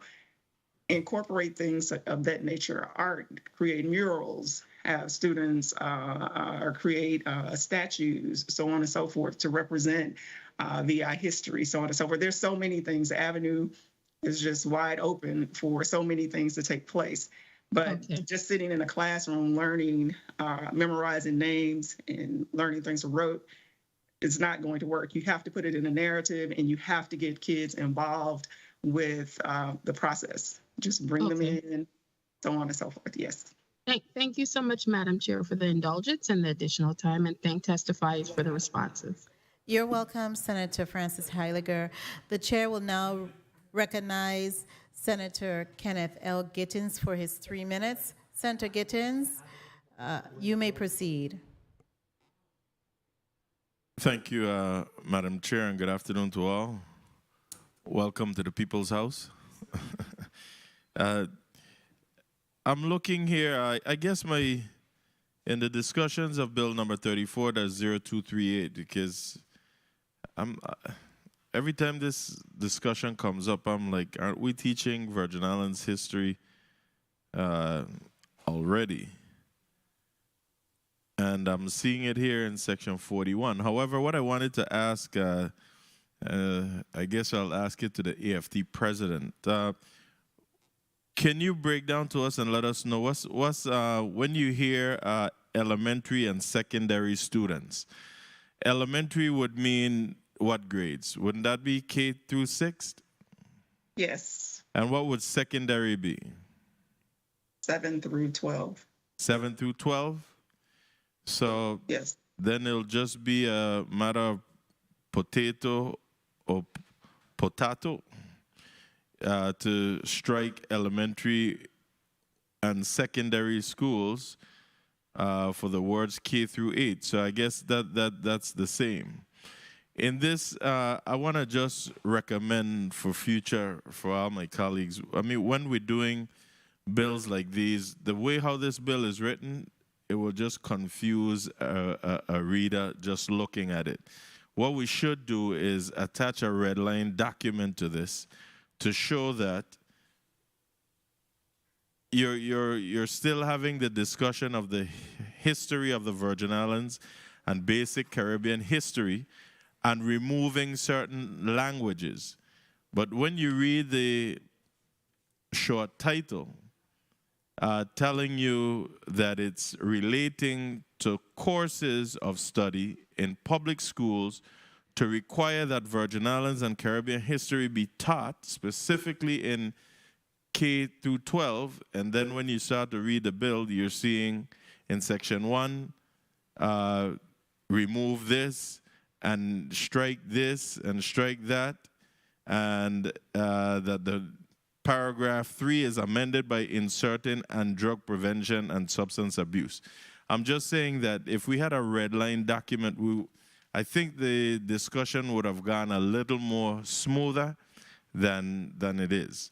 But hopefully, there's no further delay on teaching, whether it's Virgin Islands history and or Caribbean history, along with the U.S. history that's in the curriculum. So at the appropriate time, Madam Chair, I will vote on the measure before us. Thank you, and thank you to the testifiers who contributed on this discussion today. Thank you so much, Senator Gittens. We know that you've been a legislator for good while, and we appreciate that. It's every senator's responsibility to definitely do their research. The chair will now recognize Senator Samuel Carrion for your 3 minutes. Senator Carrion, kindly proceed. Thank you, Madam Chair, and greetings to the testifiers, and once again to the viewing and listening audience. Like Marcus Garvey said, people without knowledge of their history is like a tree without roots. We definitely need to have VI and Caribbean history taught in our schools at all grade levels. I stand in support of having it in our schools. There are some things with the bill that I think we can tweak with the amendments to ensure that it's clear. And I'm sure I commend the sponsor of the bill for looking into and making those amendments, and I'm sure we'll work on some of the measures to make sure it's tweak and clean. But it's very difficult, again, like how some of my colleagues mentioned, at having the Department of Education here, who has the responsibility to implement.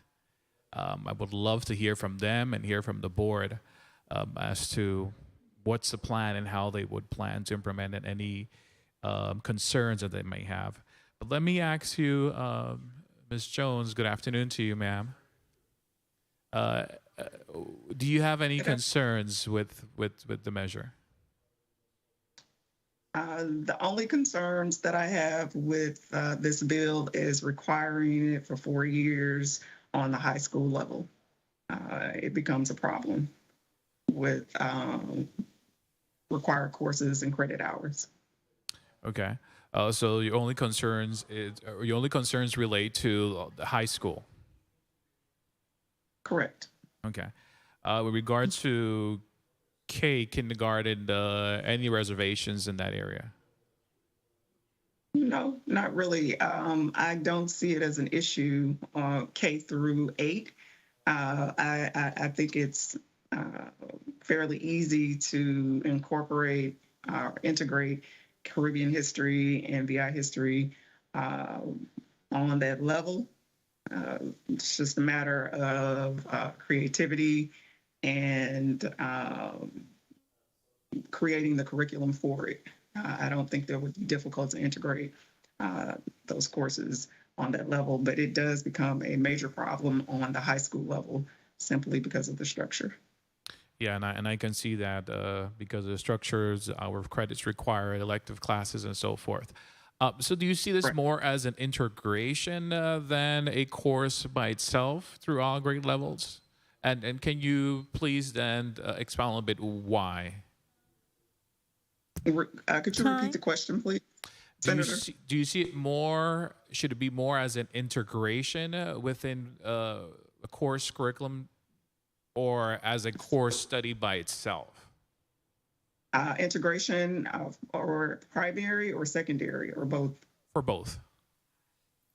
I see it more as integration for primary. I see it more as a course, both. I would do both on the high school level, on the secondary level. You take the one course, you also have it integrated in your other classes, in other classes. It's pretty much being done that way right now. It's just not a requirement, I guess.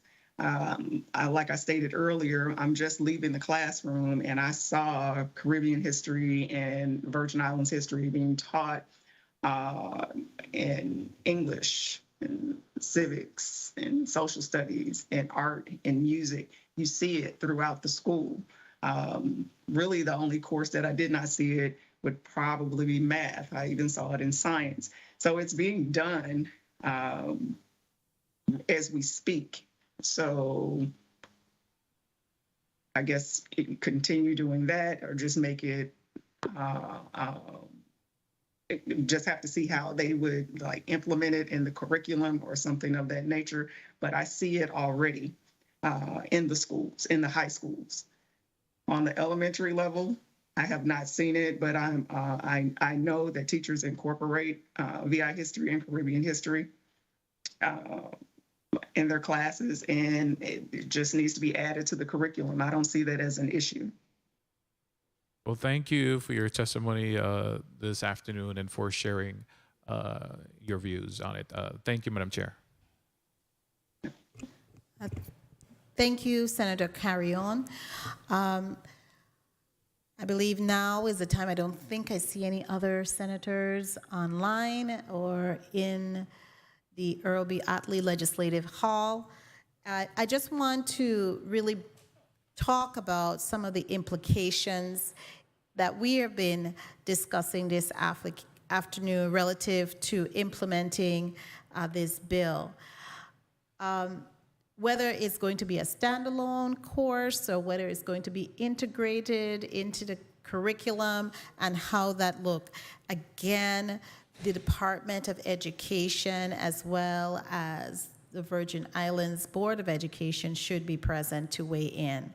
I don't want us to go forward in a vacuum. While I see it as a significant part of what we have as our culture to assure that we are teaching our young people and persons graduating from our high schools have a knowledge of the Virgin Islands history. Persons who are being promoted from our primary schools do have a great appreciation of our Virgin Islands history.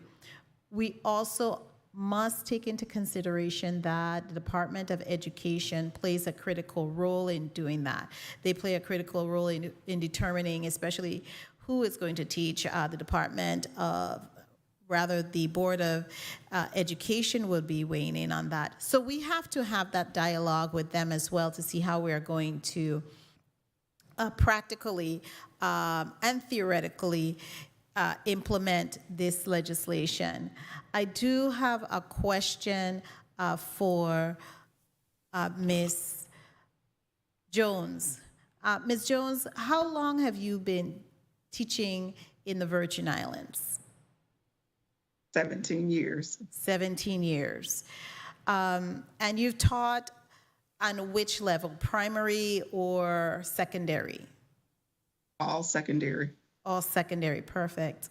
So this question will be to you. I know we do have the requirement for secondary education for them to, students, for them to, when they're graduating, they must be taught a history, Virgin Islands history, Caribbean history. How do you see the teaching of this curriculum impacting our workforce? That's a bigger picture as a teacher. There are various careers there, and this may be out of your realm, but I'm thinking that because you've lived here for 17 years, you could talk about how young people learning Virgin Islands history can really impact them and their careers and career choices going forward. I've lived here for 22 years. 22 years. Just with the department for 17. I think it's very important that VI history and Caribbean history are taught on the primary level as well as the secondary level. Not sure as to what you're actually asking me. I think you're asking me how will knowing VI history and Caribbean history, how it will impact students going forward as they go out into the workforce. Is that what you're asking me? That's correct. You have a good grasp of what I was asking. Okay. I think that that all students knowing their history adds another layer of confidence to who they are when they go out into the workforce. It's so important to know where you're from, why things operate the way that they do, why people do the things that they do, why our government operates the way that it does. and to be able to speak on it to anyone, not only just your peers, but anyone that you meet, adds another layer of confidence to our young graduates and our young adults when they go out into the workforce. It's totally valuable. It's invaluable, and they need it.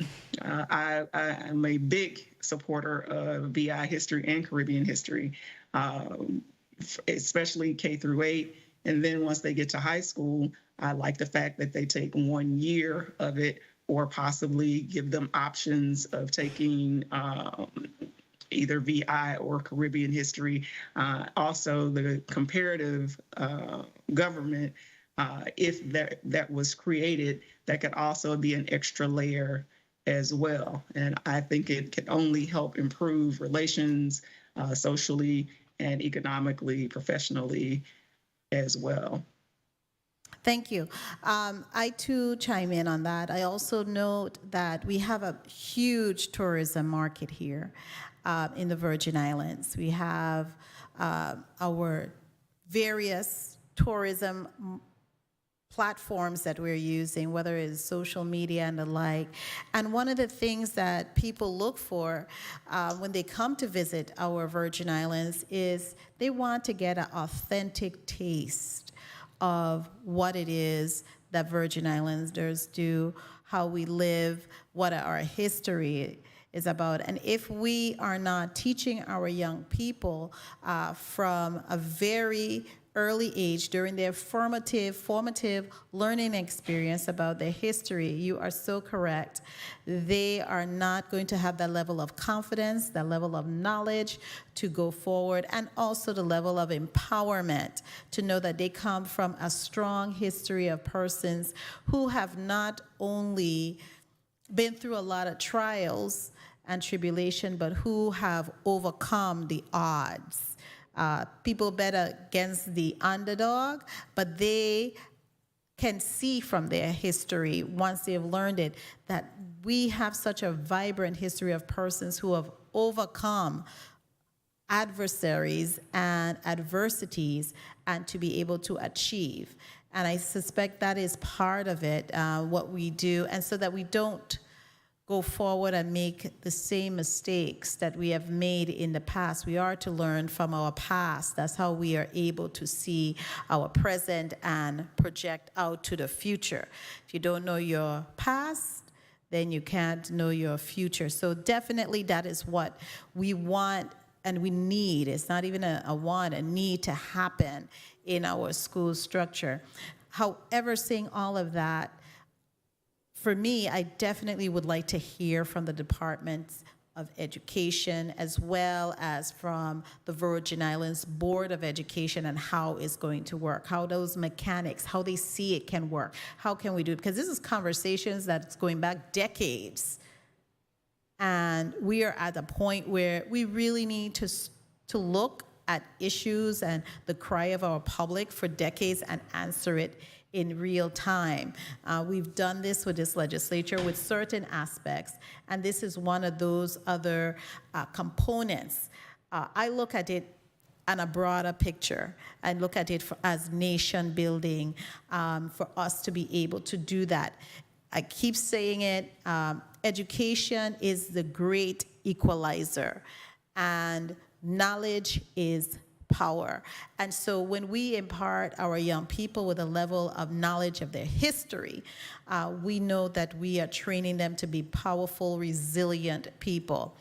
I really would conclude my discussion on this by really saying that we are really at a critical crossroads, and I definitely had hope that the Department of Education as well as the Board of Education would have been present today so we could have a fuller and a more productive conversation around this piece of legislation. Bill sponsor, Senator Whitaker, you're now recognized for your closing remarks and your questions. Thank you, Chairwoman. In terms of the Department of Education not being here, I've listened to well over, probably close to a decade now, of the Department of Education's assertion that they are trying to teach Virgin Islands and Caribbean history from K to 12. For those who were tuned in earlier, I held up the 19, and Chairman, if you will.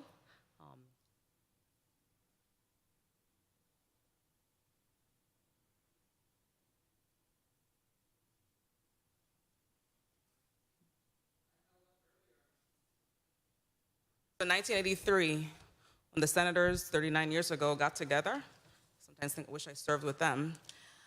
In the context, 3 years later, they put together a 200, that they being the Department of Education put together a 250-page outline, largely on Virgin Islands history, and they were able to do that in respect to those legislators back then. And I've heard from, in participating in the court trials in context of supporting, certainly most recently as a case is making its way through the trial process. So the Department of Education is using the current code, which only references elementary and secondary, to claim that it's not clear. To President Jones, are you aware that in Title 17, same section we're in, 41C, subsection 2, where it says a Virgin Islands culture curriculum for kindergarten through grade 12. Are you aware that that is just the section below the section that I'm amending, where it requires culture curriculum from K to 12 in our Virgin Islands school system? Repeat what you just said. So in Title 17, section 41, subsection 2, which is the subsection right below the one that I'm amending, a Virgin Islands cultural curriculum for kindergarten through to grade 12 is currently in the Virgin Islands Code. Okay. Am I aware of that? Correct. Are you aware of that? Okay, I am now that you just pointed it out. So what I'm trying to do today on behalf of the children that it's incorporated is that in the subsection right above that, it currently reads that the history of the Virgin Islands and basic Caribbean history and drug prevention and education, such courses to be part of the curriculum in elementary and secondary schools. And then we go on to subsection 3. It mentions family life, sex education, and substance abuse. We can safe assume that, of course, drug prevention and substance abuse prevention are one and the same. So as I'm amending the section for this bill, as I'm amending the current law, it's making it congruent.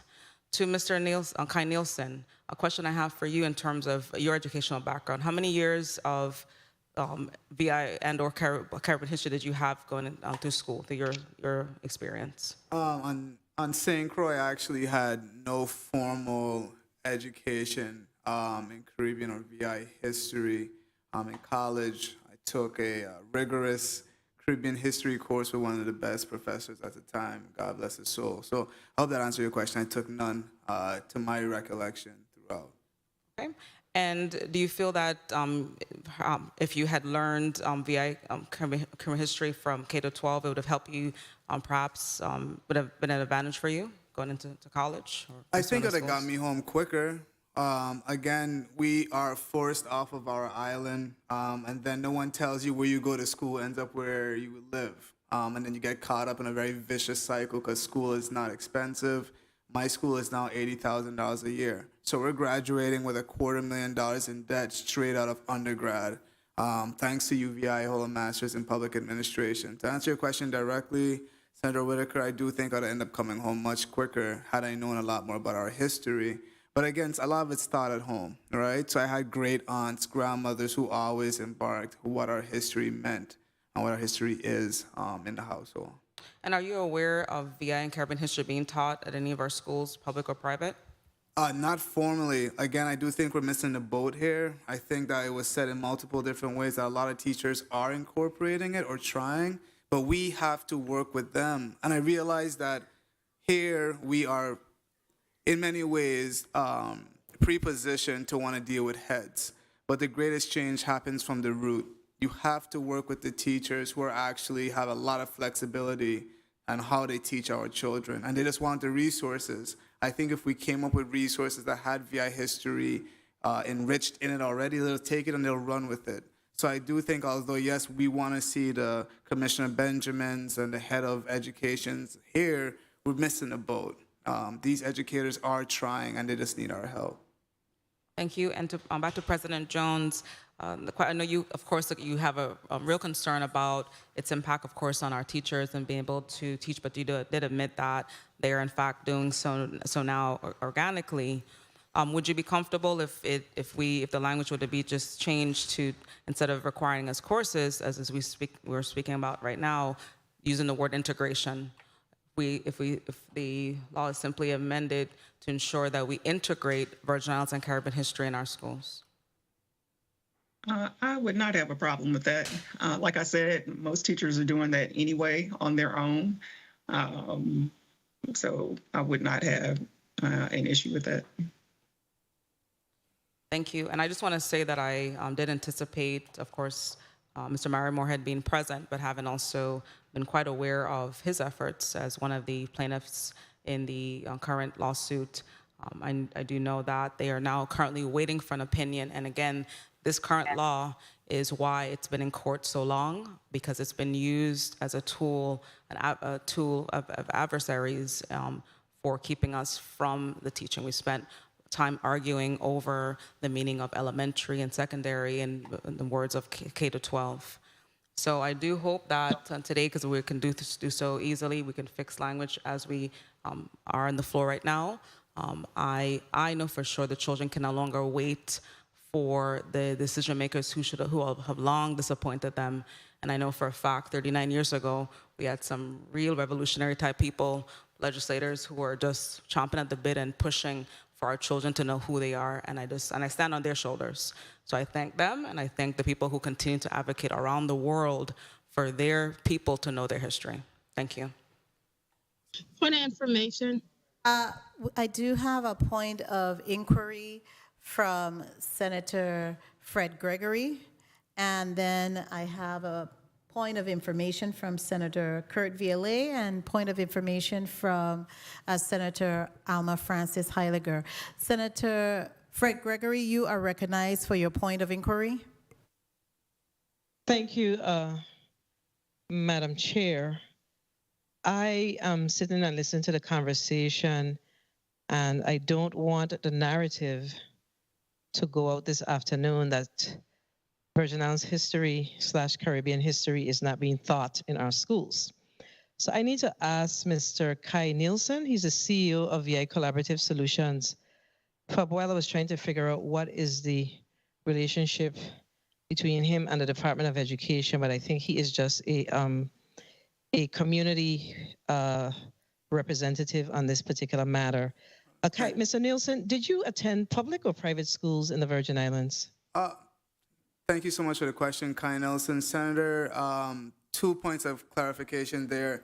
I am contracted with the Department of Education as the Eco Schools Coordinator for the territory. And secondly, I am the Synchro Engagement Specialist for VI EPSCoR. To answer your question, I was a salutatorian from Yoli R. Rivera, which is a public school.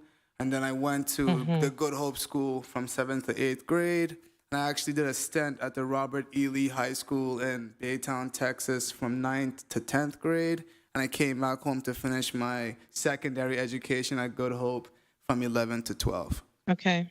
Thank you for your response. I think that that's an important piece of information because when you were being questioned, it wasn't clear that you did not complete your entire schooling in the public school system. So while I appreciate your response to the good senator, we also have to be clear so we don't send the wrong narrative. So thank you for the clarification because I think it's important that we note that you did not attend public school for the entire time of your high school or elementary school or junior high school career. Thank you, That's also Madam not Chair. true, Senator Gregory. I attended public school my entire elementary career according to the definition that was given here today. Again, I was a salutatorian of Grove School. I understand, sir. I understand, but I'm saying that our responsibility as legislators is to make sure that when we ask the questions, we get the entire information.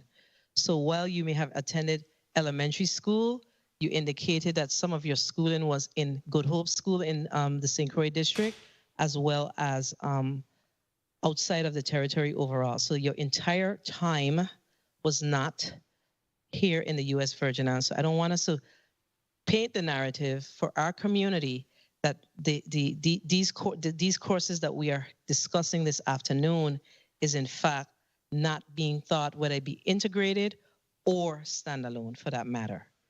Thank you. Okay, thank you so much for that clarity and that question. Point of information, Senator Violet, you're recognized. Thank you. I just wanted to put on the record that Virgin Islands Caribbean history is a graduation requirement as prescribed by the board. This is the integration on all grade levels, which you understand, but it does not in any way replace that graduation requirement, which will remain. And it is a requirement for every student that graduates from the public school system in the Virgin Islands that they must have credits in Caribbean history and VI history. Thank you, Madam Chair. Thank you so much, Senator Violet, for that point of information. Senator Alma Francis Heiliger. Thank you so much. From my point of information, I would like to place on the record, as I was listening to my colleagues speak as the potential adjustment of this piece of legislation to potentially change courses to integration, I am not in support of that. I believe that while we should have some integration, we should also keep it where there are some courses, whether on the elementary level, even on the high school level, but I cannot speak to all 4 years in high school, as the AFT has expressed might potentially be a problem. But I think we need to have both and not replacing one with the other. Thank you so much. Thank you also, Senator Francis Heiliger. Points well taken, and that's why, for me, I definitely need to have the persons who are key. I don't want us to operate here in a vacuum without having a discussion with the Department of Education as well as the Board of Education. Although we have a testimony, we do have questions to ask them relative to implementing this piece of legislation. The chair will take a 30-second recess. The Committee on Education and Workforce Development stand in recess for 30 seconds.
The Committee of Education and Workforce Development is back on the record.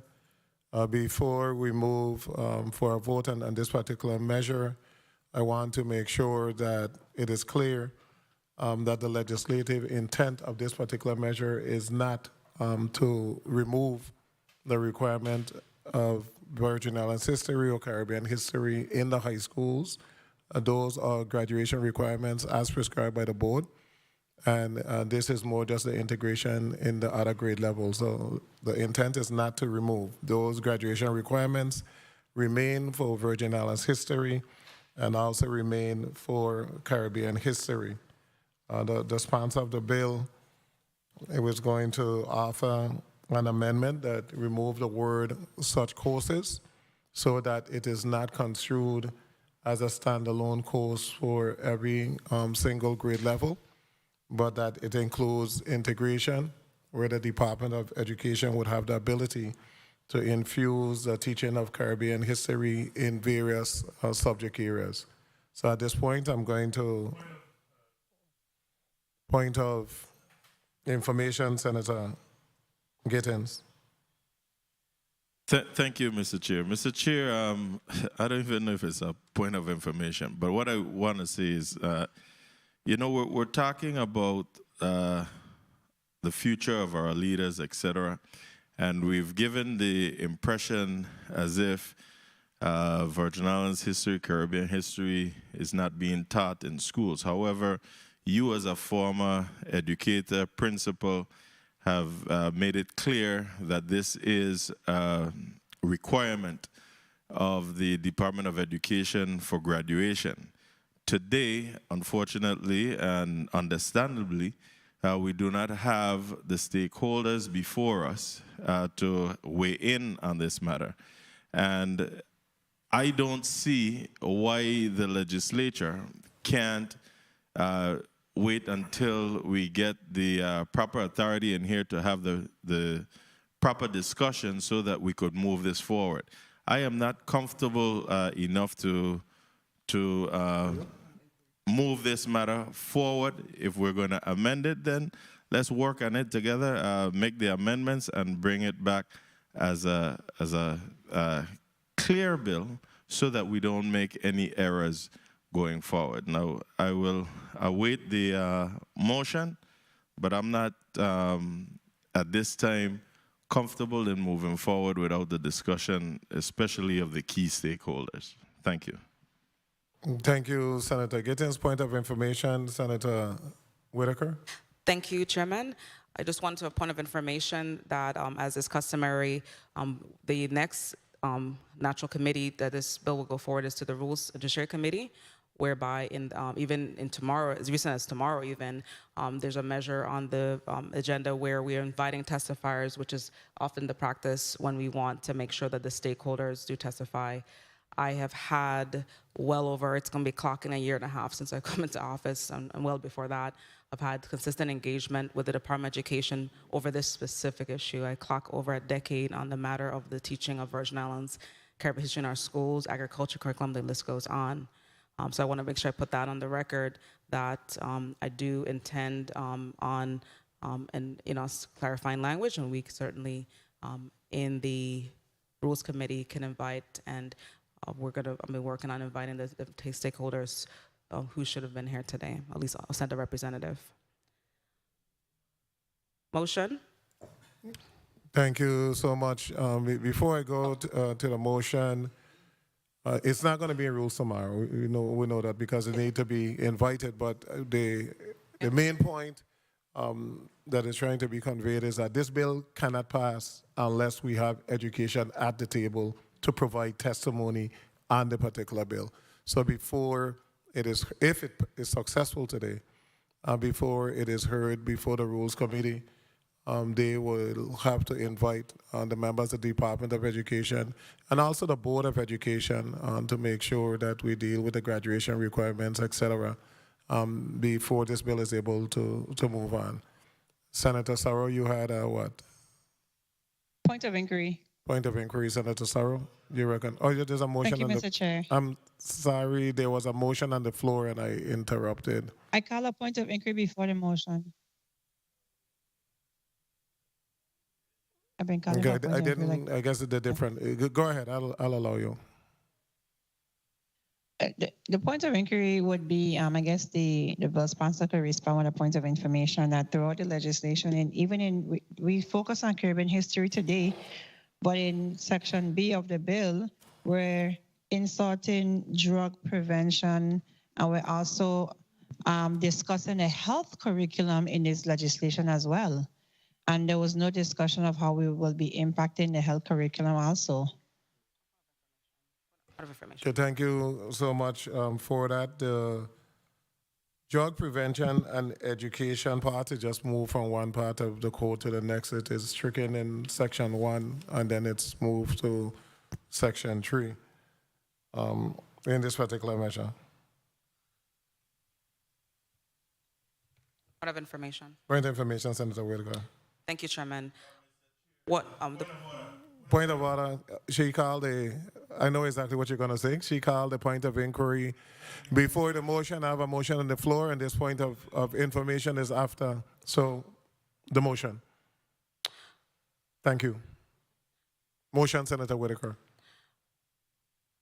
I move to move my motion. No, technical amendment, Senator Whitaker. I move to remove. I move to withdraw my motion. Point of information. You recognize? Thank you, Chairman. The point of information I just want to clarify, as I made clear before, is that there is a duplication of drug prevention and substance abuse in our code. So part of, as legislators, we're also responsible and tasked with clarifying legislation. Motion. The motion, Senator Whitaker. I move a technical amendment to strike in Title 17, 41, subsection C1, the words and such courses, and also striking part of, adding after the word be integrated into. I so move. Motion made by Senator Whitaker.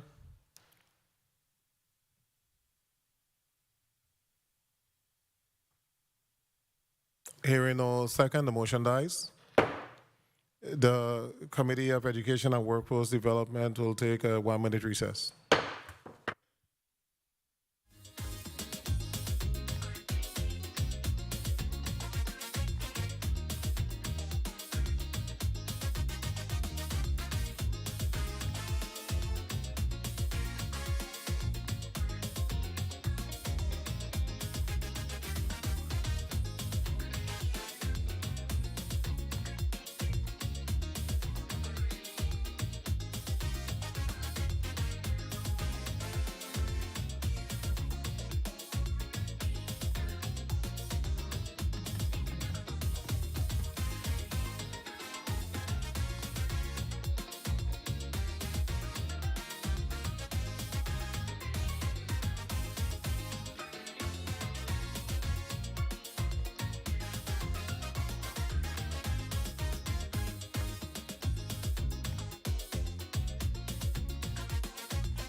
The Committee on Education and Workforce Development is back on the record. Do I hear a motion?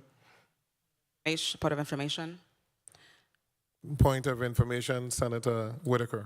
The attempted technical amendment would result in subsection C1 now reading as the history of the Virgin Islands and basic Caribbean history to be integrated into the curriculum for from kindergarten through 12th grade. Motion. Motion, Senator Whitaker. I move that bill number 34-0238, an act amending Title 17 Virgin Islands Code, Chapter 5, Section 41C, relating to the courses of study in public schools to require that the Virgin Islands and Caribbean history be taught specifically in kindergarten to 12th grade and for other purposes, be held in this committee. I so move. At the call of the chair, I so move. Motion made by Senator Whitaker, seconded by Senator Gittins. Roll call. Motion is to hold the bill. And that will be said in the conclusion. Roll call.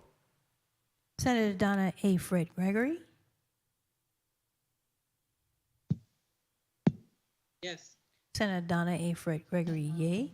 Senator Kenneth L. Gittins, Senator Kenneth L. Gittins, yay. Senator Carla J. Joseph,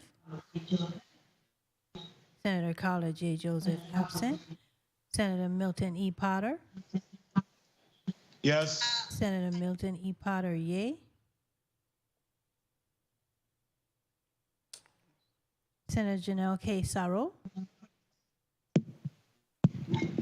Yes. Senator Janelle K. Sarro, yay. Senator Kurt A. Ville, Yes. Senator Kurt A. Ville, yay. Senator Genevieve R. Whitaker, Yay. Senator Genevieve R. Whitaker, yay. Mr. Chairman, we have 6 yeas, 1 absent. Thank you, Madam Clerk. Bill number 34, that's 0238. An act amending Title 17 Virgin Islands Code, Chapter 5, Section 41C, relating to courses of study in public schools to require that Virgin Islands and Caribbean history be taught specifically in kindergarten through 12th grade and for other purposes will be held in this committee at the call of the chair. The Committee of Education and Workforce Development will take a 1-minute recess before we move to the next block. This committee stands in recess.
Committee on Education and Workforce Development is now back out of recess. Madam Clerk, please read the agenda for the section from Block 3 into the record, please.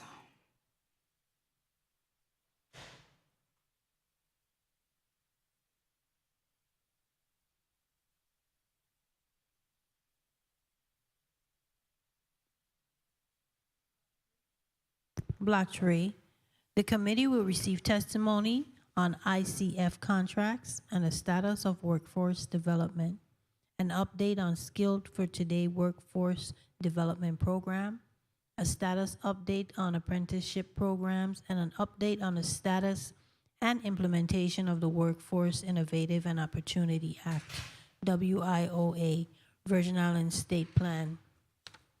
Invited testifiers, Mr. Gary Malloy, Commissioner, Virgin Islands Department of Labor. Michelle Carty, Chairman, VI Workforce Development Board. Dana Clendenin, Interim Director, Virgin Islands Housing Finance Authority. Dr. Suzanne Darrow McGrath, UVI Cell Director and Chairwoman, VI State Apprenticeship Program. William Turnbull, Vice President, ICF Incorporated LLC, and Mr. Kai Nielsen, CEO, VI Collaborative Solutions LLC. Thank you, Madam Clerk. And as we have, of course, new testifiers and one from the previous block, one of the things that's customary as per our rules is important is the oath as per Rule 507B. I'll ask all those who are testifying on also behalf of their Director or Commissioner who could not be here, please raise your right hand. And repeat, I do after I state the oath. Do you solemnly affirm under penalty of perjury that the testimony you will give to this committee will be the truth, the whole truth, and nothing but the truth to the best of your knowledge and belief? Yes. I do. I do. Thank you. And for those who just tuning in, good afternoon, going to the evening to all. I want to thank, again, thank all the testifiers for being here today. So I want to just, before we begin, sure. Before I acknowledge the point of inquiry, just give me a moment here. I want to emphasize that, and I want to encourage, again, that the public view the documentation for today's hearing. When we are speaking about the WIOA plan, we're speaking about a massive plan, and I do indicate that the Department of Labor Workforce Development Board did put out the plan for public commentary period. I do also emphasize, though, that the Workforce Development Board needs to get their website together, because one of the things when we talk about information going out to public, we got to be a lot more tactile in the way we do it. When I'm the ICF Skills for Today, the Skills for Today program has become before this committee a number of times. We are exercising our right as the senators to definitely do our oversight, and it's important that as we get all these federal dollars, that the money is spent right and also get into the hands of our people. Unfortunately, it's been quite a long time, well over a generation, even more longer than that, where we really see the workforce development monies going into the hands of the local people so that they themselves can have the resources to do a lot of this work. I know that my hope is that we continue to change and also be, when we put plans together where we said we're going to help our people, that we actually do so. I do acknowledge the work is being done, but I also do acknowledge there's a lot of gaps when it comes to workforce development. So first off, point of inquiry, Senator Gittens. Thank you, Madam Chair. I've had at least 2 messages asking that we clarify to the viewing and listening public as to what ICF stands for, the acronym ICF, or the ICF contracts, if we could do that before we move forward so that the viewing and listening public can understand what's being discussed. Thank you.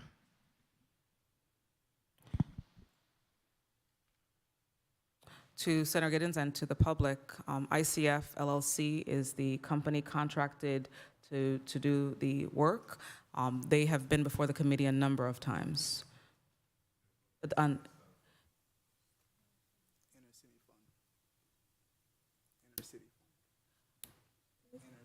Inner City Fund, but they are widely known as ICF as they present themselves through the contractual process as well. And that's the title they use for the contract. Thank you.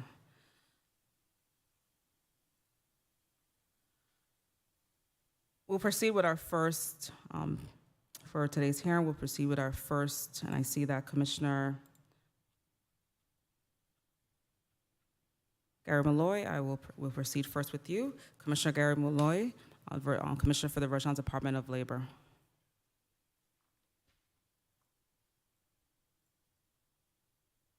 Good afternoon.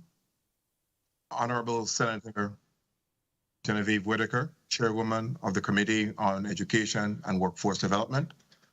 Honorable members of the Committee on Education and Workforce Development, distinguished senators, ladies and gentlemen, in the viewing and listening audience, I am Gary Malloy, Commissioner of the Virgin Islands Department of Labor.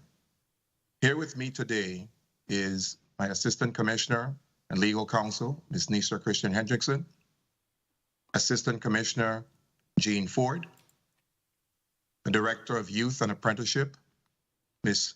Shenika Sebastian, and the Director of Workforce Development Services, Ms. Charlene Hodge. Thank you for the opportunity for inviting us to provide testimony regarding the status of the workforce development, including an update on the Skills for Today Workforce Development Program, the apprenticeship programs, and the implementation of the Workforce Innovation Opportunity Act, or WIOA, VI Virgin Islands State Plan. Workforce development has been a phrase surrounding job demand on the mainland United States, as well as the United States Virgin Islands, for decades, but more so in recent years. Wikipedia defines workforce development as an American economic development approach that attempts to enhance a region's economic stability and prosperity by focusing on people rather than business. From the Virgin Islands Department of Labor's extensive research, working with our U.S. Department of Labor regional offices and our consultants, the Virgin Islands Department of Labor is focused on workforce development as an essential component of our community's economic development, in our economic climate, and certainly even more critical during the human resources shortages we're experiencing today. In general, the term workforce development has come to describe a relatively wide range of activities, policies, and programs employed by geographies to create, sustain, and retain a viable workforce that can support current and future business and industry. Therefore, the Virgin Islands Department of Labor, working intentionally and specifically with the U.S. Department of Labor and our partners like the Office of the Governor, the Workforce Development Board, the Apprenticeship Council, Workforce 180, ICF, EQUIS, the Department of Human Services, Department of Education, Vocational Rehabilitation Center, not-for-profit organizations, and most importantly, the employers and job seekers.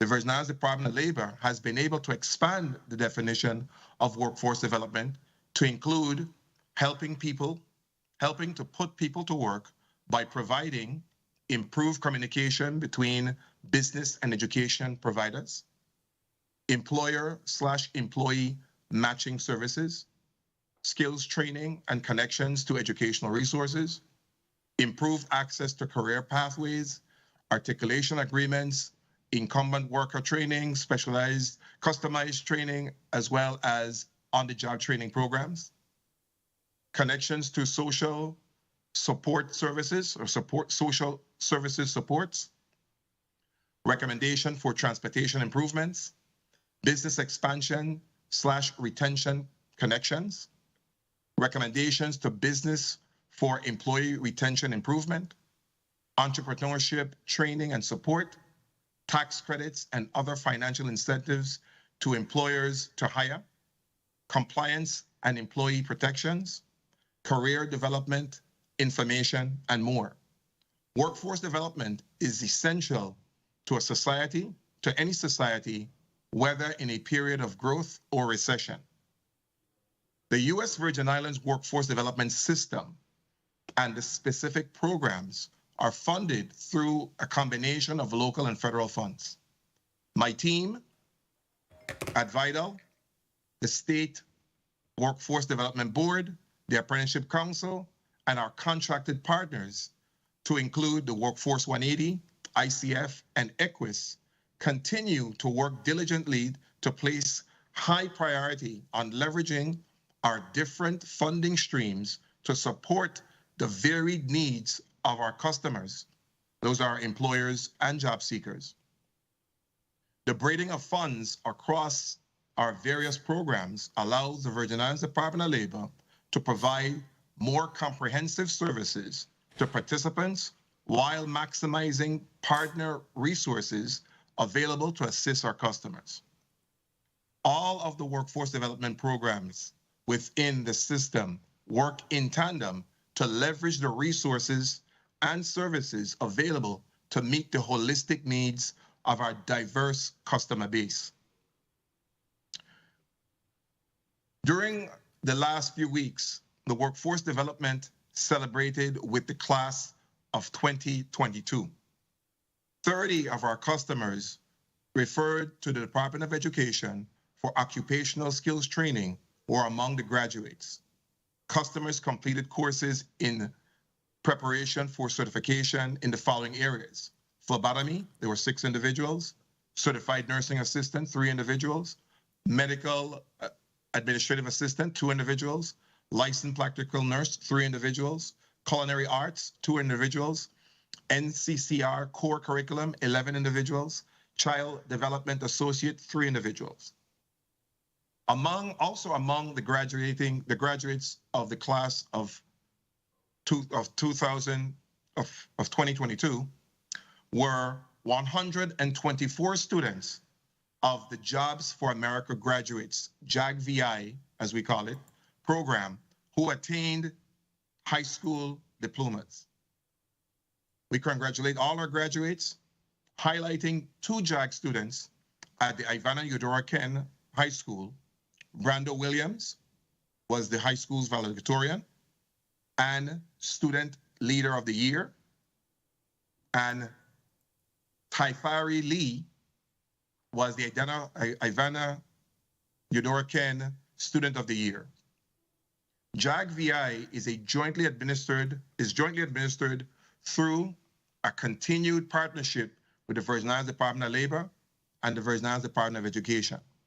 On April 5th, 2022, the Virgin Islands Department of Labor officially launched the I Am the Future campaign at a town hall hosted by the Youth and Apprenticeship team in conjunction with the Governor's Millennial Council at the Antilles School, the prior Jolick Hall on St. Thomas.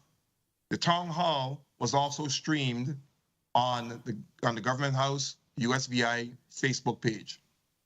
The I Am the Future campaign is designed to engage the youth of the territory with the message that being prepared for your future and the collective future of the territory is a responsibility and commitment that everyone needs to actively participate in. A wide range of Virgin Islands Department of Labor youth services and programs are available to assist youth in increasing the necessary tools needed to succeed in the workplace. The Summer Youth Employment 2022 program commenced yesterday, Tuesday, May 31st, with a meet and greet with the Labor Investing for Tomorrow students, as our LIFT students. The first day of work is Monday, June 6th, for 50 LIFT students, 50 LIFT college interns, and more than 200 participants in our 5-week summer experience territory-wide. The Career Exploratory Program for 14 and 15-year-olds will commence at the end of June. We are projected to serve well over 1,000 students this summer. As part of supporting Governor Bryan's Workforce Development Initiative, The Virgin Islands Department of Labor builds the territory's talent pipeline through workforce development programs that focus on target industries. Workforce development continues to build stronger and better relationships with employers throughout the territory, recognizing that employers drive workforce. We also held a job fair on Wednesday, May 11, 2022, servicing over 66 customers, featuring AT Construction Solutions, Skills for Today, GCG Group, and the Vitals Workforce Development Team. We have enhanced our communication avenues, bringing together individuals looking for employment and employers looking for job seekers. Beginning February 16th, 2022, we relaunched Workforce Wednesdays, which is a live broadcast on 107.9 The Vibe with radio personality Mr. Sheldon Turnbull. During this 20-minute time slot, we share information and updates on our programs and services. We recently launched Connect to Business, a new initiative where we feature businesses, introducing them to the community, though through social media pages. Employers can share information on their current job openings and what they expect from employees at the workplace. We also conducted monthly employer-based webinars where we share information on topics that may be beneficial to employers. Through these webinars, we hope that we can shed light on issues and finding solutions to build a stronger, more inclusive, and better workforce. The 4 webinars we held to date were on the following topics: effective recruitment strategies for small to medium-sized business, leveraging local labor market information, facilitating inclusive business communities, assessing hazards in the workplace while we work within the new norm. 97 employers participated in our last webinar, indicating our progress connecting with employers. We were able to support 91 hires from October 1, 2021 to present. The Workforce Development System is under the umbrella of the U.S. Virgin Islands American Job Center, which operates the new one-stop operator, Equus, and they are housed in the Virgin Islands Department of Labor's offices in St. Croix and St. Thomas. The 4 critical stages related, the 4 critical challenges related to workforce development that need to be addressed are: 1, preparing workers for new opportunities through improved education and job skill. 2, retraining efforts for displaced workers. 3, creating new economic development approaches to diversify the economy, focusing primarily on higher demand jobs in technology and healthcare fields. And 4, addressing low-wage incomes. The Virgin Islands Department of Labor began addressing the first 2 challenges by preparing workers for new opportunities and retraining efforts for dislocated workers through the WIOA training programs in different industry sectors with 16 approved providers. Federally funded WIOA occupational skills training programs include administrative and support services, healthcare support and allied health, construction trades, information technology, and leisure and hospitality. This body and the public will hear from Chairman Cardi of the Workforce Development Board on the expanded list of approved eligible training providers that creates greater access to diverse skills training for eligible WIOA program participants. The board also expanded the list of in-demand occupation eligibility for WIOA funding to include emerging sectors aligned with the Vision 2040 industry sectors and occupations in order to create new economic development approaches and diversify the economy.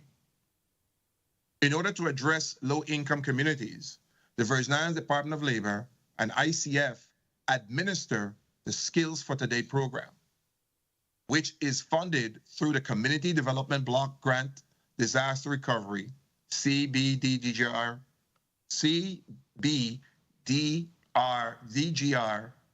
Fund. ICF was competitively procured to provide project management services for Skills for Today. As mentioned in prior testimonies, ICF is not the one-stop operator housed in the Virgin Islands Department of Labor, but collaborates with the Virgin Islands Department of Labor on the Skills for Today, dislocated worker programs, and apprenticeship programs. Skills for Today intends to serve 640 individuals territory-wide. 51% of the program participants must be low to moderate income, of which 70% must come from the public housing community. This body and the public will also hear more detailed and specific information on this Skills for Today program from Ms. Adele Soto, ICS Project Director for Skills for Today. But just to highlight, as of Monday, May 30th, 2022, Skills for Today, this is including all 3 of the stages, has received a total of 519 applications, with 317 enrolled in training and 202 eligible but not yet placed in training. 99 participants have successfully completed training and received their certification.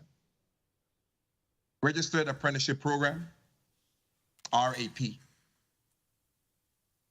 Recognized as a state apprenticeship agency, the Virgin Islands Department of Labor Apprenticeship Office continues to work with program sponsors to develop registered apprenticeship programs that meet local and federal requirements. The Virgin Islands Department of Labor plays a critical role in registering apprenticeship programs, monitoring programs, providing technical assistance to current and potential sponsors, obtaining data on registered programs, and encouraging the development of new programs. All apprentices upon completion receive a nationally recognized certification of completion of apprenticeship. The Virgin Islands Department of Labor is working with the Department of Property and Procurement and the Office of Disaster Recovery to create language that will encourage future participation in apprenticeship programs. This body and the public will hear more detailed and specific information on the apprenticeship program from Dr. Susan Darrow McGrath, the director of UVI Cell and the chair of the VI State Apprenticeship Council. But just to highlight, to date, there are 7 active registered apprenticeship programs in the Virgin Islands and 14 apprentices. One of our first apprentice successfully completed the required hours and is now a full-time employee with the program sponsor. The Virgin Islands Department of Labor is working with a number of interested sponsors to develop apprenticeship opportunities in culinary, health services, automotive repair, massage therapy, and cosmetology. There's some pending apprenticeship programs. The cook program, the sponsor would be the VI Bureau of Corrections, pastry cook, again, the US VI Bureau of Corrections, a cook with UVI Cell, pastry cook, UVI Cell, pipe fitter with Island Seafire LLC. The Virgin Islands Department of Labor with ICF continues to develop a step-by-step guide to administering an apprenticeship program in the Virgin Islands and a guide to maintaining apprenticeship programs in the Virgin Islands, scheduled to be completed in late June for review, comment, and approval by the council members. The University of the Virgin Islands Research and Technology Park. The Virgin Islands Department of Labor has a thriving partnership with the Virgin Islands Research and Technology Park, highlighted in the Vista Plus initiative. One project goal is the integration of the Vital Jobs Portal and the Vista Plus program. Currently, the Vista Plus platform provides job seekers with an experience curated for careers in science, technology, engineering, math, and adjacent fields. Through the partnership with the Virgin Islands Department of Labor and the RT Park, the portal will assist the Virgin Islands Department of Labor to exponentially expand our searches for Virgin Islanders that live abroad. Through linkages with the most popular platforms that help us to be able to locate highly skilled, trained, and qualified to fill specialized and hard to fill vacancies throughout the territory. This aligns with Governor Bryan's Workforce Development Initiative and the overall workforce development goal to connect employers with qualified employee candidates, discourage the brain drain, and to enrich the workforce development, in the territory. The Workforce Innovation and Opportunity Act, Virgin Islands State Plan. The Virgin Islands State Plan is updated every 2 years through the VI Workforce Development Board, submitting relevant materials to the United States Department of Labor, Employment and Training Administration for approval. This body and the public will hear more from Chairman Carty of the Workforce Development Board with more specific information. But just to highlight, the Workforce Innovation and Opportunity Act, WIOA or WIOA, provides employment and training services to economically disadvantaged individuals possessing specific barriers to employment. WIOA or WIOA funding priorities include education engagement and transition to employment opportunities, to explore career pathways, increasing skills, competencies, and credentials.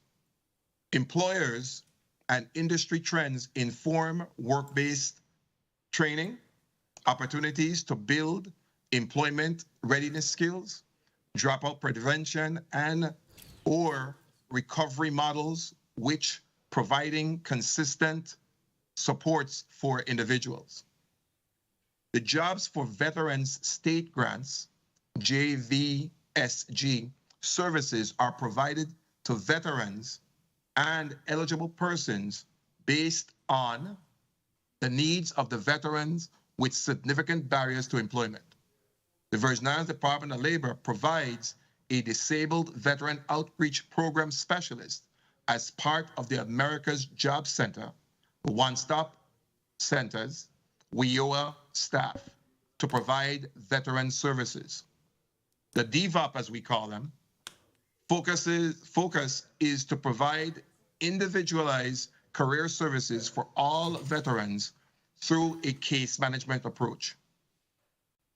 When not actively providing individualized career services or performing case management / follow-up activities, the DVOP will participate in network opportunities and conduct outreach to develop and strengthen relationships with other veteran agencies, organizations, and partners. The Virgin Islands Department of Labor is committed to providing dynamic workforce development programs that enrich the territory. I hope that this testimony that we have provided today will serve to demonstrate and to clarify the various types of training, job training, and work-based learning strategies utilized within our various workforce programs that are a part of the overall USVI workforce development system.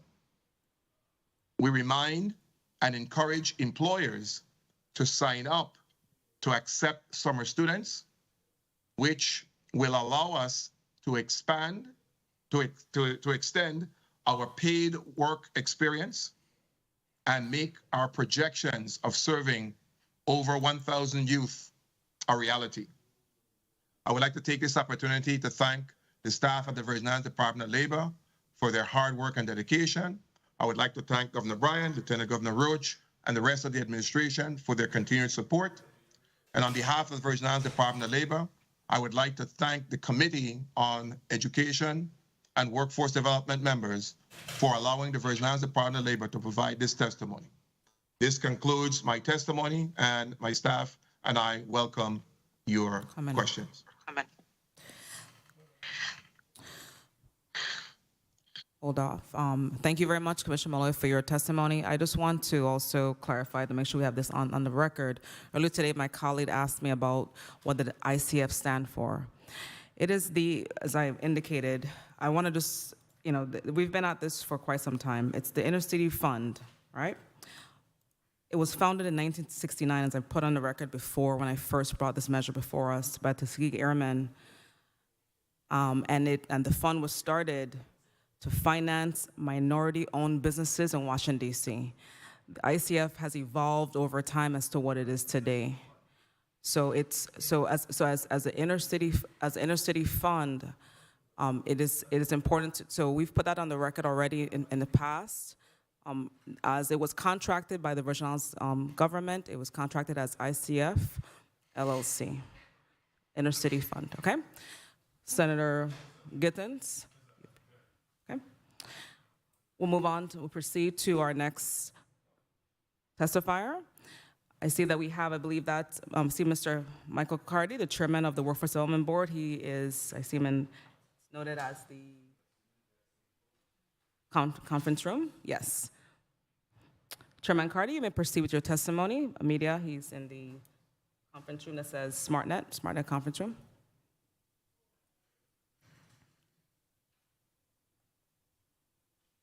You may proceed with your testimony, Mr. Carty. Can you hear me? Great. Good day, Honorable Chairwoman General, Honorable General Kesar, Vice Chair, members of the Committee on Education and Workforce Development, other members of the 34th Legislature of the Virgin Islands, and the listening and viewing audience. I am Michael Carty, Chairman of the Virgin Islands Workforce Development Board. Thank you for the opportunity to provide an update on the status and implementation of the Workforce Innovation and Opportunity Act, Virgin Islands State Plan. With me was supposed to be Ms. Sonia Boyce, but she is unable to attend because I think she showed up to the St. Croix Legislature office and was told she couldn't be admitted because her name was not on the list. So certain details that she would be able to provide in addition to this testimony will be omitted or sent in requests later on. Moving on, every 2 years, the Virgin Islands State Plan must be updated to reflect any changes in our workforce, economy, and within the workforce system in general. The Workforce Development Board has submitted all segments of the state plan to the U.S. Department of Labor, Employment and Training for approval. The plan is currently under federal review.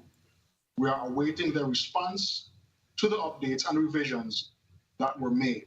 And I must also clarify that this plan was already approved in 2020, and the revisions are basically solidifying our vision for making the one-stop operator and WIOA in itself one door that leads to all doors throughout the different core partners. Some highlights of the recent undertakings by the board.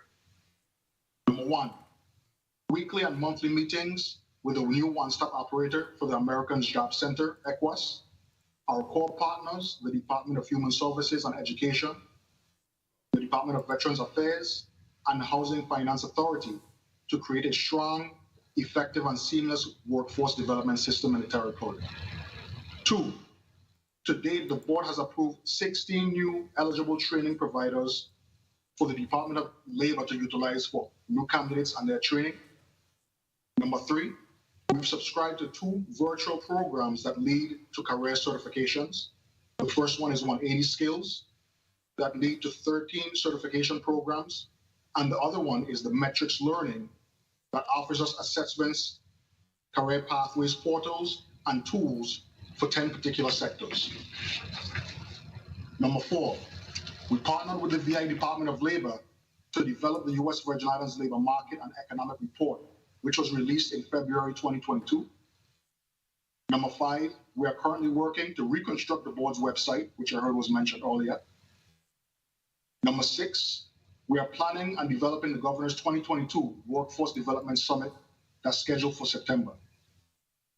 Next, the board has revised several of its policies and created new ones. We recently created policies to address the following: apprenticeship, board monitoring, technology use and virtual delivery requirements, priority of service, rapid response activities, layoff aversion assistance, transitional jobs, follow-up services, selective service requirements, and supportive services. The following 3 policies are being drafted to present to the full board for consideration. Number 1, one-stop system design. The purpose of this policy is to provide guidance to the board, one-stop operator, and other workforce system subrecipients concerning the continued development of a seamless statewide one-stop delivery system design. That quality be the focus, it be employer-driven, customer-centered, and tailored to meet the needs of regional economies. This policy addresses the functional alignment of staff and services to eliminate inefficient practices and prevent duplication of services. Number 2, a policy to guide the board with the requirements and procedures for developing memorandums of understandings and infrastructure funding agreements under the Workforce Innovation and Opportunity Act, WIOA. Number 3, a policy to address the composition and certification of the board under the Workforce Innovation and Opportunity Act. To summarize, the VI Workforce Development Board is a policy-making entity charged with strengthening the workforce development system by collaboratively building strong partnerships with secondary, post-secondary education, economic development, and the business and private sector to align and improve economic growth in the Virgin Islands. We will continue to provide the necessary tools to move the territory's workforce pipeline forward, and the board is committed to working collaboratively with the members of the 34th Legislature, and we thank you for the support you give the Workforce Development Board in our community. I welcome the opportunity to respond to any questions you may have. Thank you. Thank you, Chairman Cardy. And just for the record, we did receive an email from Ms. Sonia Boyce at 1:14 p.m. today, where she indicated that this provided your testimony, but in order to, as we send in a letter, if you want, just as everyone else is invited, they let us know who is going to come in person, because we have persons right here on St. Croix who are testifying in person because they informed the office through the communications. So just one for future notice, just simply to let us know if you want the person to be in person, and we facilitate that. Moving on now to our next testifier, who's instead of, well, I just want to indicate who has been asked to testify. It's Interim Director Dana Clendenin for the Virgin Islands Housing Finance Authority, and we do have in her stead, we want to recognize Mr. Dorset. Yes. Please put your title on the record, your name and title, your full name and title. Donnie E. Dorset, Economic Revitalization Senior Program Manager, CDBG-DR, Virgin Islands Housing Finance Authority. You may proceed, Mr. Dorset. What's your testimony on behalf of Ms. Clendenin? Good evening, Senator Genevieve Whitaker, Chair of the Committee on Education and Workforce Development, other committee members, other senators present, fellow speakers, and members of the listening and viewing audience. I am Donnie E. Dorset, Senior Program Manager for Economic Revitalization, on behalf of Ms. Dana Clendenin, Interim Executive Director of the Virgin Islands Housing Finance Authority. I am here to offer testimony on the VI Department of Labor's Skills for Today training program. Specifically, this committee has requested an update on the contractual responsibilities of ICF Incorporated, LLC's administration of the Skills for Today program. Therefore, my testimony will focus on VIHFA's role as the U.S. Department of Housing and Urban Development's grantee and the contractual scope of service being provided by ICF. VIHFA serves as the custodian for Community Development Block Grant Disaster Recovery funding and is charged with monitoring and dispersing grant funding to eligible entities who become subrecipients under the program. Subrecipients who receive grant money include state and local agencies, nonprofit organizations, economic development agencies, residents, and businesses. The Virgin Islands Department of Labor is VIHFA's subrecipient, which manages the Skills for Today program. In June 2021, the Virgin Islands Department of Labor and ICF Incorporated entered into a contract for the administration of the Skills for Today on-the-job training program. The contract stipulates that ICF will train 640 individuals over 2 years in occupations based on the current labor market. The contractor is responsible for all areas of the project, including the procurement of training providers, tasked with teaching areas of study for the certification. To qualify for the program, local residents must meet the required low to moderate income, LMI, limited clientele national objective, or one of the 3 national objectives mandated by HUD. The cost of the contract is $9,010,085.76. To date, VIHFA has paid $2,567,847 in contractual obligations to ICF related to the Workforce Development Program. We've included data to show the number of trainees participating in the program for which ICF Incorporated is contractually obligated to provide training in the following occupations: National Center for Construction Education and Research, or NCCER, in construction. Crafts include electrical, welding, plumbing, carpentry, masonry. Leisure and hospitality, information technology, healthcare, which includes certified nursing assistant, home health aide, personal care aide, and other fields of healthcare. ICF Incorporated, LLC, is also responsible for coordinating work-based learning initiatives, which include on-the-job training. Work-based learning provides viable training for individuals who need employment now, but lack the necessary skills to be proficient in that position. Work-based learning activities include classroom, on-the-job, and customized training. Apprenticeships are also offered in specific industries. Tables 1 and 2 illustrate recent data on the number of individuals participating in the Skills for Today on-the-job training program. Table 1, Skills for Today, NCCER construction only. Eligible construction applicants for the St. Thomas St. John District currently enrolled in training is 46. Eligible but not yet placed in training is 94. For the St. Croix District, enrolled in training is 172. Eligible but not yet placed in training is 27. Territory-wide, enrolled in training is 218. Territory-wide, eligible, not yet placed in training, is 121.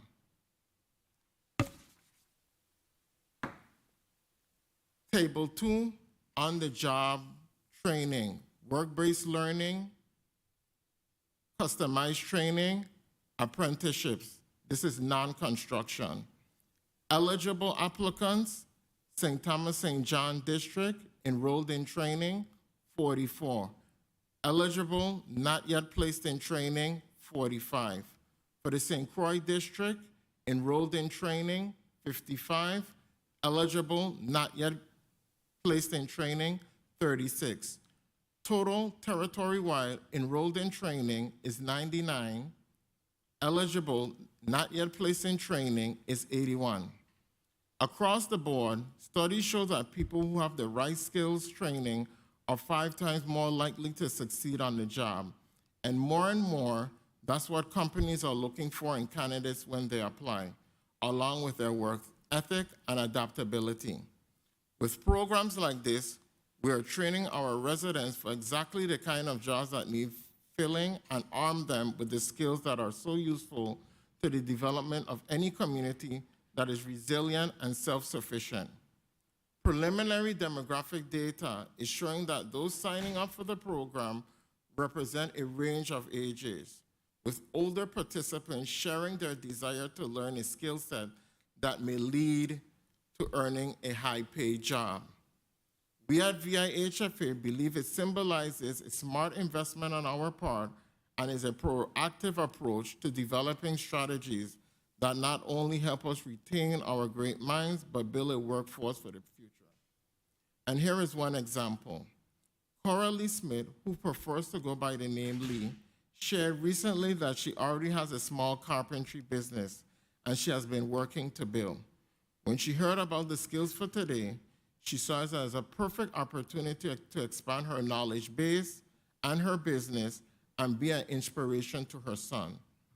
These are the stories we want to celebrate. Senators, thank you again for the opportunity to offer some insight today on this meaningful program. This concludes my presentation, and I'm available to answer any questions you may have. Thank you. Thank you, Mr. Dorsett, for your testimony. We'll now move on to recognizing also the person on behalf of the invited testifier, who's the Vice President, Mr. William Trumbull of ICF Incorporated, LLC. We have Mrs. Adele Soto, who will proceed. You may proceed with the testimony on behalf of Mr. Trumbull. Good afternoon. Honorable Genevieve Whitaker, Chairperson of the Committee on Education and Workforce Development, honorable members of the committee, distinguished panelists, and the viewing and listening audience. Good day, and thank you for the opportunity to give an update on the Skills for Today project.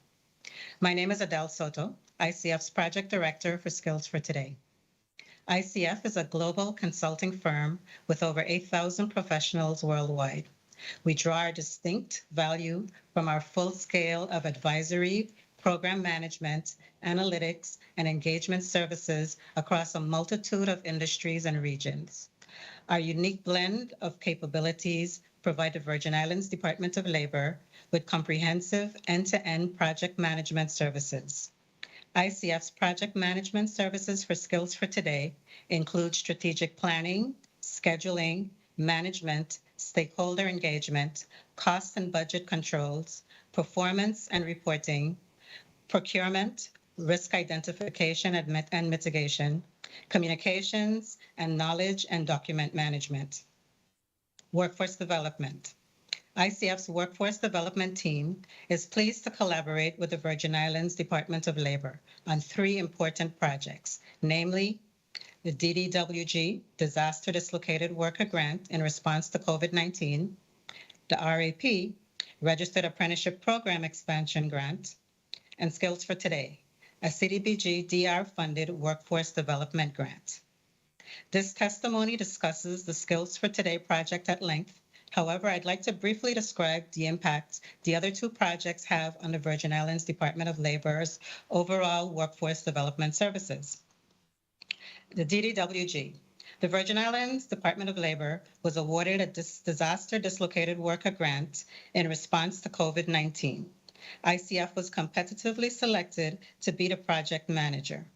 The DDWG has 4 goals: establish humanitarian and disaster relief employment, assist at least 35 eligible dislocated workers, support government agencies responding to the unique circumstances brought about by the pandemic, such as the Virgin Islands Departments of Education, Health, Labor, Public Works, and Sports, Parks, and Recreation, and create an online GIS-enabled asset map in response to COVID-19. Assets identified include workforce, training, career and technical education, human services, and employment-related healthcare services. The asset map is continuously updated with new data and will be transferred to VIDAL to provide new data-driven services to territory residents, workforce professionals, and policymakers. Through this grant, VIDAL has enrolled 42 eligible dislocated workers, which is 7 more than the original target of 35 eligible dislocated workers. When comparing actual performance versus projections, the DDWG is operating at 20% above VIDAL's original projection. RAP. ICF was competitively procured to assist the Virgin Islands Department of Labor with the Registered Apprenticeship Program. Working collaboratively with VIDAL, ICF's role involves expanding registered apprenticeships for employers, apprenticeships, and intermediary partners across the territory. We have completed outreach materials to educate and recruit employers and job seekers to the value and opportunities of registered apprenticeship. ICF has researched and authored policies articulating the specific steps for employers on establishing and maintaining a registered apprenticeship. Working closely with various public partners, we have written policies and procedures regarding alignment and braiding of a variety of disparate funds to support the related technical instruction, to subsidize the wages, and secure appropriate supportive services to ensure the successful outcomes for both the employer and apprentice. ICF is assisting in the aligning of policies among various public workforce system partners to secure program and financial support for all aspects of the registered apprenticeship program. Lastly, we are researching and providing a state-of-the-art database to efficiently report on the status of registered apprenticeship throughout the territory. The results to date are doubling the number of employers registered. Soon, a comparable increase in apprenticeships employed, and a comprehensive support for registered apprenticeship throughout the public workforce system. The overall outcome is for registered apprenticeship to be considered the preferred workforce strategy for the Virgin Islands. Skills for today. On June 21st, 2021, ICF began project management of the multidiscipline training program Skills for Today. This project is funded through a Community Development Block Grant for Disaster Recovery, or CDBG-DR, awarded to the Virgin Islands Department of Labor. Skills for Today is charged with serving low to moderate income individuals with an emphasis on individuals who reside in the public housing communities. The project is guided by 3 principles: increase accessibility to credentialed and portable construction skills training, expand employer-driven work-based learning opportunities in the U.S. Virgin Islands growth industries, and strengthen the perception of the Virgin Islands public workforce system as a viable contributor to economic development. Skills for Today is a training program that employs a unique mix of training methods to ensure that every eligible participant has the opportunity to be trained in a local demand occupation at a pace that works for their style of learning. Our aim is to reach the participant where they are in their workforce journey and provide opportunities that help them reach the next level.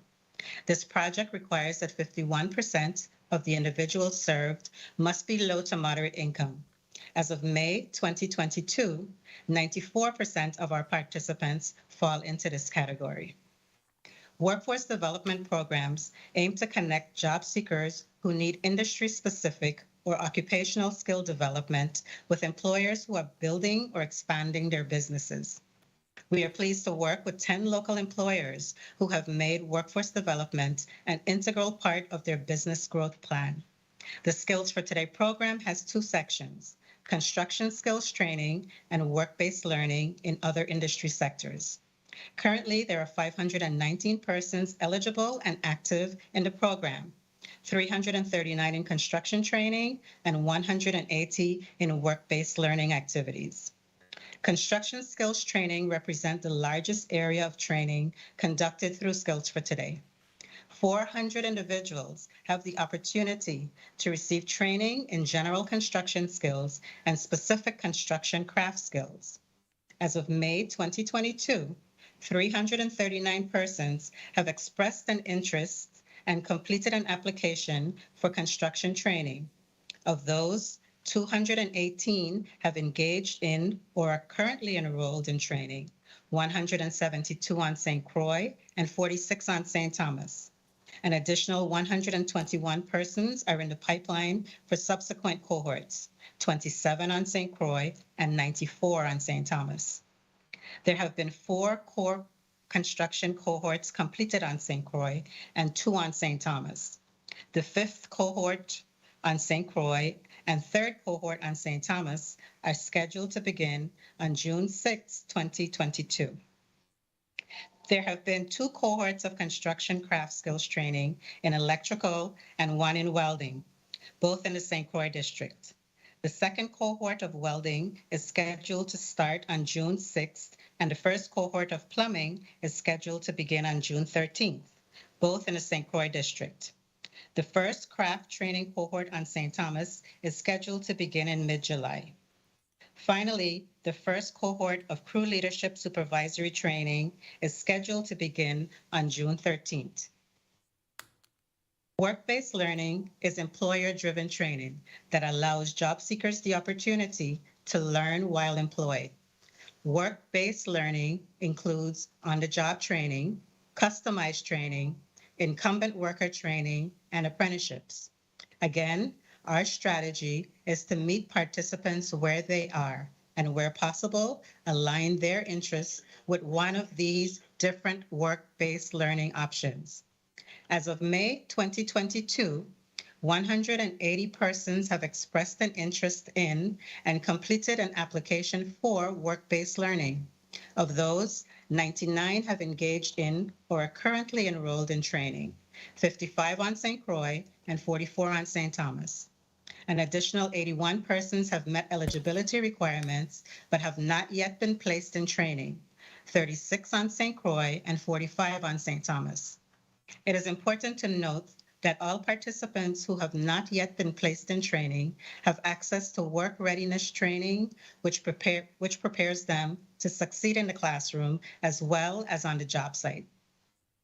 An on-the-job training format allows an employer to hire a program participant that lacks the skills needed for a specific occupation. A training plan is developed to detail the training activities that will occur over time to increase the proficiency of the worker. Skills for Today reimburses employers a portion of the employee's salary to help compensate for the costs associated with employee training. There have been 15 OJTs conducted in the program so far, 7 on St. Croix, including 3 in telecommunication, 2 in construction, and 2 in marine services. And there have been 8 OJTs on St. Thomas, all in the hospitality sector. Customized training is designed to meet the occupational requirements of an employer or group of employers who seek to develop or enhance a specific skill set. Customized training occurs prior to the individual being hired and may be done in a classroom or work site environment, or a combination of both. On St. Croix, 34 participants have received or are engaged in the healthcare training, and 3 are being trained in the field of information technology. On St. Thomas, 13 are engaged in healthcare, 3 in information technology, and 8 in the hospitality sector. Incumbent worker training is also employer-driven and designed to teach a new skill or upgrade an existing skill set of the current workforce. The Skills for Today Professional Development Series, in partnership with UVI-CEL, allows for Virgin Islands government agencies to select staff working on federally funded projects, specifically CDBG DR funded projects, to participate in either project management fundamentals or grant management fundamentals training. Participants of either course also have the option to take a data science course to complement their learning experience.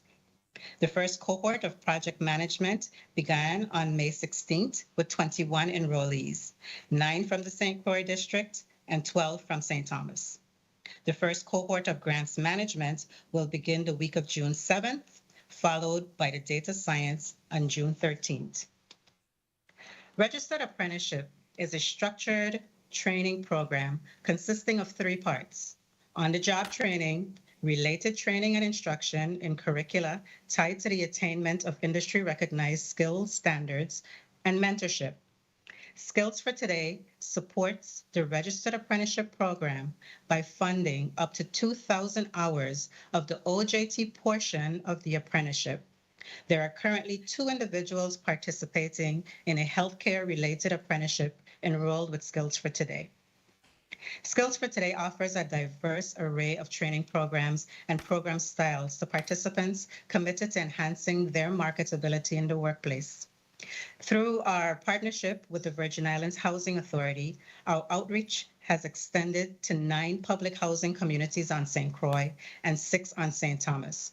We have also held outreach activities on St. John at Estate Bellevue, in Gift Hill, and the St. John Hardware Store in Cruz Bay. During the month of May 2022, we launched a 3-week promotional radio ad campaign heard on 3 stations on St. Croix and 3 on St. Thomas, culminating with in-person sign-up drive at the St. Croix Agricultural Fair.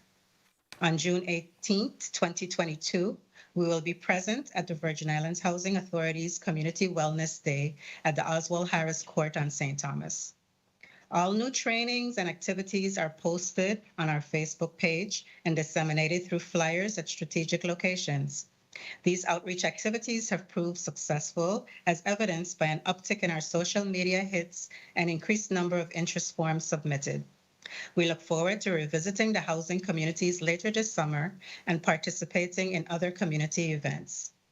Skills for Today continues to respond to the workforce needs of the community by working with employers to bridge the skills gap through job preparation and training with real-time occupational skills. The programs operated under Vital's guidance are aligned so that services to the public are consistent and seamless.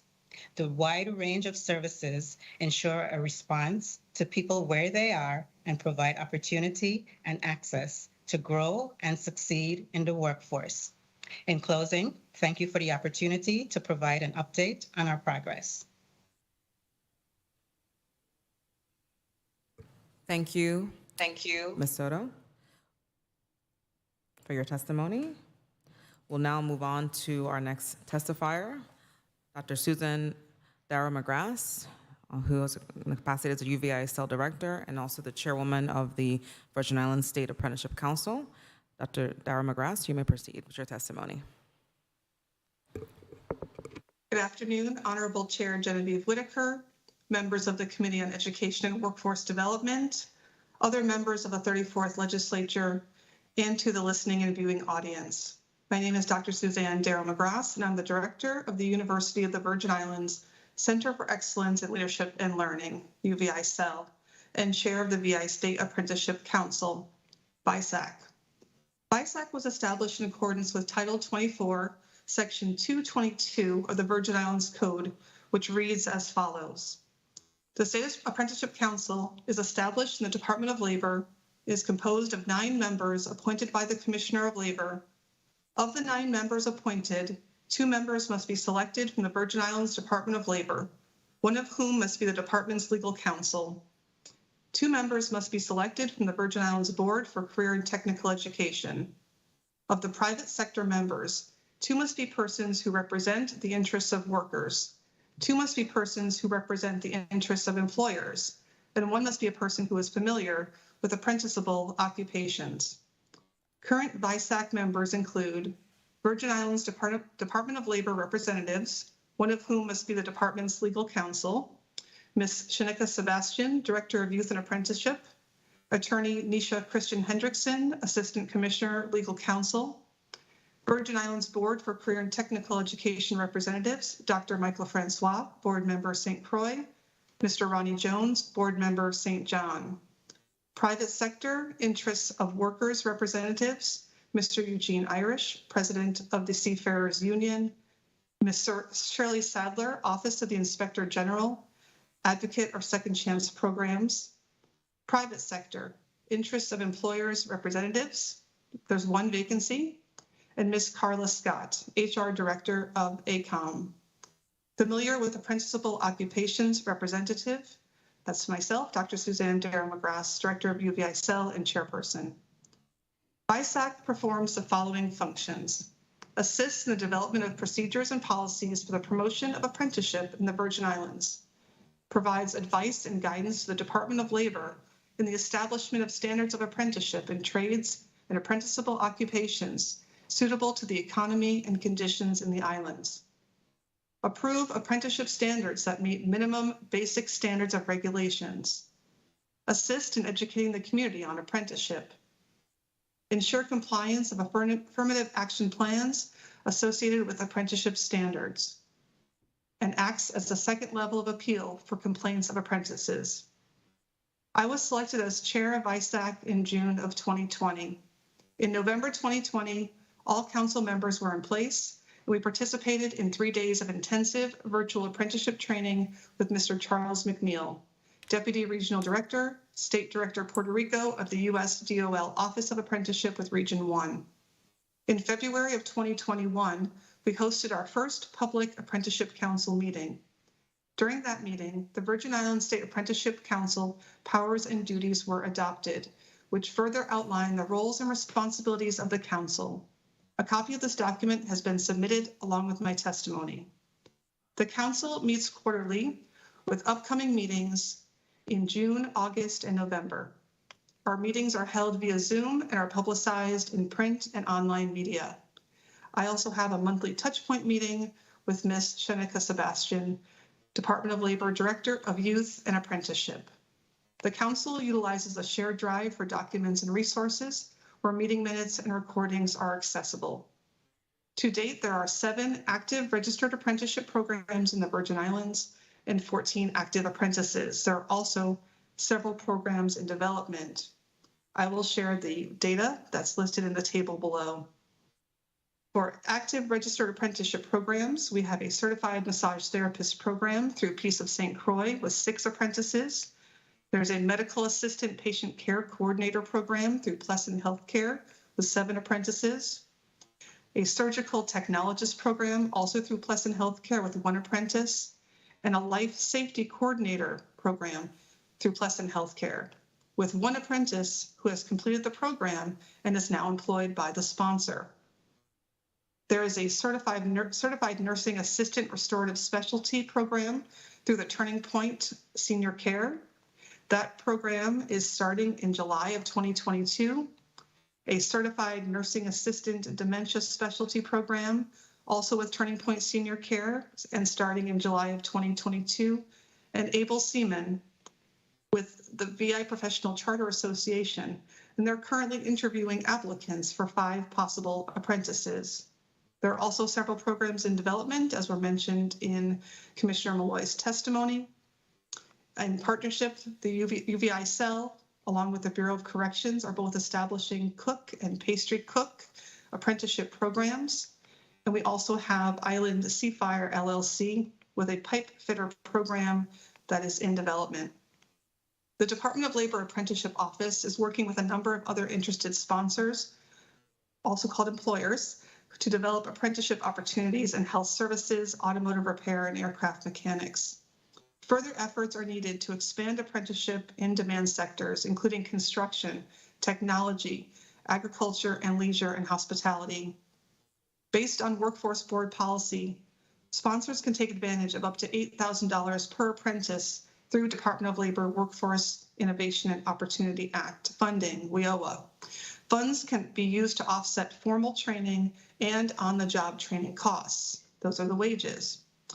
Last year, the Department of Labor received $200,000 in legislative appropriations to support the council and expand apprenticeship in the territory. The Department of Labor, in collaboration with the council, drafted a 5-year plan to utilize funding, including employer engagement and marketing strategies, step-by-step guides, an employer toolkit, and information on how to register and maintain apprenticeships in the Virgin Islands will soon be available, along with resources for apprentices. Additional funding to offset the cost of apprenticeship is needed to incentivize sponsors and provide a greater payoff for the administrative burden establishing and maintaining an apprenticeship program. Community and employer interest in apprenticeship programs continues to grow as the Department of Labor and the Apprenticeship Council further develop their understanding of the technical and programmatic aspects of apprenticeship programs. We've learned how to navigate and support employers through the required documentation, the processes to ensure employers are reimbursed, and the utilization of the Registered Apprenticeship Partners Information Database System, RAPIDS, to track apprentice and sponsor data. We expect the number of programs and apprentices to grow exponentially in the months and years to come. In the Virgin Islands, apprenticeship programs help employers recruit and develop a highly skilled workforce that grows their business, improves productivity, supports employee retention, and the employer's bottom line, while apprentices obtain paid work experience with formal classroom instruction and earn a portable, nationally recognized credential. Customizable, employer-driven models ensure that apprentices develop the right skills for the job. Apprenticeship programs provide viable pathways to success, and the Apprenticeship Council will continue to advocate for program development and enrollment. I thank you for the opportunity to testify before this committee and welcome any questions you may have. Thank you, Dr. McGrath, for your testimony. We'll now move to our final testifier, Mr. Kai Nielsen, who's the CEO of the Virgin Islands Collaborative Solutions, LLC. Mr. Nielsen, you may proceed with your testimony. I thank you guys so much. Kai Nielsen here. Good afternoon, Honorable Senator Genevieve Whitaker, Chairwoman of the Committee on Education and Workforce Development, honorable members of the 34th Legislature, the legislative staff, and the viewing and listening audience. My name is Kai Alexander Nielsen, and I was asked to come before you today to discuss the status of apprenticeship programs in the U.S. Virgin Islands.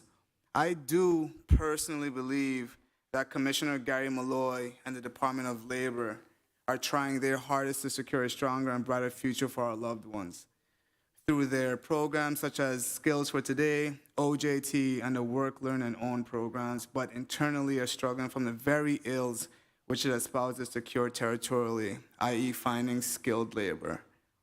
To my estimation, there are 3 fundamentally corrosive factors facing the integrity of our territory's workforce development efforts. I will pair each of these factors with an equally important solution to help progress conversations around securing a stronger and more skillful labor market of the U.S. Virgin Islands.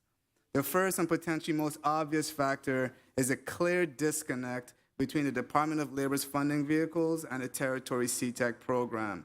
The mismanagement of perceptions regarding the millions of dollars being passed through DOL directly to private entities such as ICF lends itself to sentiments of overt neglect, which is directly related to our children and their trade-based aspirations. How could such dollars exist within the space of workforce development, yet Mr. Everett Charles is paying for materials for his welding class directly from his pockets and undervalued salary? One story representative of many that exist daily within our institutional academic ranks. As Governor Bryan and Dr. Vincent Gordon, I too support transitioning CTEC into a junior trade and technical college. However, this support needs to be accompanied by a series of deliberate advocacy for the ISCs of the world to effectively collaborate and invest in the likes of CTEC and the various contractors willing to hire our criminally disenfranchised and disadvantaged community members and youth. The second fundamental factor is the deliberate barring of our local contractors from bidding and securing federal contracts by way of the prohibitively expensive construction and performance-based bonding.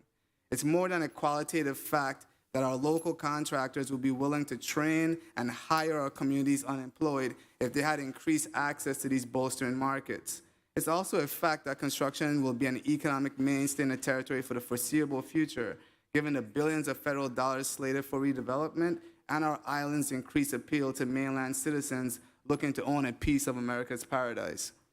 The cost of labor alone is being driven upwards with no sign of retraction or return. It's our collective responsibility to help our people overcome these financial barriers while simultaneously preparing for the future ahead. Based on my research of Act 7632 and Title III, Executive Chapter 27, GRS is able to transfer assets to the VIEDA Bank that can be administered and managed as collateral to help bond our local contractors at a cost. Generally, the private sector leverages upwards of 3.5% tax or a fee on every construction bond that they administer, which in this case can generate enough revenue to pay for the personnel needed to manage this practice, as well as produce a new income stream for the GRS. I'd like to formally thank Tony Larson for encouraging this research and deep dive that I now offer to you all as a matter worth investigating. The third fundamentally corrosive factor facing our territory's integrity as it relates to workforce development is the lack of communication and follow-through stemming from the executive members of boards, nonprofits, and governmental agencies. I understand that our family members are overworked and in many instances underpaid, but that is what we willingly sign up for by joining our public servants and becoming stewards of this community. We continue to squander opportunities to work with the likes of Dahlberg, who wrote the United Nations 17 Sustainable Development Goals, which is now guiding national and international powerhouses because we simply didn't feel like responding to an email. We can't continue to haggle down federally used grants management tools because we feel that we could do the impossible as it relates to data migration and disaster management. We can't continue to have assets such as the Good Hope School property be overgrown and vandalized while our youth fall between the cracks due to a lack of place-based programming, especially in the face of institutions like the University of Pennsylvania, Children's Hospital of Philadelphia, Heller Capital, and alike who are willing to invest in it. The state of apprenticeship and workforce development efforts in these U.S. Virgin Islands is in desperate need of revitalization. We can no longer afford to overlook this message because you so happen to not feel how you feel about the messenger. Excuse me. Our youth are dying and being incarcerated at historically high rates, which falls on the shoulders of this village and its members. We, the executive members of boards, nonprofits, governmental agencies, are the ones responsible for providing our youth with a brighter future, the sound opportunities by effectively leveraging our resources for sustainable community and economic development. We are the ones responsible for investing in our individuals, families, and small businesses. We are the ones our ancestors depend on to step up and secure a resilient future for these generations to come. We are the ones responsible for the fate of these U.S. Virgin Islands. I thank this committee for allowing me the space to express the concerns of our people and your constituents. I stand ready to answer any questions that any of you may have. God bless the people of these U.S. Virgin Islands. Thank you, Mr. Nielsen, for your testimony. I just want to thank everyone for their testimony. The committee's going to stand for just a brief 2-minute recess, and then we'll start with the first the round of questioning for this block. The Committee on Education and Workforce Development stands for a brief 2-minute recess.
The Committee on Education and Workforce Development is back out of recess, back on the record. We'll now proceed with, we'll do a 3-minute round. Mr. Clerk, 3 minutes. And we will, 3 minutes, and we can always proceed to have additional questions. Senator Francis, you're up first. Thank you very much, Madam Chair. 3 minutes, I got to talk fast. So I want to thank all of you for your testimony this evening. I'm a non-committee member, but I certainly was interested in being here and listen to the conversation. And I'll tell you that after hearing the first 6 testimony, I'm about to walk out of the room and say, man, we got everything is taken care of. I don't need to be here. And then Mr. Nielsen dropped the hammer that we have a disconnect, a clear disconnect. So again, from that premise, I really want to start to have the conversation because I too believe there's a disconnect. What I'm hearing on the streets that I continue to drive around, I still see a lot of loitering going on. Our young people are still on this, under the trees and hanging out. And we have 60, 70, 80-year-olds that have come out of retirement now to do construction work. We have a disconnect. We have contractors that say they can't find employees and giving you 6 months, 8 months, a year to be able to come and finish up some simple work. Again, because they can't find employees, we have a disconnect. So all of the rosy and glowing testimonies I hear here this afternoon, I'm surprised by where we at. And I'm hoping that we could get some answers by where we're going. Because I heard from Mr. Nielsen as well that we have a desperate rate, we need a desperate rate of revitalization. We have just expended, we just invested $9 million in training. So where is the disconnect? Commissioner Molloy, you spoke about, and I want to congratulate you on the class of 2022 where there are 30 graduates. What have happened to these individuals that have graduated? Where are they? What are they doing? Question, Senator. Our case managers are case managing because they came through our programs and they were referred to the Department of Education. And so they've completed, and so we're helping them to be placed to look for work with any of the available registered employers that are within our system. So do you have a perspective in how many of those 30 have received employment thus far? No, not at this time, but I'm sure that we'll be able to follow up and get something to you at a later date. But we do know that once they completed, there's a process that our case managers go through to make sure that we follow up on the process. Okay, it's critical that we're able to track this information and be able to collect the data to support us, moving forward on this. You also spoke about the RAP program, which is the Registered Apprenticeship Program. And in that, too, I saw that most of the placement, except for 2, have been in the private sector. 3 minutes is woefully inadequate for us to have this discussion today. My time has been called. Madam Chair, I beg for just leniency to just wrap up real quickly. The line of questioning. You may proceed. Again, the Registered Apprenticeship Program, you talked, 2 have been placed in public placement. All of the others are private sector placement. Where is the fallout? Why are we not more engaging more of the public sector? We have vacancies. We're about to, again, entertain a budget cycle that talks about 1,200 vacancies. Where is our central government in this employment and being able to attract, some of these well-trained individuals? Well, I thank you for that question again, Senator. And the key thing to understand is that the apprenticeship program is employer-driven. And so these employers have to have not 1099 employees, they have to have positions that allow individuals to be hired as a full-time employee. And then in addition to that, they're tied to a national program that allows them to be able to work at the the prevailing wage of that particular occupation, as well as train based on the number of hours that they need to get the certification. On the other hand, you mentioned the correlation to the other type of programs, for example, with the government programs. Within the Skills for Today program, when we talk about the incumbent worker training program, that's where we're impacting the government agencies. And it was determined that because of the amount of federal dollars that were coming in, that we need to focus on project management and grants management. And so we're doing that, and we're partnering with UVI Cell to be able to have those individuals from the government, those are government employees being trained in grants management as well as project management. And they're also going to be included in a data science class. So it's not a disconnect. Again, one thing, the biggest issue is this: the workforce development is a very big animal, and what we're experiencing in the Virgin Islands is everybody across the nation is experiencing the same issues with finding qualified or individuals that are willing and able to work. And so the strategy that we're using is by making sure that we have braided all our funding and we're utilizing all our partnerships to be able to come with a very consistent program or system that we help to be able to move the workforce development system forward. So there are different options, there are different opportunities. And again, the opportunities are there. We definitely have to do a much better job on the outreach. And when I say that is because we are doing the outreach, and we're doing a tremendous job on the outreach, especially going to each of the housing communities. But again, the responses that we're getting that's where, if any disconnect, that's where it is. In terms of us expecting that more of the individuals would have been interested in the construction area. So we are making sure that we're tailoring, working with the board, we're working with our council, and we're working with all our partners to be able to bring a consistent process to workforce development. Oh, very well. Again, my time has been called, but I'll tell you that as I drive around this island, I'm seeing help wanted at Just Right Trucking, at Marco, at Bates, Public Works, Waste Management, and we continue. And conversely, we're seeing people still under our corners and not really getting mobilized. So somewhere along the line we're having a disconnect, and I'm hoping that we could work collectively because I'm not just putting this on labor. We have a responsibility in this body as well, and as a member of this community, to really join forces to resolve this issue. So I would love to have that conversation at the appropriate time.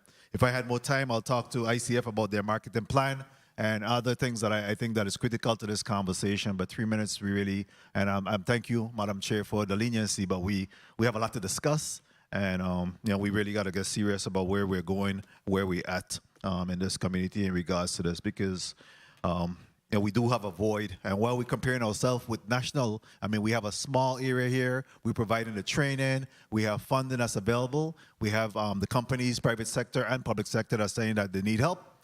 So I believe that we could really close that loophole. Thank you very much, Madam Chair, for the time. Thank you, Senator Francis. And I just want to remind the public who's tuning in, these entities have come before this committee several times throughout last year into this year. And I do respect, and we will, if additional questions, I certainly, as a chair, I'm always willing and to have additional questions be asked. And I want to go to Commissioner Malloy, particularly for the Skills for Today program. I want to ask you particularly, one of the challenges we find with moving into new technology is the skill set, having, on the job, training and being able to go right into a job and be able to use technology, tools of technology to be most effective in the workplace. Have you all incorporated training in that area? Within the Skills for Today program, again, there's construction and non-construction areas. In the construction area, those participants are being trained to be ready to go on a job site. That includes of course, they have to pass the curriculum for whatever area they're in, but then they're actually placed on the job sites to be able to demonstrate and to be able to showcase what they've learned. So it's a part of the process that it's built in within the training. Thank you for that response. We'll now move on to, I'm just looking up over the, okay, I see Senator Saru. You may proceed with your 3 minutes. Senator Joseph is before me. Oh, my apologies, I didn't, okay, sorry, Senator Joseph, I see you, okay. Yes, Senator Joseph, you are on the other side. I see you now. Senator Joseph, you may proceed with your 3 minutes. Thank you so much, Madam Chair. A pleasant good afternoon to all of the testifiers and the listening and viewing audience, as well as our colleagues. I took up a whole bunch of time just saying out, Madam Chair. So 3 minutes is very insufficient. I know it's after 5, but we are here and present and able to ask the probing questions. So we really needed to rethink that allotment. Anyhow, going into the testimonies before us, I want to start with Mr. Donnie Dorsett. I really thank you for your testimony. I noted that you have only paid ICF about $2 million out of their $9 million contract, which is for 2 years. Why is that? Why haven't you paid down? They look like they're enrolling a lot of people, but you haven't paid them even half of their amount of money. Are you satisfied with their performance? Good evening, Senator. The first payment we made to them covered scope of services and training and preparing. Since then, the contract calls for a specific number of participants within the program. What we have seen ICF and VIDOL done in the last couple of months is ramp up activity regarding their contractual obligations. Once ICF or VIDOL submits their next payment, we will review it and then we will go ahead and pay them. But for thus far, we are optimistic. Just to interject, interject. I'm so sorry. Have they been meeting their performance requirement based on the contract? You are the manager of this contract. Have ICF been meeting its performance obligation under the contract they have with the Housing Finance Authority? I would say yes, they have improved the enrollment and the number of participants in the program. Now, what about the number of participants graduating from the program? Are they earning industry-recognized certification? I noted in Commissioner Malloy's testimony that you have 99 persons have graduated from the Skills for Today program. And I wanted to ask if those 99 persons have industry-recognized certifications. Commissioner Malloy or Ms. Soto, you could answer.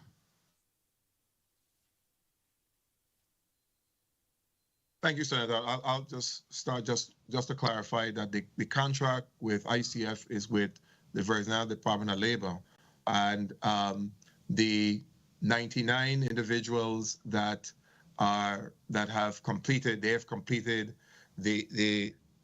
the certification programs. Ms. Soto could give some more specific information.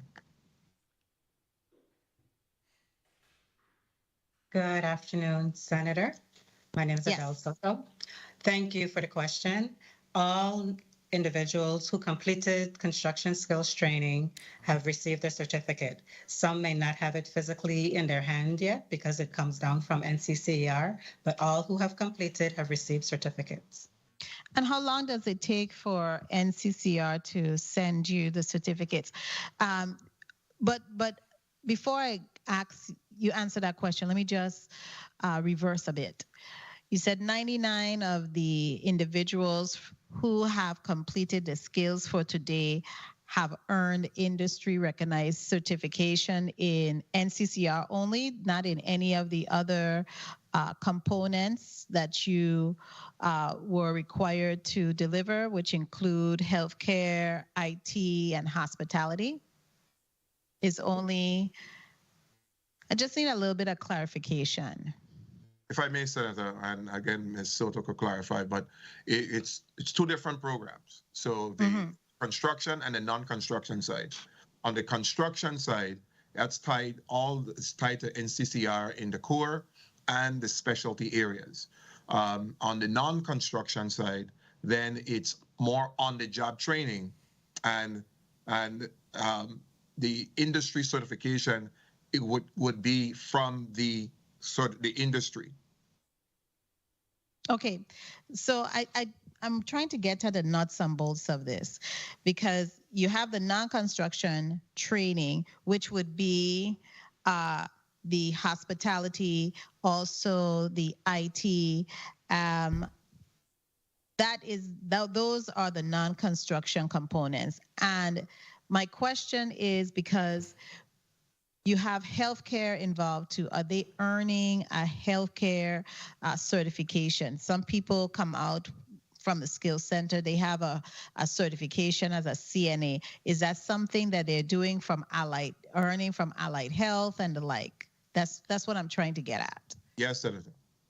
Okay, so they are earning industry recognized certification in health, industry recognized certification in hospitality. Yes, Senator. Okay, so, and that include that round number of 99 persons have included that goes across the construction and non-construction areas? Construction and non-construction area, but Ms. Soto can clarify Total?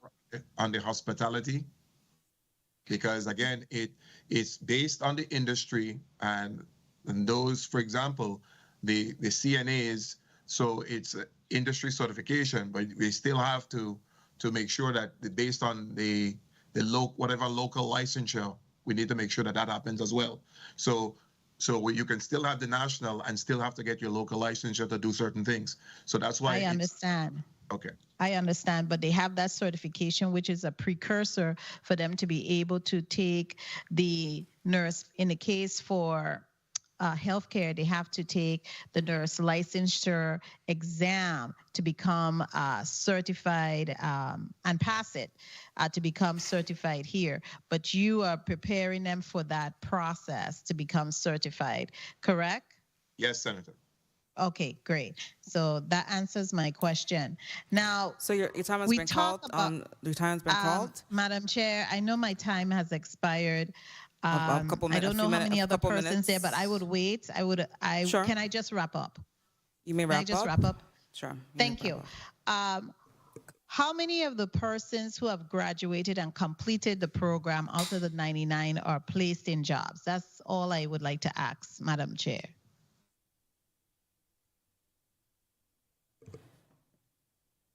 Who's the question directed to? Department of Labor or ICF?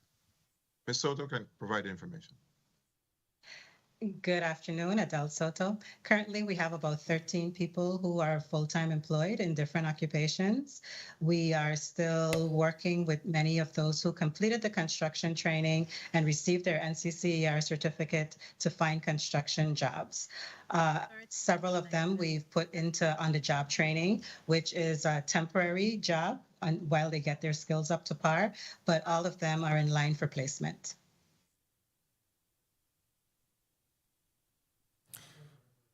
Thank you. Point of inquiry, Senator Violet.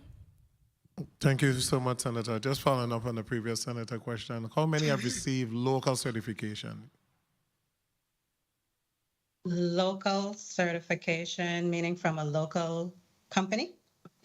No, meaning if you had certified nursing assistant that have taken the test and passed and are certified to go into the job field. We have had about 46 individuals who have completed nursing training. Those who are personal care aides and home health aides have their certifications and are employed in jobs. Those who were doing CNAs, they cannot take their nurse licensure test yet because there was a delay in getting a provider to do the testing from nurse licensure. So as soon as that is cleared up, they are on track to take their licensing exam. Okay, I'll ask some more questions when it's my turn.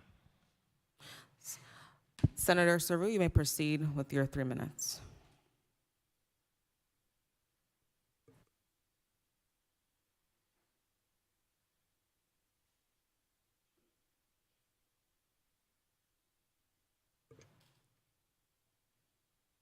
Senator Saru, recognize her mic.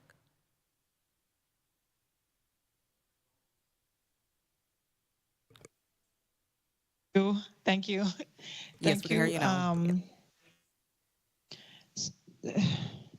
Madam Chair, we had like 4 dissertations read to us this afternoon, and you gave us 3 minutes to have a discussion today after you've kept us here from 10 o'clock to 6:21 p.m. We have the entire Department of Senator Labor. Saru, I will be having another round. Even though you're the chair, We'll be having another round. let me speak, Madam Chair. Let me speak, Madam Chair, please. Understood, It's but my we will time be you've given having it to me. another round. Thank you. So you may Thank proceed you. with your questions. I need to reclaim my time because the chair is interrupting me as I speak. Your Please time allow has me just to use my begun time now. and utilize it as I see fit, Madam Chair. Yeah, so 3 minutes to talk about the whole Department of Labor is before us. Commissioner Malloy, what is the unemployment rate right now? The unemployment rate as of March for the VI is 7.2%. Specifically broken down, St. Croix is about 8.6%, and St. Thomas St. John's is about 6.1%. Those numbers. Okay, what was the unemployment rate around this time last year? It was significantly higher. It was clearly in double digits between. I'll have to look, but it was between 10 and 13. Okay. Let me head over to, first of all, I think I saw Ms. Soto's testimony where the applicants had to be from public housing and low to moderate income, correct? For the Skills for the Day program, yes. Is there's a percentage. Okay, so is that a federal guideline? It's a part of us, yes, applying for the funding from HUD. Okay, so we have a lot of low-income communities that are not public housing communities. Is that factored into your Skills for Today, or do they just? Yes, it is factored, but we primarily started with the housing communities first because we partnered with VI Housing Authority to be able to get the ball moving in a consistent manner. We're trying to reach that 51% as quickly as possible. So do you think you can reach a 51% with other communities that are not public housing but are very low income? Because throughout the territory, we have a lot of communities that are low income, but they are not public housing. Agreed. And again, part of the eligibility, once they fill out, we have to go through the process to make sure that, but it's on the radar. We are definitely moving and ramping up the outreach to all areas. It's been opened up to all areas as well. So not only housing communities. Okay, now let's go to the disaster dislocated worker grant. I see that you have enrolled 42 eligible dislocated workers. You pride yourself in saying it's 7 more than what you had before. Do we only have 42 dislocated workers from COVID? No, what is the overall amount? We have a lot of, during the height of COVID, we went up to as many as 27,000 individuals that were eligible for unemployment claims. The dislocated worker grant was only 1.5 million is what we were allotted, what we were awarded. And we indicated that we would service up to 35. And so we are already at 42.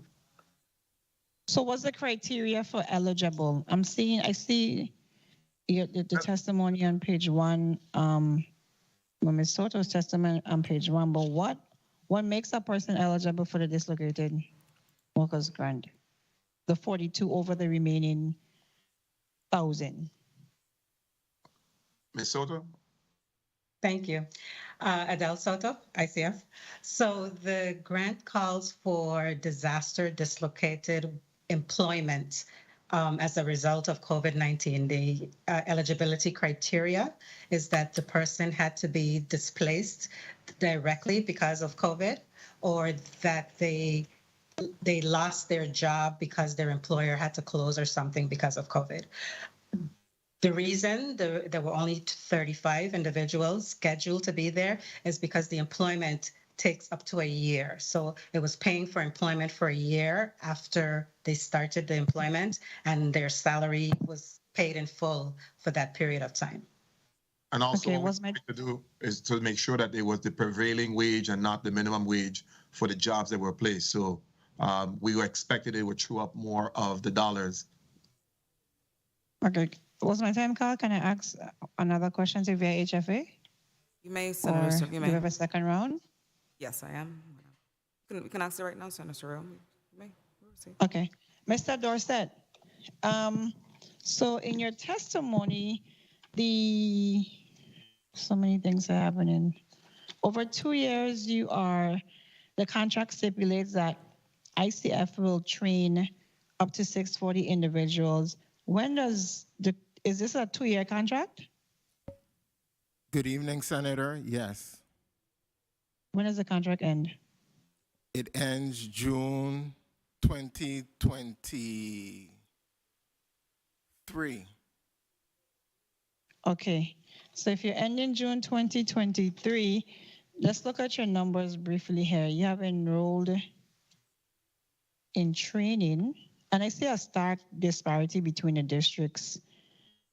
I see on the apprenticeship side, I'm seeing more apprenticeship programs on St. Croix and more enrolled people on St. Croix, and probably a quarter of the amount of enrolled apprentices in St. Thomas. And I'm seeing 0 or 1 actual businesses who signed up in this district. So we have a big disparity between the districts.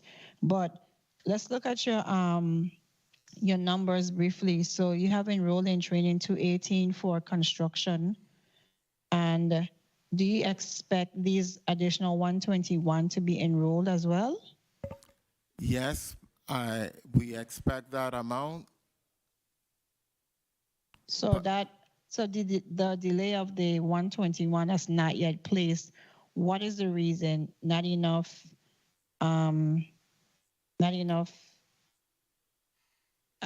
places to place them? Like, what is the delay? A couple of reasons, Senator. Well, I'm going to defer to ICF and Commissioner Molloy, but training occurs in various cohorts. So those cohorts have not started yet, but I defer to Ms. Soto and Commissioner Molloy to continue explaining.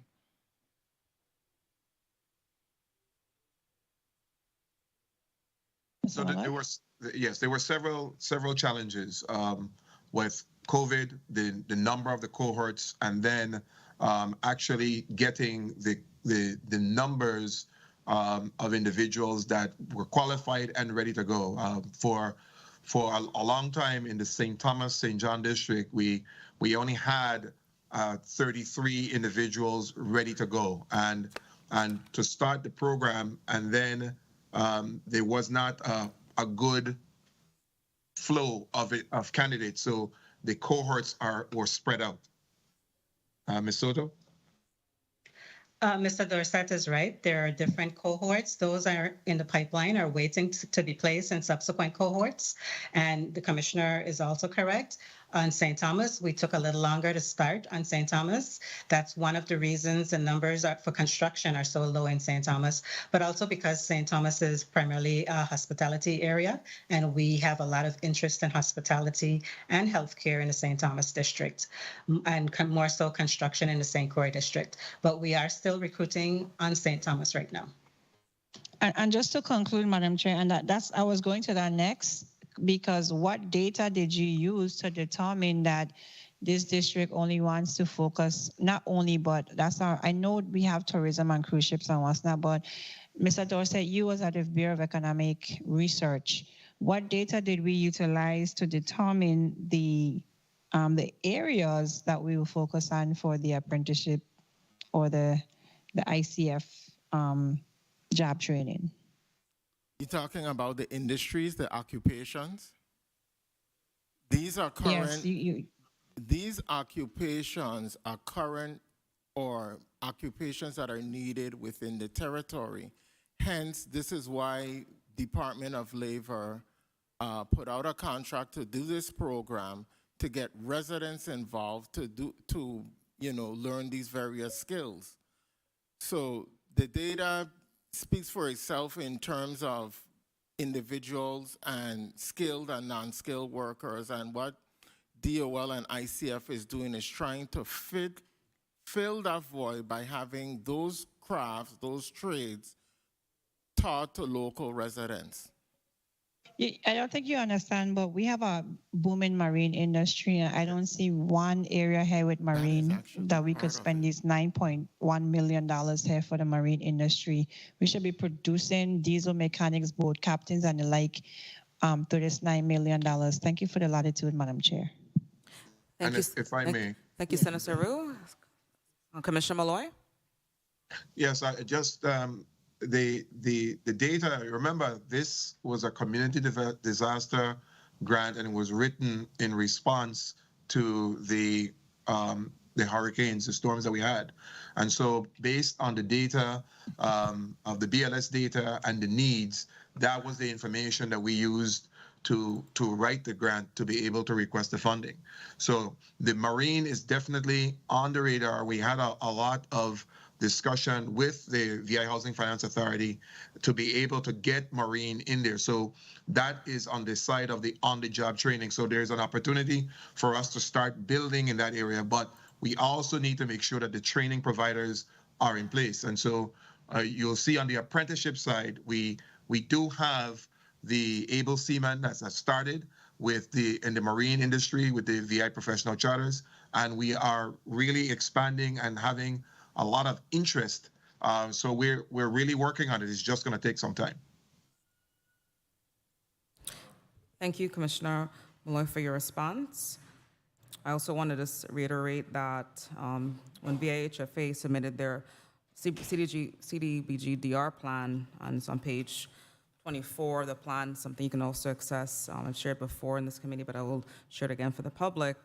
One of the things that was the focus area is that one of the things that they carved out was really making sure that, and I'll go over the areas real quick as we go to the next senator.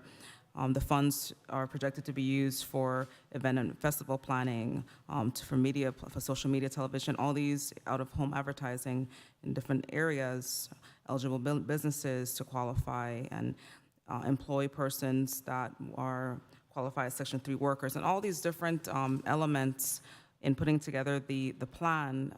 And then you have the Workforce Development Board that has the Workforce Innovation Act plan, and all in tandem. But the only concern is that of the $10 million allotted, right? I mean, well, a total of 17, but we have just one contractor. But I do want to acknowledge the fact that there have been sub-grants or other entities who have been funded through ICF.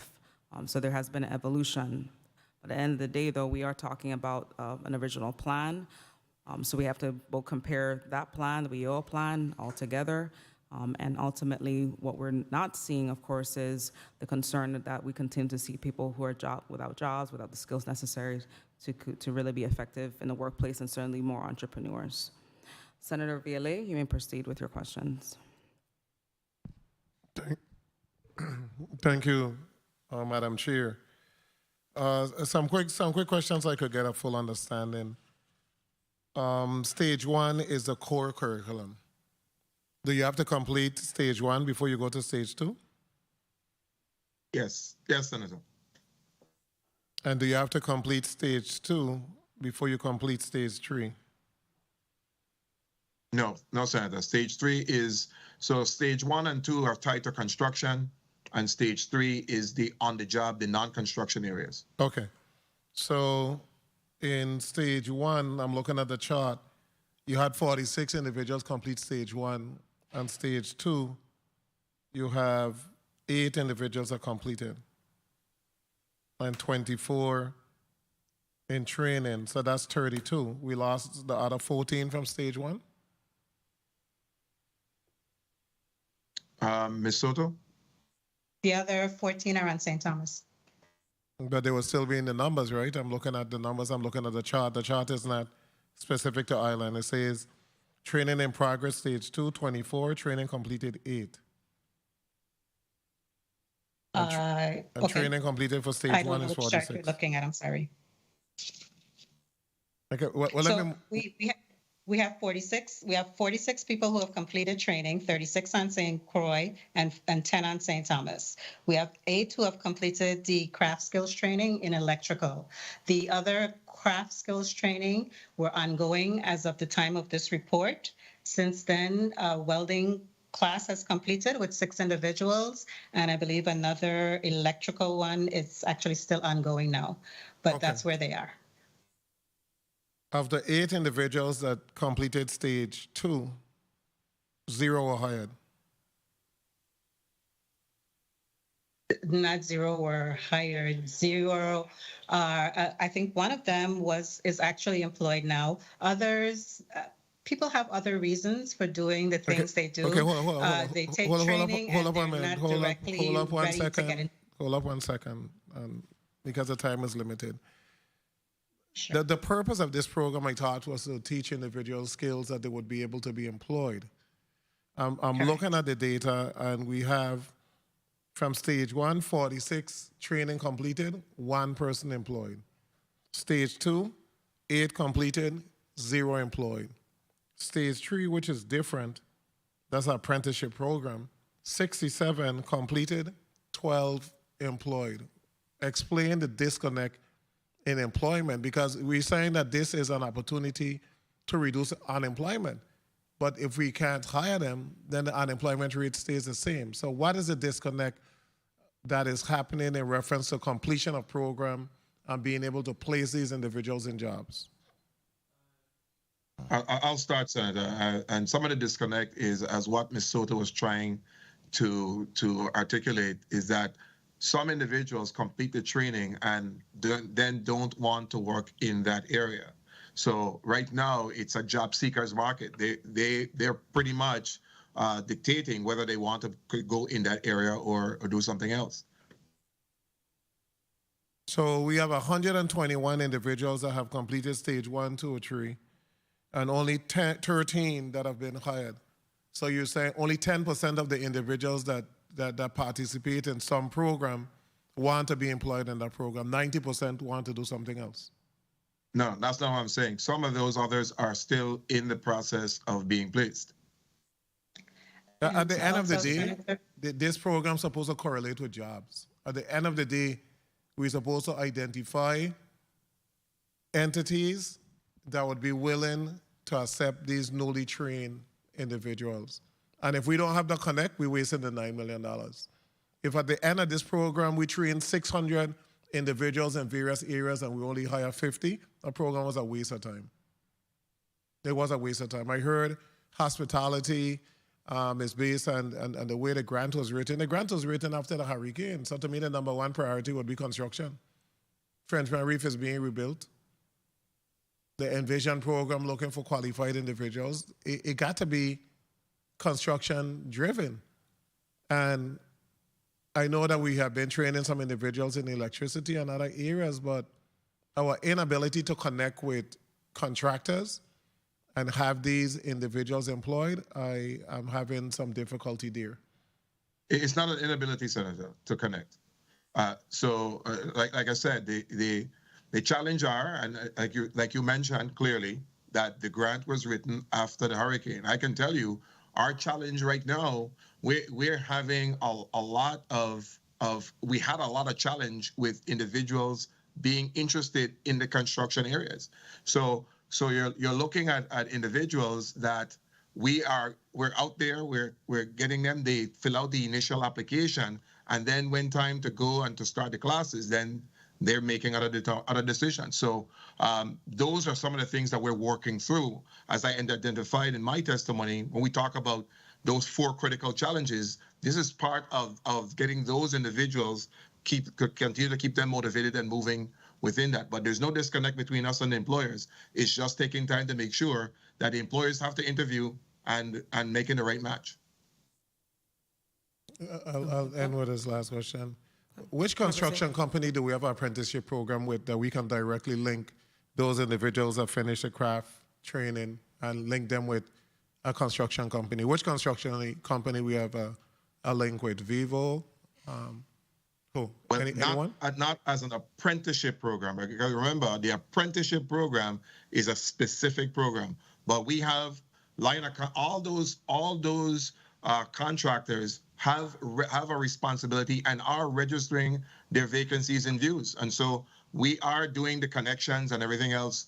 So, but for apprenticeship program, like I said, it's a different process. Your data says there are 7 active registered apprenticeship program. Of those 7, which is a construction company? None of the 7 are construction. And that's my point. Thank you, Madam Chair. But to your point, though, Senator, it is employer driven. They have to be able to sponsor a program. So they're not sponsoring the programs primarily because in the construction industry, it's the 1099 wall. In the apprenticeship area, it has to be a full-time employment. So they're navigating and utilizing our process in the other ways, not necessarily through the apprenticeship, but they're still meeting and having clients and applicants. We just had a job fair for AT Construction, where over 66 individuals are on the list, and so AT Construction is going through their hiring process to be able to do the screening, and we help them with the process. So it's moving. I just want, Madam Chair, I want to see the connection with these federal funds to employment. That's all I'm trying to see. What is the benefit? Are there some subsidies so individuals are hire these individuals? What are the benefits? How can you market the program to these construction entities? Have you sat and had a meeting with them and explained the apprenticeship program, explained the workforce development that ICF is running? How are we connecting that after the program, we are not taking guys off the street, training them for 4 weeks or 8 weeks, and then sending them back to the street? They're supposed to go from street to training to job to work. Thank you, Senator Bailey. Understood, Senator.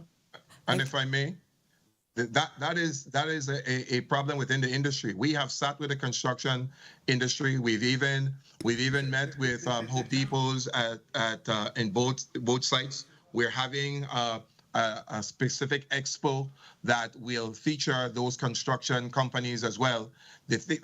And we're asking them to come. They have to make sure that their vacancies are listed in views. They're coming with their projects and the list of positions that they have available. And it's not necessarily through the apprenticeship model.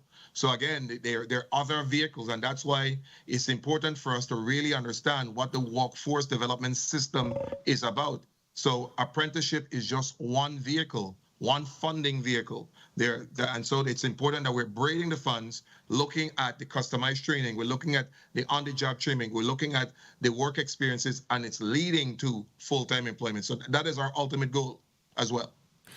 Commissioner, before I move to the next Senator point of inquiry that's coming up, I want to highlight page 25 of the CDBG-DR plan, because it's all interconnected. A lot of the pieces connect to each other. In the specific area in workforce development, one of the eligible activities and the requirements was assistance to for-profit entities. And so that would be the technical assistance that they need, because I have met a number of my stakeholders. Of course, Commissioner, as you know, I've reached out to you about a few of those stakeholders. They need that assistance. We truly have to dive back into quite a long time ago. We're going to go back many years where we were actually supporting local businesses, bringing up their capacity so that they can train the people to do the work. So they do need assistance in the technical area so that they can be registered more. We have more and more registered apprenticeships. If we continue only to fund large companies, and again, what the Housing Finance Authority outlined was assisting our for-profits. We're not assisting ICF. They have the capacity to assist, and we're talking about the true assistance for that. And finally, one of the outcomes, as the Housing Finance Authority Board laid out, was in fact that we would have a documented job placement program for the trainees.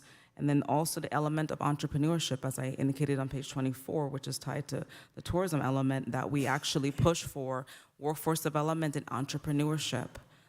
We have to make the interconnect. It's not just about job placement, but we have to also spawn the next and push for the next set of entrepreneurs. Agreed, Senator, if I may. And that's why, for clarity, ICF is project management. They're assisting us with the project management because Vital, at that current time, didn't have the capacity to do it without outside help. So the issues that you're looking at, so that $9 million, the majority of that money is being paid out to the additional providers for the training. So I need to be clear that, so those additional providers, the welding, the plumbing, the masonry, the carpentry, the funds to cover the cost of the training costs for the individuals in the training, that's what the bulk of the money of that $9 million is going towards. So those providers that you have reached out to us about, they have an opportunity once they can provide the service. For example, UVI-CEL is a partner with us in the incumbent worker training. It didn't make sense to go outside to get anybody else when the project management services for UVI-CEL was right here. So we worked with them, and they're putting forward a tremendous program that is helping the government build its workforce, specifically in project management and grants management, because of all the funds, all the grants that are coming in. We need to make sure that we can manage it. So what we've been trying to do with this entire process with the system, it's difficult, and all the issues that we're talking about here are really, really important, and that's why we need to look at funding workforce development outside of the federal dollars, because there's a lot of the flexibility that we need to be able to address some of the needs of our community. We are restricted by the dollars, which is why we are merging, we're partnering, we're doing everything that we can to be able to stretch the money and to be able to hit the targeted areas that we can and still meet the requirements of those grants. So some of the areas that we're asking for, that is a little outside the scope of the funding that we have, but through other ways, we're trying to find a way to be able to address those. And so that's the dance that we're doing. That's the disconnect, if any, having enough funding to be able to do everything, because there's no possible way for us to be able to attack the entire system with the funding levels that we have. Commissioner, just to emphasize, the entire $9 million was awarded to one company, but in the Housing Finance Authority's plan to the federal government, it required also that we provide support to nonprofit and soft skill providers, that the Workforce Development Board approved training, and so on and so forth. That would not, and that would not mean that. I mean, so the question becomes, I don't know if we have any listed nonprofits that ICF has necessarily subcontracted to.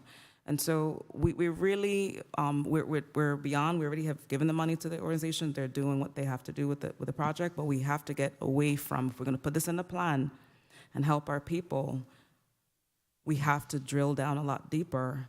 And and we don't have to make any exceptions, because we put in the plan to the federal government that we would help some of these smaller providers, because it's in the plan. I'm having a little disconnect myself in trying to connect to what you're referring to, because, you know, we're the ones that wrote the grant and the application. And so in that application, we had specific requirements to be able to meet. And so to be able to, otherwise we would not, there are other government agencies or other agencies that have applied for the funding and have not been able to be awarded or receive it because they're not meeting the guidelines of those of the requirements. So in that program, we have always made sure that it was a workforce development process, and it was based on work-based learning. It was initially broke up into two. It was two separate grants that we merged into one. One was construction only, and the other one was on-the-job training. And so on-the-job training is where we were finding ways to put those individuals on the job and being able to subsidize the employers. And that is for large or small employers. So the level of subsidy is depending on the size of the employer. So there's some employers that are going to be able to get individuals to come and work for them, and we will pick it up 90 to 100% of the cost. Others we're going to be picking up for 75, 50%. So it ranges in size of the company. We've been having webinars, regular webinars to educate the business community, and we're getting more and more traction. Right now, we're at the point where we got to be careful what we ask for. We ask to be recognized as the place of workforce development where everybody comes to our buffet table. Now everybody coming. We just don't have enough resources to continue with everything. So we're making sure we target, and we're being as targeted as we can with the funding that we have to be able to make a difference. Our ultimate goal is for everybody that comes through these programs to end in employment. We're even working, as I mentioned in my testimony, we're working with the Department of Property and Procurement and ODR. All the contracts that are going in there, that going out, the language has already been, the language is going to be in there, not only for that they have to hire the individuals that come out of these programs, but there also is going to be benefits for the small business and the small contractors that Mr. Nielsen mentioned that would have bonding issues. There's a lot of things that have to be in place for this system to be able to move in tandem. Well, Commissioner, for this $9 million right now, that's for future grant opportunities, which is good. In the future, right now we're zoning in on what is right now going on with the $9 million. Those decisions are being made now by ICF. You only have oversight. They're not made by ICF. In tandem with you. They're not being by ICF.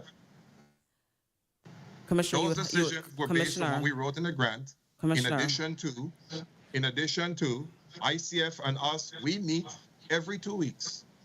Every 2 weeks from the inception of this contract, we have been meeting, and Vital is right there every step of the way. So all of the decisions are not being made by ICF. They're the project manager that's hired, contracted by the Virgin Islands Department of Labor to help us to administer this specific program. Thank you, Commissioner. So what I would say, submit to the committee, we would need just a list of all the on-the-job training providers, and just to continue to provide us with that information. Who are the registered apprentice? We have gone from the 3 to 7. That is increasing. But what I'm simply stating to you is that you would have to amend the contract for there to be additional providers. ICF is the one now who makes the decision as to who they additionally connect with and who they are part of their training programs, and that's what I'm getting at. Senator Joseph, you have a point of inquiry. You may proceed. Thank you so much, Madam Chair. I have a question for Housing Finance Authority. All of these funding that come through from the U.S. Department of HUD, Housing Urban Development, they have a requirement. It's called Section 3, where once a contractor reaches a certain threshold, they are supposed to the greatest extent feasible, provide employment opportunities for low to moderate income people. This is a perfect segue. They're supposed to be any contract that the housing finance, all of that money, the billions of dollars that's coming down for disaster programs and the like. Each contractor who earns or gets a contract over $100,000. And I should know, I used to manage that for the Housing Authority. They're required to make employment opportunities available. Isn't that so, Mr. Dorset? Good evening, Senator. I would say yes. If you're doing a construction contract, there's Section 3, and based on the requirement of the Act, they would hire individuals. So the Senator is correct with that. And so I find it troubling that we aren't doing that. That isn't being done, because then that places all of that money in jeopardy. That's a finding. Thank you so much, Madam Chair. If I may. Go ahead, Commissioner Malloy. Please make it quick, please. Quick response, please. We want to move on to the next senator. 3 provision. Us, Department of Labor, as well as ICF, we have individuals or contractors that have placed individuals. Walter I.M. Hodge is one example. So there are other examples, but we are making sure that the section, those that are involved within the Section 3, we're providing assistance to them as well. Madam Chair, I just want to say, I'm sorry. It just isn't just those individuals who are construction contracts for public housing community, it's all monies coming down from the U.S. Department of Housing and Urban Development. That includes ICF. They're supposed to be employing some of the workers too. That's my point, Madam Chair, as well as members from the Department of Labor. Thank you kindly. Point of inquiry. Point of inquiry, Senator Saru. Thank you. Just going back to Commissioner Malloy and discussing the grant, and you alluded to not having enough funding for the program. It would not be enough. Those are your words. Where were you? And I highlighted the marine industry, for example, because we have a booming blue economy out there. So at what stage will you be able to really make an impact on the marine industry before your funds end up in jeopardy? And when I say marine, I don't only mean the charter industry, diesel mechanics, but you have licensed fishermen. We're talking about agriculture and food security. I'm sure that there's somebody that may want to learn how to build a fish pond, learn to fish, what areas of the ocean, the types of fish, diving for kankan lobster. All of that is the blue economy. So at what point in this grant do you plan to deploy funding, a program, a solid apprenticeship program or trainees to really fill that gap that we are going to see? Because our fishermen, this fisherman group, that's the last of the fishermen. That's hard work. And we're seeing some gaps in that area. I thank you for that question, Senator. And that is where part of the challenge comes, because the flexibility of the funding is this was written primarily for disaster recovery and to be able to focus primarily on construction, and the on-the-job training is where the marine sector comes in. And so the marine sector, we only allocated about 240 individuals and for on-the-job trainings within that component. And we help subsidize businesses to be able to put individuals to work. But again, it's tied to industry certifications in certain areas. But so, Madam Chair, and that's why I'm getting confused, because you keep saying this is only tied to disaster recovery, as if the marine industry isn't a disaster zone. When hurricanes come in, boats are sunk, pads are missing, the whole ecosystem of our marine areas is just completely displaced and destroyed. So how is that not disaster recovery? I'm saying when we were writing the grant, just to get the word marine in there, we went through a lot of trouble with HUD to be able to the type of programs we would be able to facilitate. So the flexibility of the funding is what I'm talking about. So if we had flexibility on funding to be able to have programs like that don't fall within necessarily clearly within the scope of this particular grant, we would need the flexibility of the funding to be able to do that. So this grant cannot, 9 million sounds like a lot of money. It's not in terms of workforce development and training.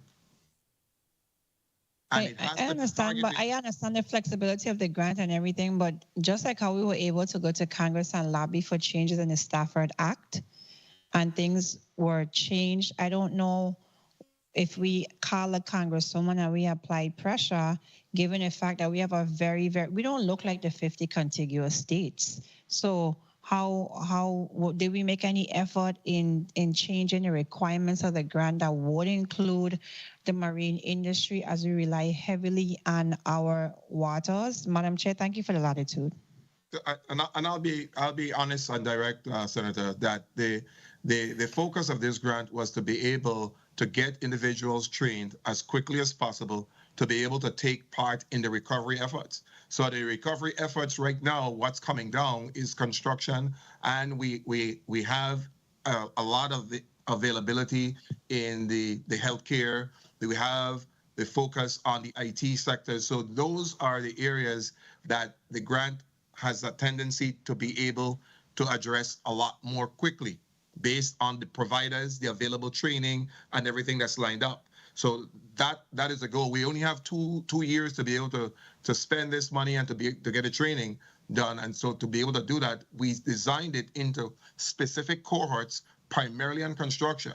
We might have to, we've been even talking about revisiting and going back to ask for a revision to see if we can reduce the number of construction because we're getting so much interest in some of the on-the-job training areas. We're getting more interest there than we are in construction, and it varies by district. So those are some of the discussions that we're having. But in the meantime, we continue to stay focused on what the intention of the grant was, to be able to address the disaster recovery and to be able to get our local volunteers trained and employed as quickly as possible to be a part of the recovery once all these projects get moving.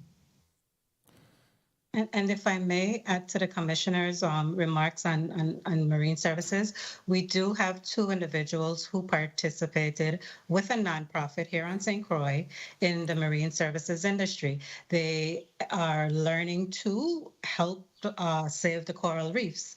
They have been working on this. They started working on this last year. They took a break to complete. They're in college. They're college students. They had to go to St. Thomas. They came back in for the summer. They're completing their on-the-job training in learning to take care of the coral reefs. To your point, Senator Soro, we are also having conversations with other employers in the marine industry. But as the commissioner said, all these programs, all these work-based learning programs are employer-driven. We have to get consensus from the employers who are willing to hire individuals to do these different functions, and we reimburse them the costs, a part of the cost of the employee's salary for a period of time. But without the employers, we cannot do it. Thank you. We will now proceed. Thank you for your response, Ms. Soto, and thank you for putting that on the record as well. It's an important note you made there. Thank you for that. We're going to move to our last round of questions, a 3-minute round, our last round of questioning, and I would like to proceed with my questions. I want to... Madam Chair, Senator Frances Heiliger is still here. Oh, there you are. Yes, Senator Frances Heiliger, you may proceed. Thank you. Go ahead. I appreciate it. Good afternoon to my colleagues, to the people of this territory. I wanted to chime in specifically on a few questions in regards to the Workforce Summit. How do you guys effectively, are you able to realize how effective this program is when you're making certain decisions? And are you planning on making any changes for it to be more effective? The Workforce Summit. Chairman Carty, could start, please. Well, basically, still in the planning stages of the Workforce Summit. The effectiveness of the summit is to bring together employers and potentially employees and government agencies to inform them on how the programs work and fit together. This year should be a lot more effective than last year. Since last year, we had a lot of restrictions due to COVID, due to vaccine requirements, etc. So a lot of the general public could not attend the last year's summit, and it was mostly government agencies and employers. But this year, it should be much more open to the general public, and a lot more agent entities and agencies should be on site to receive applications and do interviews right on the spot for eligible candidates. Okay. As it relates to some of the certifications that they could get online, individuals can get online, how marketable are they? Do you see a correlation with individuals getting hired based on doing these certificates and as they go out into the workforce? Do you keep track of that data? Well, I'll say this. I'll answer your question first and foremost about my general point of view as far as the online and virtual training. A lot of our people in our culture do better with the in-person and practical instruction. When you have the online virtual trainings, those individuals that usually succeed there are individuals that are already working, already have a discipline for work and a discipline to actually be self-paced through a program. The individuals that we're trying to reach directly, they need that in-person push, that in-person practical first. Because when you give them, or when you have a wealth of information, sometimes you create a poverty of attention. So what we've been trying to do with the board and at the board is any provider that comes forward to us to be approved for any kind of virtual training is to enforce to them to pair up with some other local training provider or tradesman or woman to help them with the practical side of the course rather than a course being strictly virtual. Okay, well, for some of these online training, when you talk about practicality and discipline, are any of them open to, say, our high school students, any programs to reach out to them so they could be certified in certain things before they graduate? Well, I'll have, I think Ms. Sebastian could talk about maybe the youth portion of Commissioner Malloy, how we address the youth, because right now, our WIOA funds that goes through the one-stop operator that we mostly focus on now is adult and dislocated worker, and the youth funds still lie with the Department of Labor. So Commissioner Malloy, correct me if I'm wrong, but you can take it from there. So yeah, between Director Sebastian and even Dr. Darrow could talk about the impact, because what we try to make sure that we do is to do a hybrid if possible. But what we're seeing, there's a very good success rate with some individuals with the online, but some people definitely need the hybrid approach. In terms of programs that we have available that the high school students can, we have through our youth program there, we can leverage our federal dollars to about 25% for in-school youth. And based on that, we are, in addition to working with the JAG programs, so those students have access to whatever support services that our youth program can offer. Director Sebastian? So that's specifically for the JAG program. For those that don't know, that's the military program they usually have in high school. But what about all the students? That's not the military program. That is the Jobs for America graduates. I thought you said JAG. I'm sorry. You said job, J-O-B. Okay. But so basically you're saying when it comes to that, as many children as possible, students could potentially connect to that.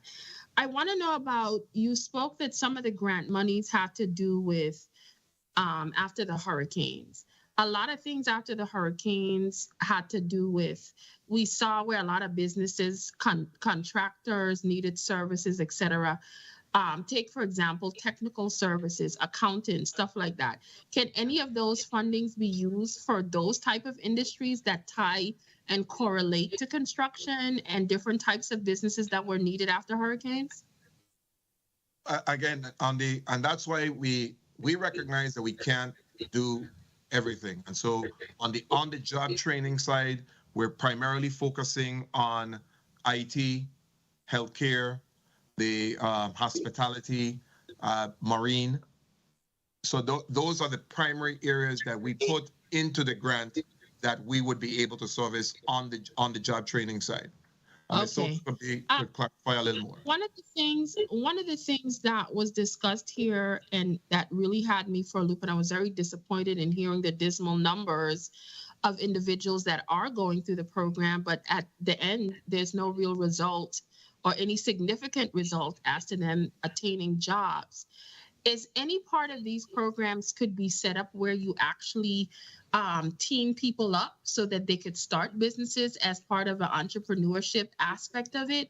For example, it's one thing for us to say that, okay, these construction companies they might not have jobs available, they're full or whatever, but then you might have graduated 10 plumbers, 3 electricians. You know, how is any aspect that the Labor Department looking into and saying, you know what, we could team up some of these people and actually teach them how to open and run their own business collectively, like say, and become a one-stop shop. Is any part of the program able to do that with any of the funds? Or is that something you guys are even looking into, where instead of sitting around waiting for someone to hand them a job, you almost teach them how to create their own? And thank you for that, but Senator, we're not sitting around waiting, and we're actively out there with the employers. Remember, by law, every employer has to register their vacancies. So it's not, and all our programs are not tied to this source of funding. So those individuals still can navigate the rest of the process. Our director, Ms. Charlene Hodge, can tell you a little bit more about that process, but we offer a wide variety of opportunities. We are just be able, this particular funding that we're speaking about, that we got from the Community Development Block Grant funding, was specifically, a grant was written in response to disaster recovery and to put workforce development programs in place to get our Virgin Islanders ready to be prepared for the jobs that are coming tied to the recovery projects. Okay, so again, is any of what I just said in regards to potentially teaching, pooling together their services and building a business, even outside of this program, is that something that you guys do or even encourage or teach or educate on through the Department of Labor? Entrepreneurship is an opportunity that we do explore. It is right now, most of the focus is on training to get individuals employed with existing positions that are in place. Commissioner, if I may, and Senator Francis, I'll say this as well, and you're making a good point. But I often hear about people training in entrepreneurship, courses in entrepreneurship. But quite honestly, with my experience directly for years, you can't teach somebody to be an entrepreneur. It's in someone's nature. You could teach them the mechanics of going through business as far as what they have to do, file legally, accounting-wise, etc. That person has to have it in them, and we have a lot of talent. I understand that. We have a lot Sir, of I fully understand that aspect of what you're saying, so I encourage what you're saying. I'm talking about even you as the Department of Labor being able to identify those that come in and say, this is my ultimate goal. Do we have anything that potentially foster and nurture that? And then when you see you might be having issues of potentially placing people, you know, I guess I have a vision where I think the Department of Labor can expand a lot more and do a lot more things, because it's a little bit disappointing when you're saying, you know, we're trying to get them jobs, but at the end of the day, when they go through some of these programs, they have the skill. So they're almost like an entrepreneur on their own. So I just really wish like some of these things you could focus on to really help outside of going through, of trying to place them with an existing business. It's just a thought process. Madam Chair, I just want to ask one last question, and I will not be waiting for another round. I just wanted to ask the last thing in regards to the apprenticeship program. Is it limited to any specific number of people at a time, or is it just open where any amount can come and participate, et cetera? And how do you guys reach out to have people to participate? And is this a continuous thing that you do to get people to participate in the apprenticeship program? Director Sebastian? So Shanika Sebastian, Director of Youth and Apprenticeship. The apprenticeship program, number of slots are based on the employer because they're the one that are paying the apprentice. So they determine how many apprentices they can do a year. Okay, and the rest of the question, do you guys actively seek out, or is it just a walk-in policy? How do you get people to participate? And do you market to the community and the public that, hey, this program is here? I'm trying to, it's one thing to have these things on the books, and I think they're really great laws. But at the end of the day, if you're not really putting it out to the public and really educating them on the benefits of it, some of them mightn't even know it exists or don't even know all the benefits. So how do we utilize tools such as this to really help find jobs for individuals that want them so they could learn through these types of programs? So yes, we do recruit. We help the employers recruit for the participants, and remember, we're here to help customers get employment. So this is an option for them. We want it an option for them for service to lead to employment. Okay, well, thank you. It's employer driven. And so the apprenticeship is based on a business comes to us. It's not a cookie cutter approach, and they indicate what they need based on their needs and how much positions they would need to fill. We work with them and the Apprenticeship Council, as well as the U.S. Department of Labor, to get them to be registered. But to be registered, they have to have the funding to have a full-time, it's a full-time paid position. Okay, well, thank you so much, Madam Chair, for the indulgence. This has been a long day, and I do hope with some of these things we've discussed, my colleagues and myself, we could see some traction when it comes to employment here in the territory. Thank you so much. Thank you, Senator Francis Heilecker. I want to direct my question to Ms. Del Soto. How many participants, so I wanted just to date, so in total, how many participants in total have been hired in their respective fields? So can you please put on record that total number?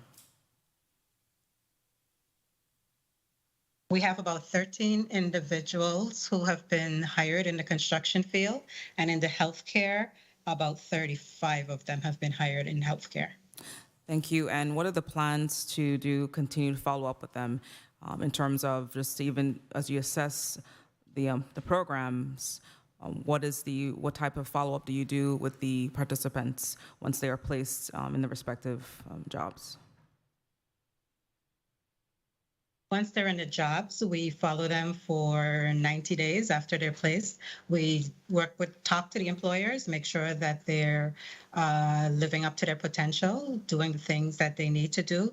One of the things I did not mention in my testimony is that we are also contracting with UVI Cell to do work readiness training.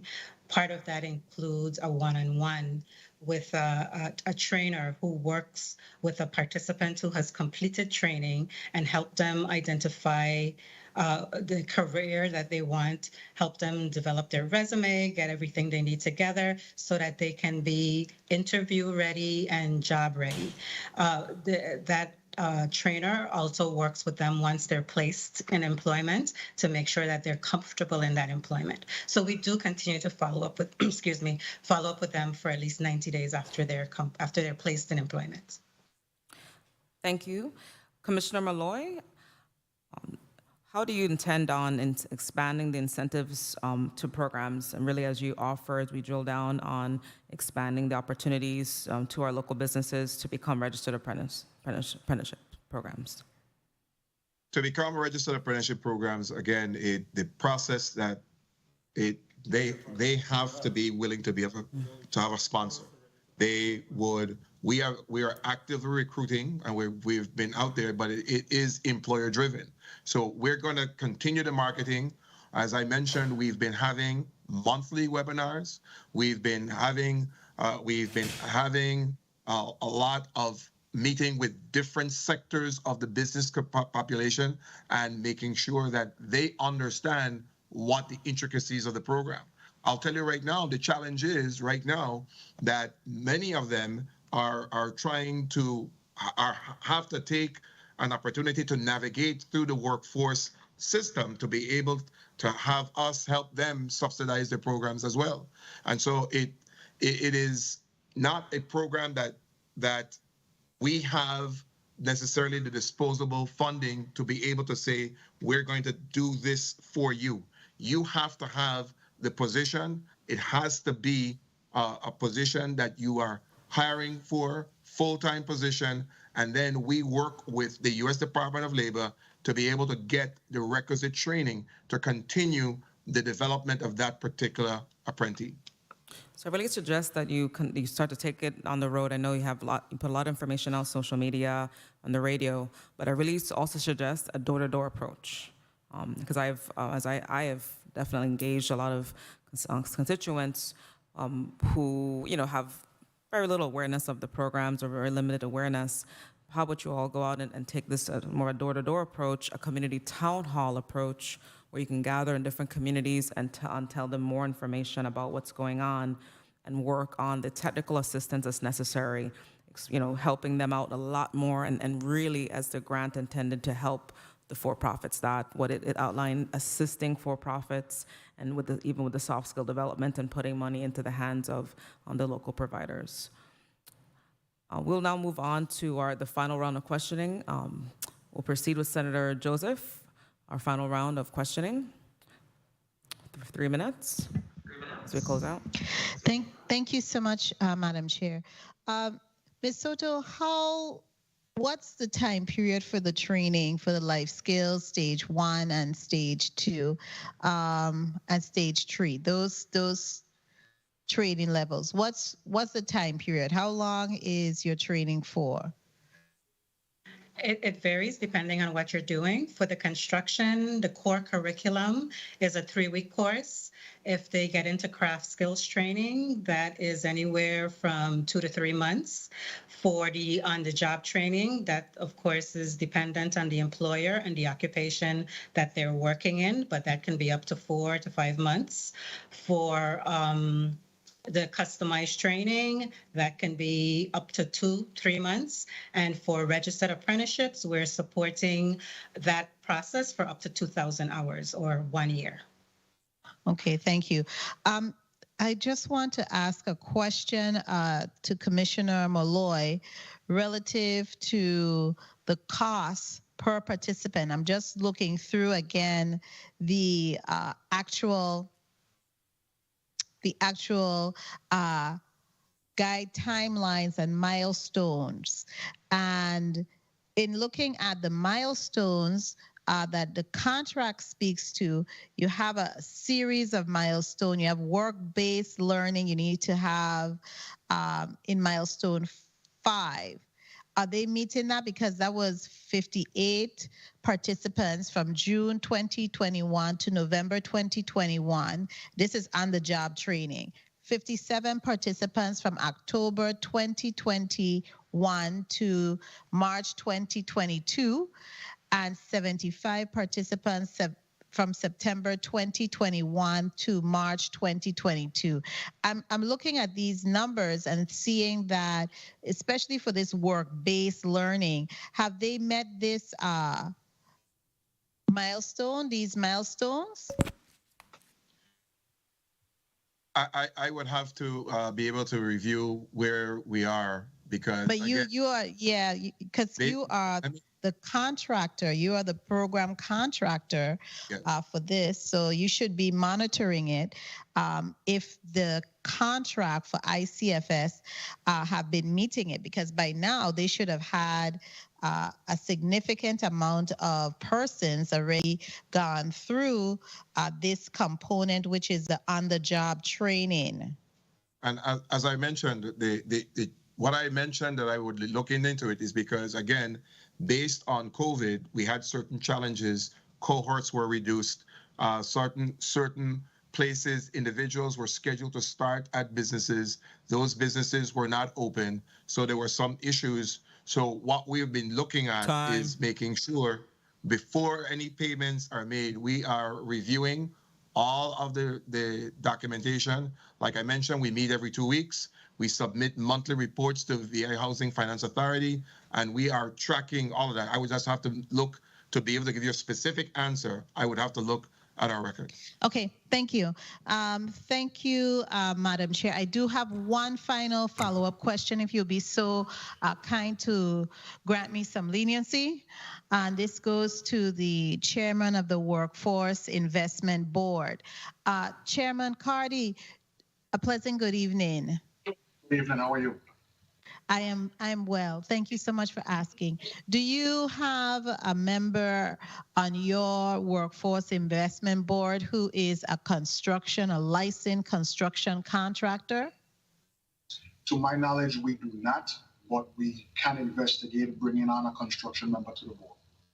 Because I believe, if I may have missed it, but I thought at one point Jay Benton was one of your workforce investment.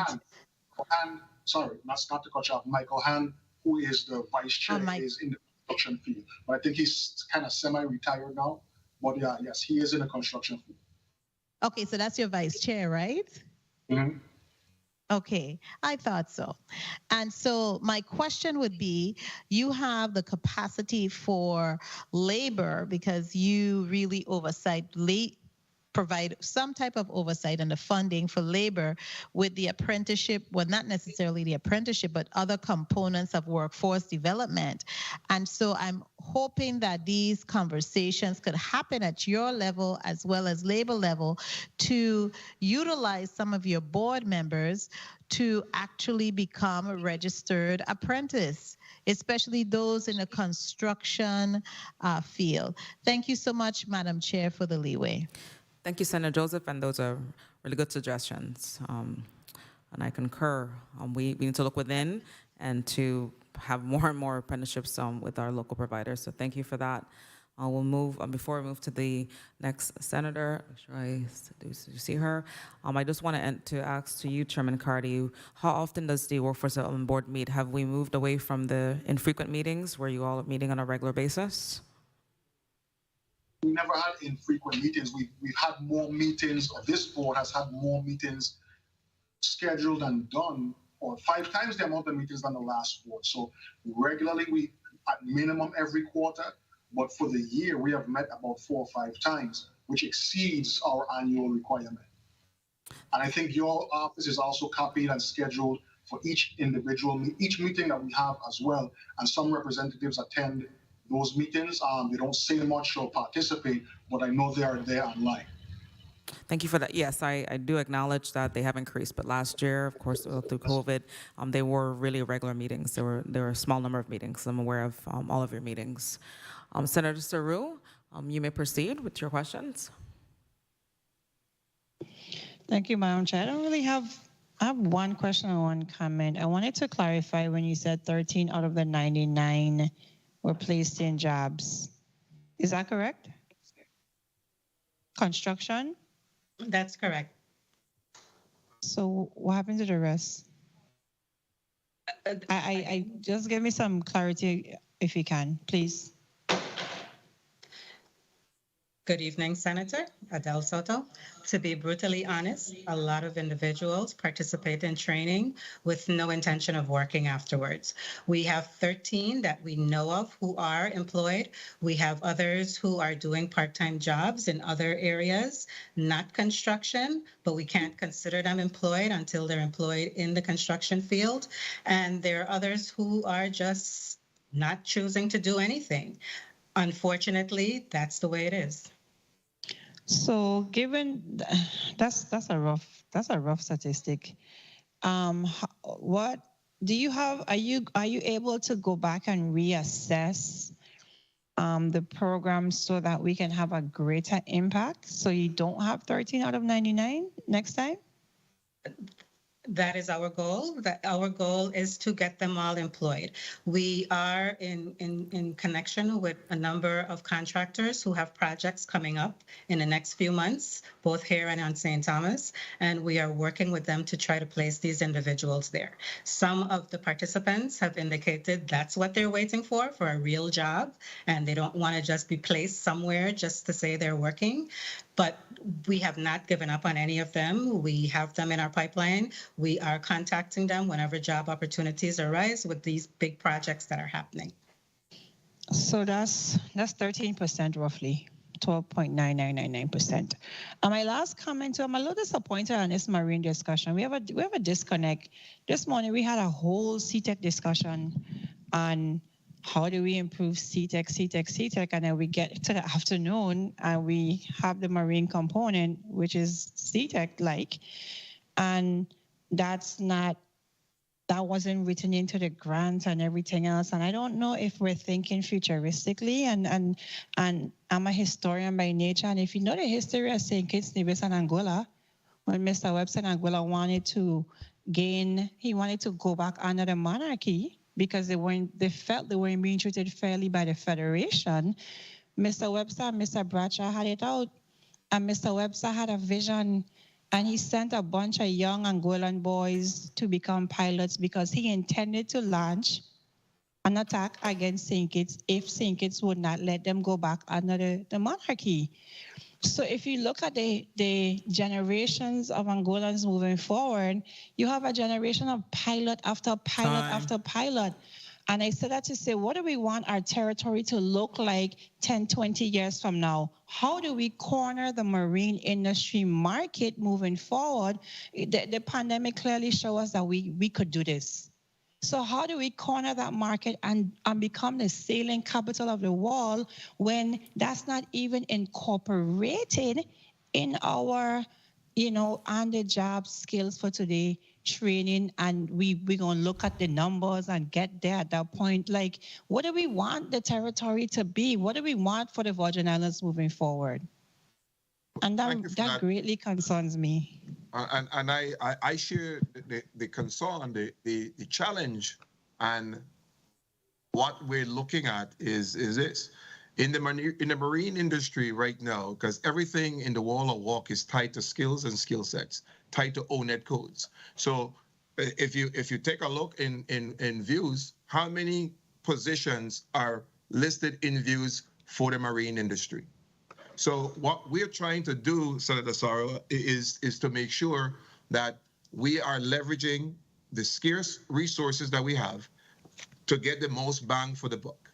So you're looking at right now, based on where the availability is, that's where the resources are being spent to be able to get those individuals working as soon as possible. By no means have we left marine off the radar, because it is something that is here. The problem that we have as well is that the Workforce Development Board in our Dalton and dislocated worker funding, based on the demand sector, those industries, that determines how those resources are spent, the federal dollars. So you're looking at, again, we need to make sure that the employers are the ones who's driving the workforce. And we are trying to make sure that we meet the demand of the right now workforce. And to do that, we have to have, like you say, forward thinking, to have the training and the training providers in line to get people, our residents, ready for the opportunity. To do that, as a part of the entire system, you need certain pieces of this system to be working in tandem.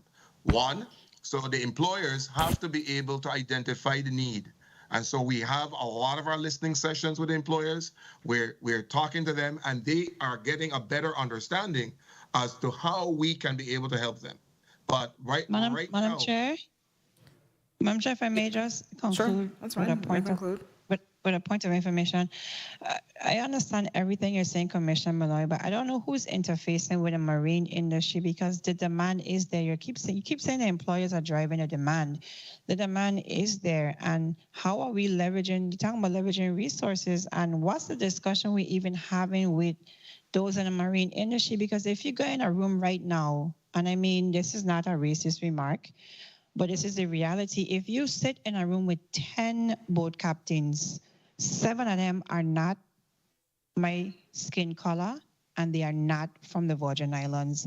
So everybody else could see that there is a demand and they could make a living in this territory, but we are literally saying that the employers drive the demand. The demand is there, but who's having a discussion with the employer to even know the demand or funnel people in that direction, Commissioner Muller? I really don't know if I could agree with your sentiments. We agree that the need is there, but I don't know if I could agree with your reasoning this afternoon. The marine industry does have a demand. It They does. have a demand like every other. The issue is there's not enough people. One, I can tell you right now on our roles and with views, we have a lot of individuals who have captain licenses but not working in that area. So right now that is not one of the areas that initially that the workforce board would not allow us to do, because there would be no need, because we have a pool that's oversaturated with those individuals that have captain licenses. Now, whether or not they're working in that area, it's still their choice. So I'm talking about two things. One, again, the demand, and then the supply. We clearly need more people. We need more trained people. And it clearly is a job seekers market. They're making the decisions as to where they're going to work. Thank you, Madam Chair. I digress. I'll talk to you a bit more offline, because I don't agree with you at all on that last remark, but we'll talk offline. Thank you, Madam Chair. Thank you, Senator Saru. And I just wanted to put on the record, we have to, it's going to have to, as I continue to emphasize all into last year, into this year, we have to revolutionize. I mean, there are so many global models about youth and entrepreneurship. There's so many efforts, and we have to dive deeper. We have to shift. We have to do a serious shift. I hear it's employer-driven, but we also have to focus on the education system itself, because part of this effort should have involved, because we're focusing on the adults. If they didn't learn this in school, if we're not supporting that pipeline, we're going to continue to have some of the same. I myself sponsored marine environmental education legislation last year. I hope to bring it back, see if my colleagues support it, because we know that in order for there to be interest, we have to start from a young age. And if you look at every global model, national model, where we are talking about workforce development, we know for sure we're diving deep into the children, and we also have to work on mentorship. And so that's where those grassroots businesses, when we support them truly, they will be doing that mentorship, because they're doing so with very little resources all now. So any burning questions? Let me just double check. Senator Joseph, you may proceed. You have a point of inquiry? Yes, I guess it's a burning question. I wanted to ask Ms. Soto, because she made a very major point, in my opinion, regarding some of the individuals who have completed the program and earned their certification, and after a while they don't want to go into any jobs. Are these individuals receiving or participating in any type of public assistance programs? When you do your intake assessment, do you determine if because that's part of the low income, they typically are participating in some form of public assistance program?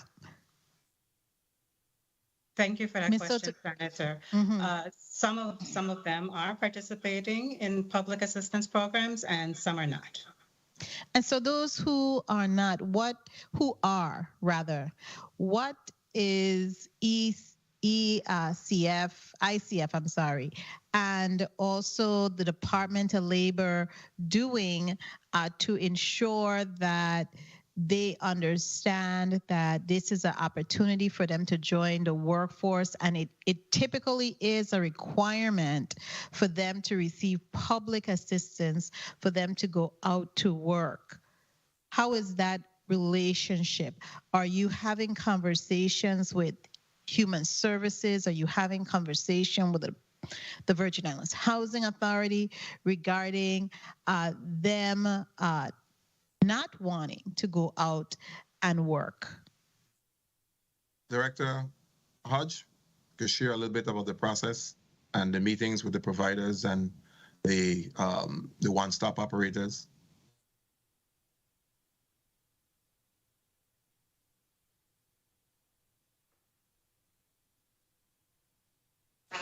Good afternoon, Charlene Hodge, Director of Workforce Development Services. For anyone accessing our services, we do actually do an assessment of where they're at with the employment services, and then proceed to create an employment plan to help them find work. Customers who are receiving public assistance are referred to our agencies for that type of service from partners in the VI Housing Authority, and also as part of the Department of Human Services Employment and Training Program. So we do work with people who definitely in those type of in that category looking for work. Yes, but what I'm hearing from Ms. Soto is they have persons who may be in those categories and they'll be trained, and there may be work opportunities for them to be placed in a job, and they're refusing to do it. That's why Ms. Soto represented about 17 of the persons who have completed the programs were only placed in jobs. 99 out of 17 were placed in construction jobs, namely. So that's my concern. And the others who have completed the program in construction refuse to go to work. That's what I'm getting. You have an opportunity to work. You're receiving public assistance. Either you're on the jobs program, you're receiving a SNAP, and you are refusing to go to work. How is that? You have those opportunities. So some kind of discussions need to take place with the Virgin Islands Housing Authority and the Department of Human Services, so that those persons could know that that's part of their requirement to receiving the subsidies and the public assistance that they receive. They're supposed to go out to work once they complete. They said they wanted to go into this field. They received the training, and now at the end of the training, you're not willing to go to work. That's troubling to me, and I really would like to see how Department of Labor and Workforce Development Board and Human Services, all of these entities are part of the Workforce Development Board, are working to braid the resources and assure that these individuals, once they complete these programs and get these certification, are in a job, and not necessarily saying they're not going out to work in that field where they've been certified and trained, and people have invested money in them. Thank you, Madam Chair. That's just my point. Point of inquiry. Point of inquiry, Senator Saru. This is my last point of inquiry for the night, because I know the testifiers probably like, Jesus, we want to go home too. So hustling, right? So under the National Center for Construction Education and Research, the craft, I see electrical, welding, plumbing, carpentry, masonry. Could mechanics fit somewhere in here as one of the industries? I think it's overlooked in a sense, but we need mechanics. We have. Is there anything that in this whole grant were we able to implement mechanics, or that is outside of the scope of what the grant would allow? Well, it's outside of the scope of what we applied for. So that again, primarily this grant was disaster recovery to meet the requirements, and we focused on construction, and we focused on the on-the-job training, and we focused on those specific areas of IT, hospitality, healthcare, and like I said, there is a component for marine. Okay, but so it- hold a second. Do you have, so maybe I need to go to Mr. Carty then. Do you have a grant now that's not disaster related that can just deal with the needs in these areas right now? For the Workforce Development Board? Yes. No, we do not. But the thing is, I like your ideas, and especially the ideas of the other senators. But those colorful ideas and thoughts are great, but they need to be done with other funding outside of the federal funds. The federal funds will give you black and white solutions. These creative solutions that we see may be specific to us locally. We need a different set of funds to do that because the federal government isn't going to allow you to do many of those things. Okay, so in any of these but grants, if I can, Senator, just to help clarify, who could speak to me? The rest of the funding, those other, if somebody walks up the street and is interested in getting trained in automotive, there's a part of the process of the WIOA funding that can be utilized to be able to help support that. And if they're depending on their age, it would be either youth, and so there are youth services, or there's adult dislocated worker, and the employment or the ES services on the Wagner Pfizer side for job training. So so again, when we talk about braiding the funding, we're utilizing all of those opportunities, but there's no clear-cut grant that's directly for that. And I ask this because even within disaster recovery, we still have to maintain equipment. We have to maintain the trucks that come in between Hagland and the rest, and we have to maintain, equipment, period. If we're talking about construction and using construction, that equipment has to be maintained, and that equipment has to be maintained by some certified mechanic. And as you look through the government, the fire department has one mechanic for this district. The police department has one mechanic for this district. Caribbean Automat, Metro Motors, and the rest, people are waiting months for their cars to get fixed because they have one mechanic. I mean, a motor pool, I don't even know if they have a mechanic down there, one mechanic. So evidently there's a need to fill, because if our disaster is to move, we have to maintain the things that we use to fix homes and all of that equipment. So I'm just concerned, like the auxiliary cost, why isn't that considered a part of disaster? Like you're building something, but you still need the backhoe and the trackhoe, and you still need those stuff. So I'm just, excuse my probing today, but I'm just wondering, if you asking me to teach, okay, I got a grant to teach, but you're gonna give me a textbook?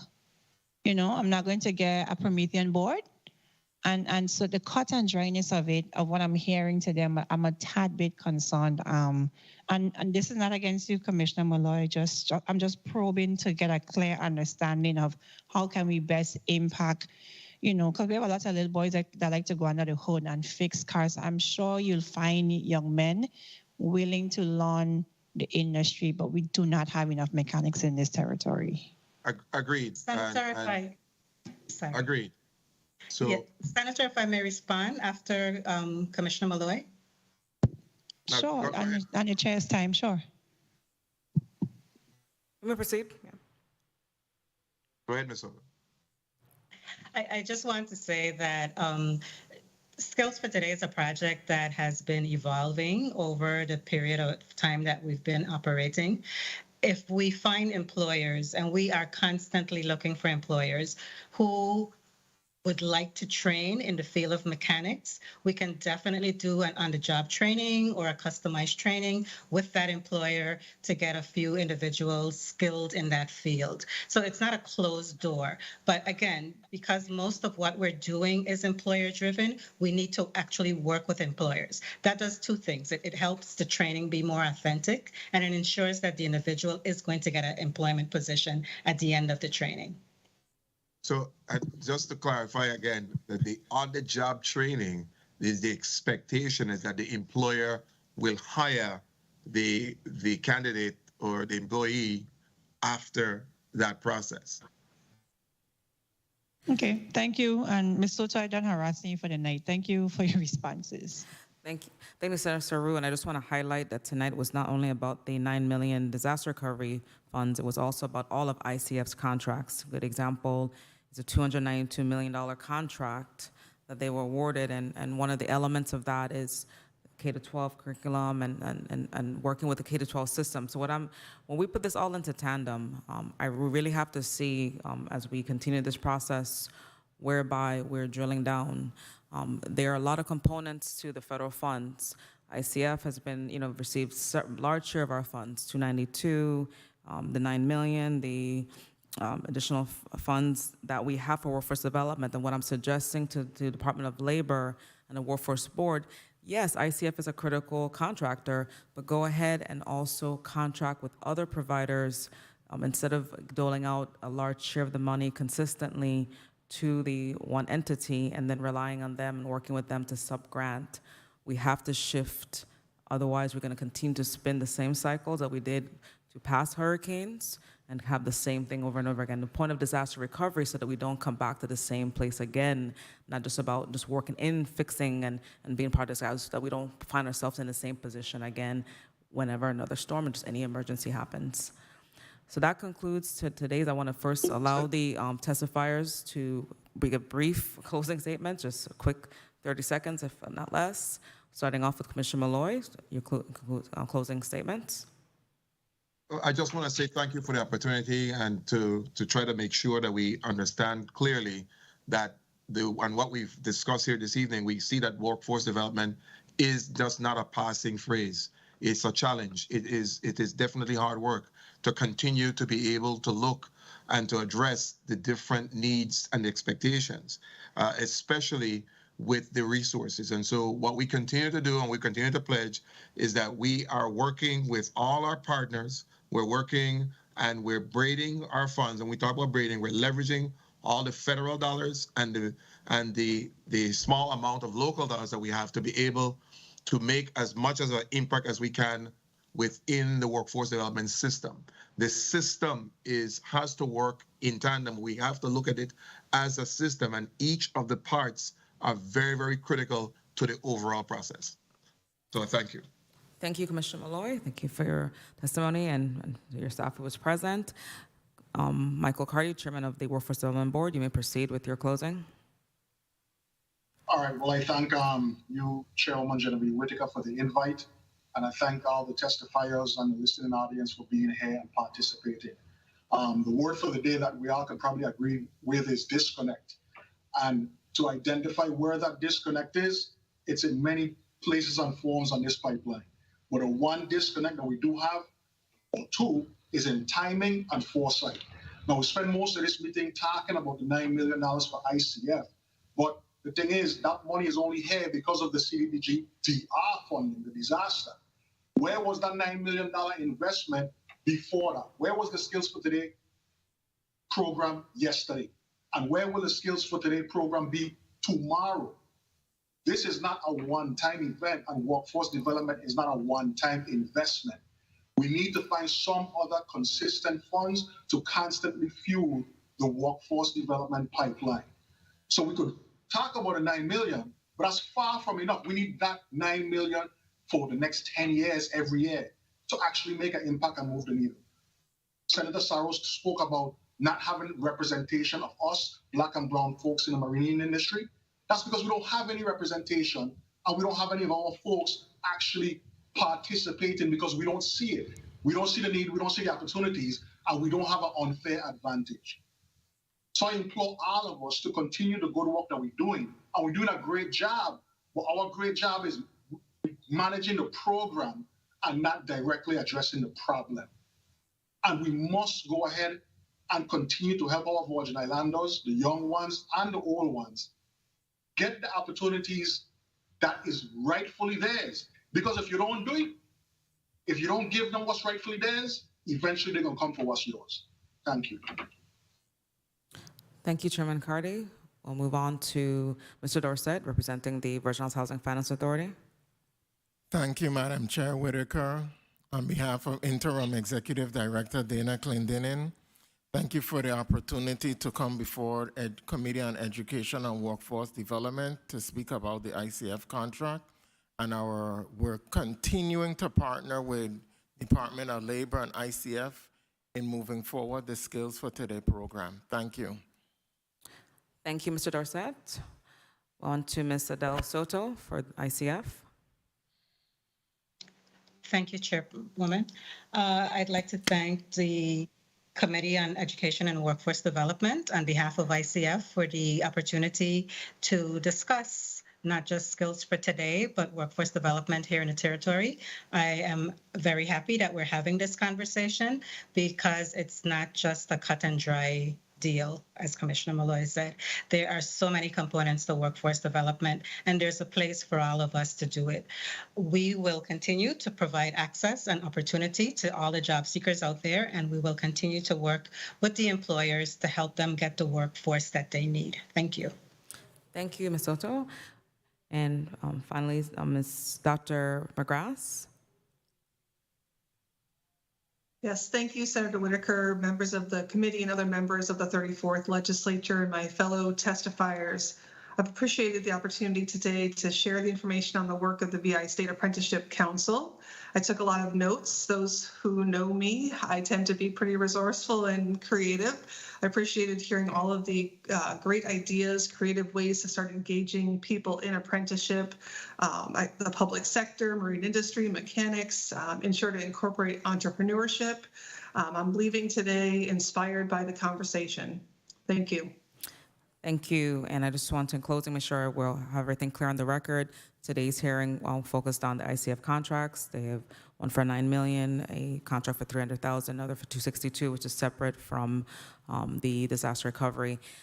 Also today, the WEO plan, all of that is available on the public drive. I really want to thank all the testifiers for just staying the course, to the media, to central staff, to my own staff, to everyone who's listening and tuning in. The Committee on Education and Workforce Development is now adjourned. Have a good evening, everyone.